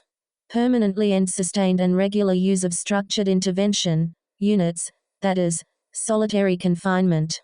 Implement the recommendations of the Office of the Correctional Investigator following the death of Stéphane Bissonnette. Increase investment in community-based mental health services and treatment options to reduce incarceration of individuals with mental illness. Require judges to explicitly consider systemic racism in sentencing, aligning sentencing with Supreme Court decisions. Ensure incarcerated individuals remain close to their home communities.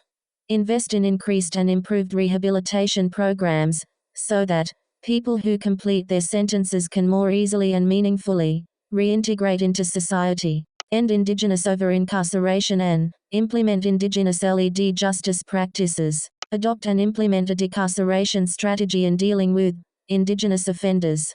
Commit to ending the systemic over-incarceration of Indigenous peoples by substantially investing in preventative measures to remedy the impact of colonization, residential schools, forced displacement, and the 60s scoop.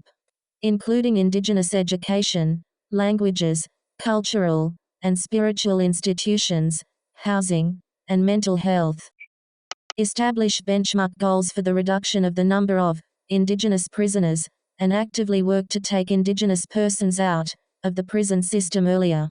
This includes creating alternatives to prisons, and reinventing current risk assessment models. Turn over the custody, treatment, and reintegration of Indigenous offenders to Indigenous communities and organizations. Invest in Indigenous-led restorative justice and healing practices. Expand the number of healing lodges that are available across the country, so that there are more healing lodges available close to every community that has an Indigenous population. Fully implement TRC justice-related calls to action, 2542. Fully implement calls for justice from the MMIWG inquiry. Ensuring humane jails and responsible policing. Most people serve their sentences in provincial/territorial jails. At the same time, the majority of the population in these remand jails is there for pre-trial detention. Addressing the problems in these remand jails requires collaboration between the two levels of government. Collaborate with the provinces and territories to address the increasingly unsafe, inhumane, and unhygienic conditions in jails and to develop universal and consistent policing standards. Work with provinces to develop a more effective, compassionate, and consistent model across all provincial and territorial jails. Develop and enforce uniform standards to address and alleviate overcrowding, reduce lockdowns, and improve the availability of meaningful educational, vocational, spiritual, medical and other rehabilitative and reintegrative resources. Establish a national, evidence-based police use of force standard. Banning chokeholds, carotid holds, and other dangerous techniques. Implement a national standard for independent police oversight. Establish a national database tracking police use of force incidents. Address and prevent human trafficking. Significantly strengthen federal action against human trafficking by increasing resources for prevention, victim support, and survivor-led services, while ensuring robust investigation, prosecution and accountability measures targeting traffickers and exploitative networks. Threats by foreign powers. Amend the criminal code to prohibit advocating for or assisting any efforts aimed at the unlawful annexation of Canada by a foreign power, or forcibly overthrowing Canada's federal or provincial governments. Policing reform and Indigenous jurisdiction. Place strict limits on how the RCMP can exercise its injunction powers, particularly when acting for private interests. Specifically, RCMP must not use military gear or weapons, and must stop the harassment of Indigenous persons who are living peacefully on their own lands or on unceded territory. Develop clear laws on how the RCMP can use third-party or private companies to collect and use personal information about Canadians, so that the privacy rights and other fundamental rights of individuals are protected. Collaborate with Indigenous communities to reduce RCMP involvement in community policing, and replace with Indigenous-created and led law enforcement mechanisms. Reallocate police funding to social services and mental health support. Affirm First Nations jurisdiction over policing by recognizing it as an essential service and co-developing federal legislation to support Indigenous-created and led law enforcement systems, with long-term, equitable funding. Launch a national inquiry into systemic racism in policing, including an investigation into recent in-custody deaths and the disproportionate use of force against First Nations. And heritage. As the arts are a vital component of Canada's economic, social and intellectual well-being, the Green Party is invested in seeing an arts, culture, and heritage sector not just survive but thrive. Our policy focuses on supporting the incredible diversity and creativity of Canada's artists, which, in turn, enriches us all. We will work to significantly enhance a direct infusion of funding to Canada's arts and cultural sectors, including Canada Council for the Arts, Telefilm, Canada, orchestras, and performing arts organizations. We will also establish stable, multi-year funding for community arts programs across the country. The pandemic dealt a blow to theatre arts, museums and galleries, so additional funding will also target these institutions to help them recover and improve digital accessibility and public engagement moving forward. Supporting artists and creative workers is an investment that lifts all boats. The protection and support of Indigenous arts and cultural heritage is a top priority, and significant funds will go towards the creation, conservation, and public accessibility of Indigenous art. We will also work to protect Indigenous intellectual property rights for existing artists and offer mentorship programs for emerging Indigenous artists. We know artists and those in the creative sector struggle to find financial security due to fluctuations in funding. So we will offer programs like income averaging to help stabilize their finances and provide targeted funding for touring artists, especially in rural and underserved areas. Federal incentives will encourage provinces to enhance arts education in schools. To safeguard Canadian cultural sovereignty, we will increase public funding for Canadian-owned media, strengthen regulation of digital platforms, and support local journalism with sustained and reliable funding for the Local Journalism Initiative. Finally, we will modernize the Official Languages Act to ensure linguistic equality across Canada. Funding for arts and cultural institutions. Enhance funding for Canada's arts and cultural sectors, including significant increases for the Canada Council for the Arts, Telefilm Canada, orchestras, and performing arts organizations nationwide. Establish stable, multi-year base funding for community arts programs across Canada, ensuring long-term sustainability and access to cultural activities at the community level. Provide targeted funding to help museums and cultural institutions fully recover from pandemic impacts, improve digital accessibility, and broaden public engagement. Establish permanent federal funding dedicated to festivals, events, and celebrations that showcase Canadian culture, heritage, and diversity. Arts, culture, and heritage. Provide targeted additional funding specifically to the Canada Council for the Arts, National Film Board, and Telefilm Canada to support creative projects that focus explicitly on climate action, sustainability, and raising public awareness about the climate crisis. Ensure stable federal funding for minority language post-secondary institutions, supporting cultural preservation and linguistic diversity across Canada. Support for artists and creative workers. Provide federal incentives to provinces and territories to restore, expand, and enhance arts education programs, especially within rural and remote schools. Promoting equal educational opportunities in arts and culture nationwide.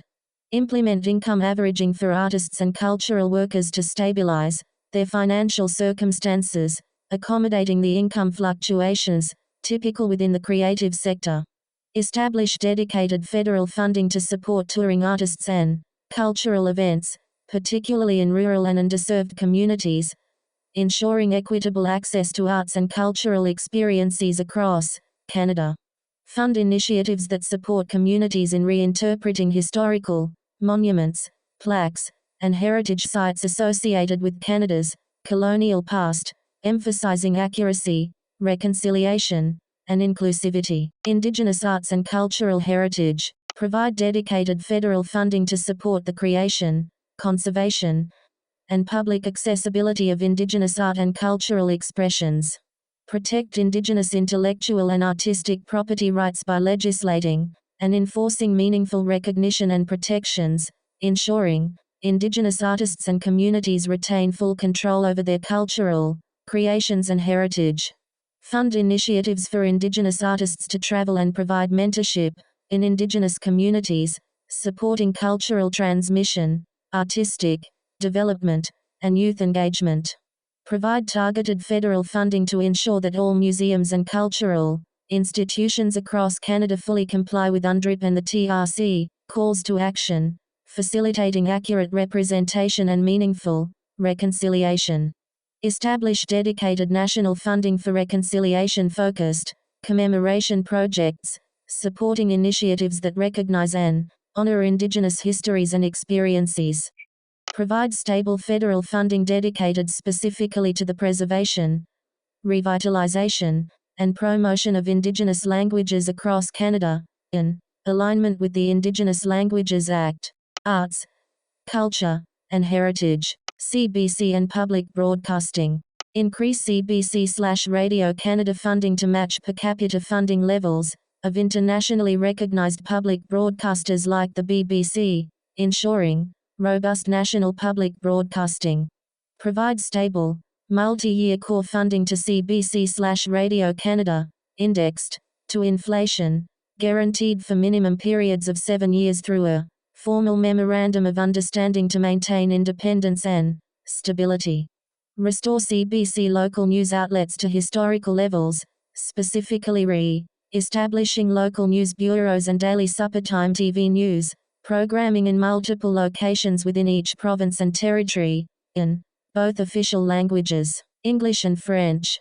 Fund CBC TV news and information programming to be commercial, free or minimally commercial, implementing a maximum of 4 minutes of advertising per hour to preserve program integrity and reduce commercial influence. Develop a public, community-oriented online service through CBC/Radio Canada, offering essential local updates including emergency alerts, fire notifications, and community events, providing an effective alternative to commercial social media platforms. Expand CBC Indigenous broadcasting significantly, ensuring culturally relevant, Indigenous-led content is widely accessible and reflects diverse Indigenous experiences and perspectives across Canada. Prohibit CBC from airing syndicated foreign entertainment programming, junk food TV, such as U.S. commercial game shows, prioritizing quality Canadian cultural content that reflects Canada's unique identity and creativity. Reform CBC/Radio Canada's governance structure to ensure appointments to its board are transparent, merit-based, and free from political interference. Canadian media and cultural sovereignty. Significantly increase public funding for Canadian-owned media, reducing reliance on foreign media, supporting domestic journalism, and safeguarding media independence. Arts, culture, and heritage. Restrict foreign ownership of Canadian media, introducing clear, legislative measures to protect cultural sovereignty, promote ownership, diversity, and limit exposure to foreign propaganda or misinformation campaigns. Create an independent commission to study media ownership in Canada, with a clear plan to break up media monopolies, support local journalism, encourage diverse ownership, and ensure Canadians have access to trustworthy, independent news sources. Direct all government advertising spending exclusively to Canadian-owned publications and platforms, ensuring federal support prioritizes domestic media and journalism. Strengthen CRTC regulation of digital streaming platforms, as outlined in Bill C-10, mandating contributions to Canadian content production and cultural programming. Increase CRTC bandwidth allocation specifically for independent, non-profit, and community broadcasters, ensuring these voices are clearly heard within Canada's media landscape. Modernize and maintain Canadian content, CanCon regulations, ensuring they effectively sustain domestic creative industries and Canadian storytelling in a rapidly evolving digital environment.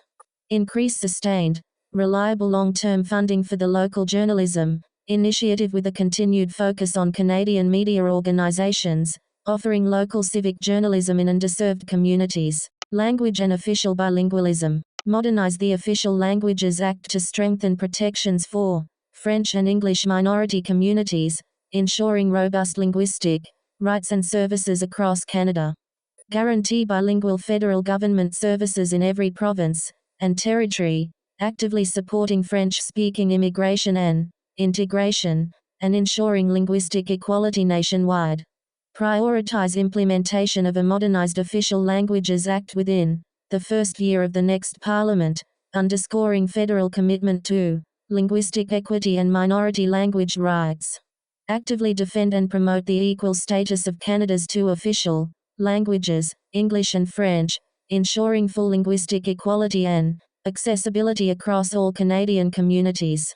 Significantly increase federal funding for French immersion programs and second language education, providing enhanced opportunities for bilingualism to students throughout Canada. Arts, culture, and heritage. Heritage preservation. Implement a federal income tax credit for restoration expenditures on heritage properties, encouraging private owners to preserve historic buildings and sites, enhancing community heritage and local tourism. Establish charitable tax credits for donations of heritage easements, encouraging private contributions to preserve culturally significant properties, landscapes, and heritage sites. Municipal affairs. Strong communities are built from the ground up. Yet for decades, municipalities have been forced to do more with less, struggling to deliver critical services while federal governments hoard resources and offload responsibilities. Whether it's housing, transit, infrastructure, or disaster response, local governments are on the front lines of the challenges Canadians face. But they've been treated as afterthoughts in national decision-making. We believe it is time to treat municipalities as equal partners. That means providing predictable, long-term funding, protecting public services from privatization, and making sure every federal dollar serves the public good, not corporate profits. It means empowering cities and towns to build the affordable housing, climate-ready infrastructure, and accessible transit systems their residents need. When we support municipalities, we strengthen the foundation of our democracy and deliver real improvements to people's lives, right where they live. Municipal autonomy and stable funding. Permanently allocate 1% of federal GST revenue to municipalities, providing predictable annual funding for affordable housing, infrastructure, and community services. This investment will strengthen local autonomy and ensure communities have the resources to build economic and climate resilience. Public transit investment and operations. Establish permanent federal public transit funding to support operations and infrastructure, including hiring transit drivers, improving service, frequency and reliability, reducing fares, and transitioning to zero-emission fleets. Funding will be contingent upon municipalities aligning transit expansion with affordable housing, climate goals, and accessibility for underserved communities. Infrastructure and housing. Redirect the Canada Infrastructure Bank's $13.8 billion surplus to municipalities for investment in affordable housing, sustainable infrastructure, and public transit. Prohibit federal funding of privatized infrastructure through P3S, ensuring public funds are used for publicly owned and democratically accountable projects that directly serve communities, not corporate shareholders. Municipal affairs. Climate resilience and disaster mitigation. Increase and stabilize federal investment in the Disaster Mitigation and Adaptation Fund, DMAF, to help municipalities prepare for and respond to floods, wildfires, extreme heat, and other climate disasters, while strengthening long-term infrastructure resilience. Provide dedicated federal funding for municipal wildfire prevention, response, and recovery initiatives, protecting communities from escalating climate threats and ensuring public safety. Managing technological change. The Green Party of Canada is committed to shaping a future where technology works for everyone, not just the powerful few. As we face the rapid rise of automation and artificial intelligence, we refuse to let workers, communities, or the planet be left behind. We believe that technology must serve the people, not the other way around. We will protect Canadians by implementing a bold, national framework for artificial intelligence, setting clear standards for ethical use, transparency, and accountability. We will ensure that AI respects the environment, upholds privacy, and is developed with the well-being of all people in mind. No one will be left vulnerable to the unchecked power of technology. Our fight for displaced workers will mean introducing an automation impact fee on large companies that profit the most from automation. This money will go towards retraining programs and support for workers, ensuring that the transition to a technological economy is just and equitable. We will eliminate tuition fees so that everyone can get the skills they need to thrive in the workforce, today and tomorrow. Sometimes technology can change the landscape faster than we can adapt. As part of guaranteeing economic security, we will implement a guaranteed, livable income so no Canadian gets left behind financially as they adjust to new technological realities. In the digital world, we will hold social media companies accountable redefining them as publishers and forcing them to take responsibility for the harmful content they allow to spread. We will protect our youth, banning platforms from targeting minors and investing in mental health and digital literacy. Together, we will build a future where technology empowers all Canadians. Responsible AI and automation. Protect Canadians by creating a comprehensive national framework for AI, setting standards for ethical use, transparency, accountability, environmental impacts, and robust data privacy protections. Implement an automation impact fee on large companies benefiting significantly from automation, requiring contributions equivalent to displaced workers' income taxes. Direct this revenue toward education, retraining, and displaced worker supports. Eliminate tuition fees to ensure equitable access to retraining, supporting workers adapting to technological changes. Managing technological change, worker support and economic security. Implement a guaranteed livable income, GLI, to provide economic security to all workers displaced by automation, ensuring no Canadian is left economically vulnerable due to technological advancement. C. Eliminating poverty. Establish federal monitoring systems to track automation impacts on jobs, enabling targeted job creation and retraining initiatives in sectors heavily affected by technological change. Platform accountability and social media regulation. Legislatively redefine social media companies and digital platforms as publishers, making them accountable under common law for content they publish, allowing legal recourse for libel, slander, misinformation, and interference in elections. Hold social media platforms accountable for harmful content, ending the protection from liability that platforms currently enjoy, thereby incentivizing responsible moderation and reducing misinformation and harmful algorithmic content.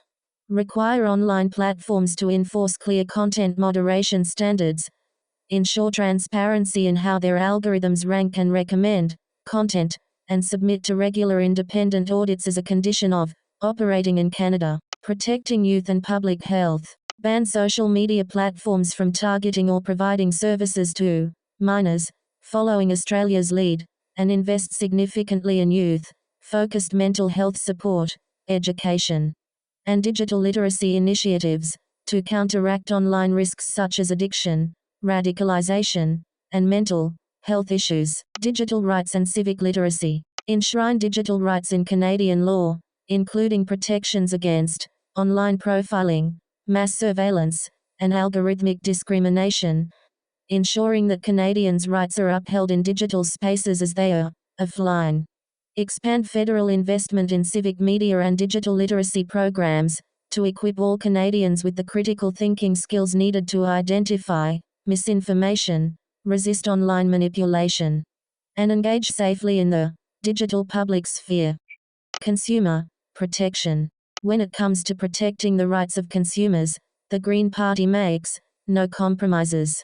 Consumers must be empowered with the tools to make informed decisions and take control of their own resources.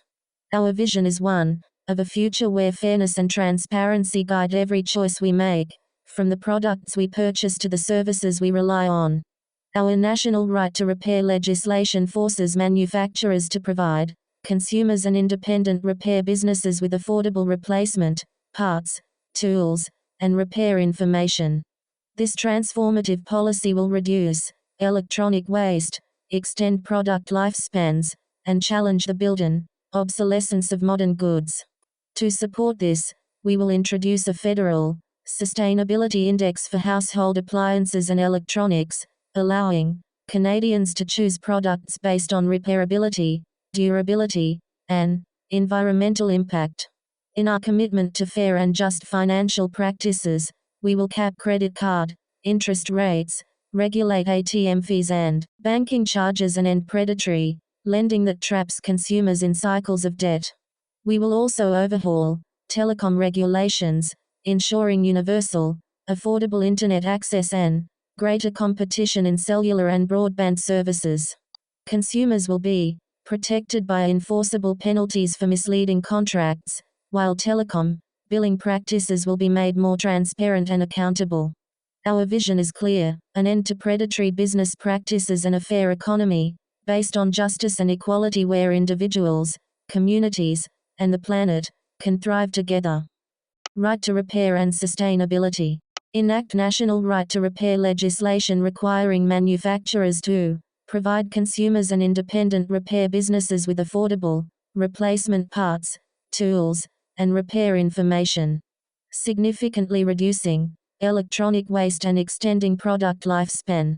Reform Canada's copyright and intellectual property laws to allow Canadians to bypass digital restrictions for the purpose of repairing, modifying, or repurposing products they own, including U.S. manufactured devices subject to restrictive firmware or software locks.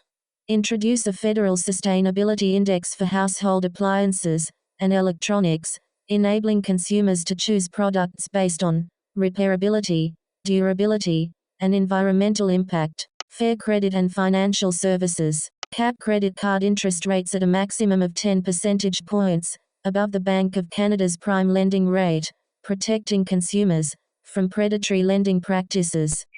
Consumer protection.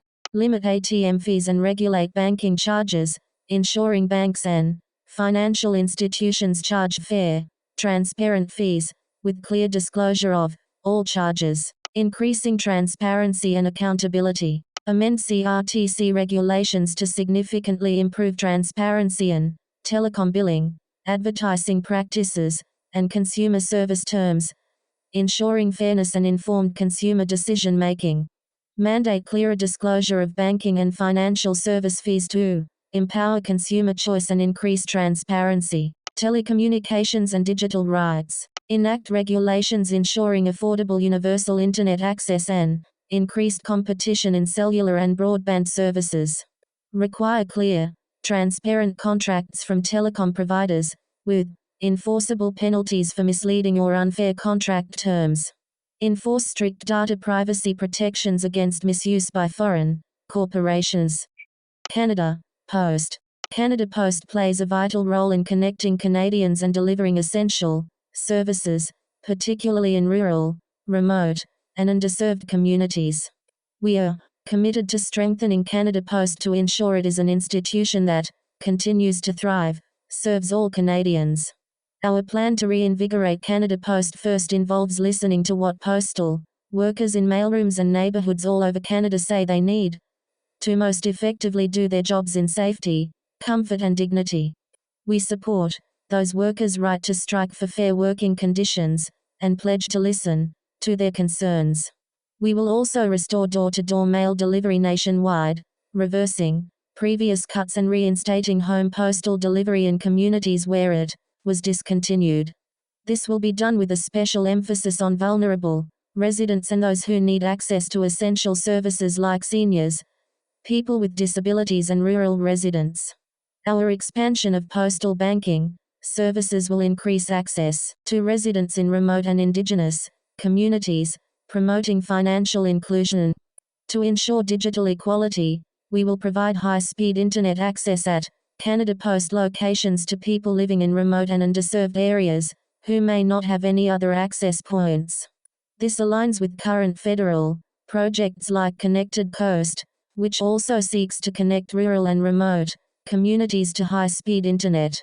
As part of our commitment to northern communities, we will re-establish Canada Post's food mail program to ensure reliable, affordable food delivery.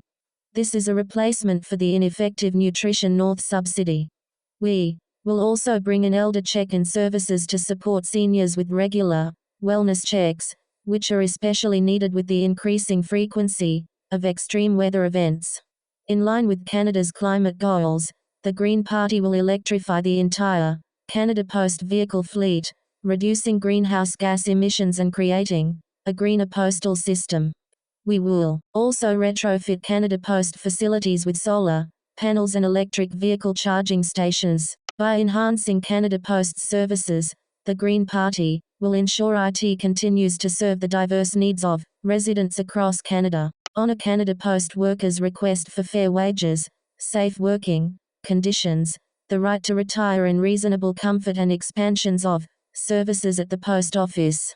Restore door-to-door mail service nationwide, reversing previous cuts and re-establishing home postal delivery in communities where it was discontinued, especially benefiting seniors and individuals with disabilities. Canada Post Green Platform, electrify the entire Canada Post vehicle fleet, reducing greenhouse gas emissions. Retrofit Canada Post facilities nationwide for energy efficiency and renewable energy generation, including installing solar panels and electric vehicle charging stations at Canada Post facilities. Provide high-speed internet access at Canada Post locations in rural and underserved communities, using existing postal infrastructure to reduce Canada's digital divide. Expand pilot initiatives to provide postal banking services through Canada Post, ensuring accessible financial services for underserved, rural, remote, and Indigenous communities. Re-establish Canada Post's food mail program, offering affordable, reliable food delivery to northern and remote communities, significantly improving food security by replacing the current ineffective Nutrition North subsidy. Implement elder check-in services through Canada Post, enabling postal workers to provide regular wellness checks, supporting seniors, independence and community well-being, particularly in rural areas. Facilitate community meetings and gatherings at Canada Post locations, maximizing available space to serve as vital local community hubs. Establish last-mile zero-emission delivery services for urban areas, significantly reducing local emissions, traffic congestion, and improving air quality in densely populated areas. Expand Canada Post's delivery and logistics capacity to support a national e-commerce network for Canadian-made products and Canadian-owned businesses, offering an affordable public alternative to platform monopolies. Green Platform 124.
Monday, April 20. Books.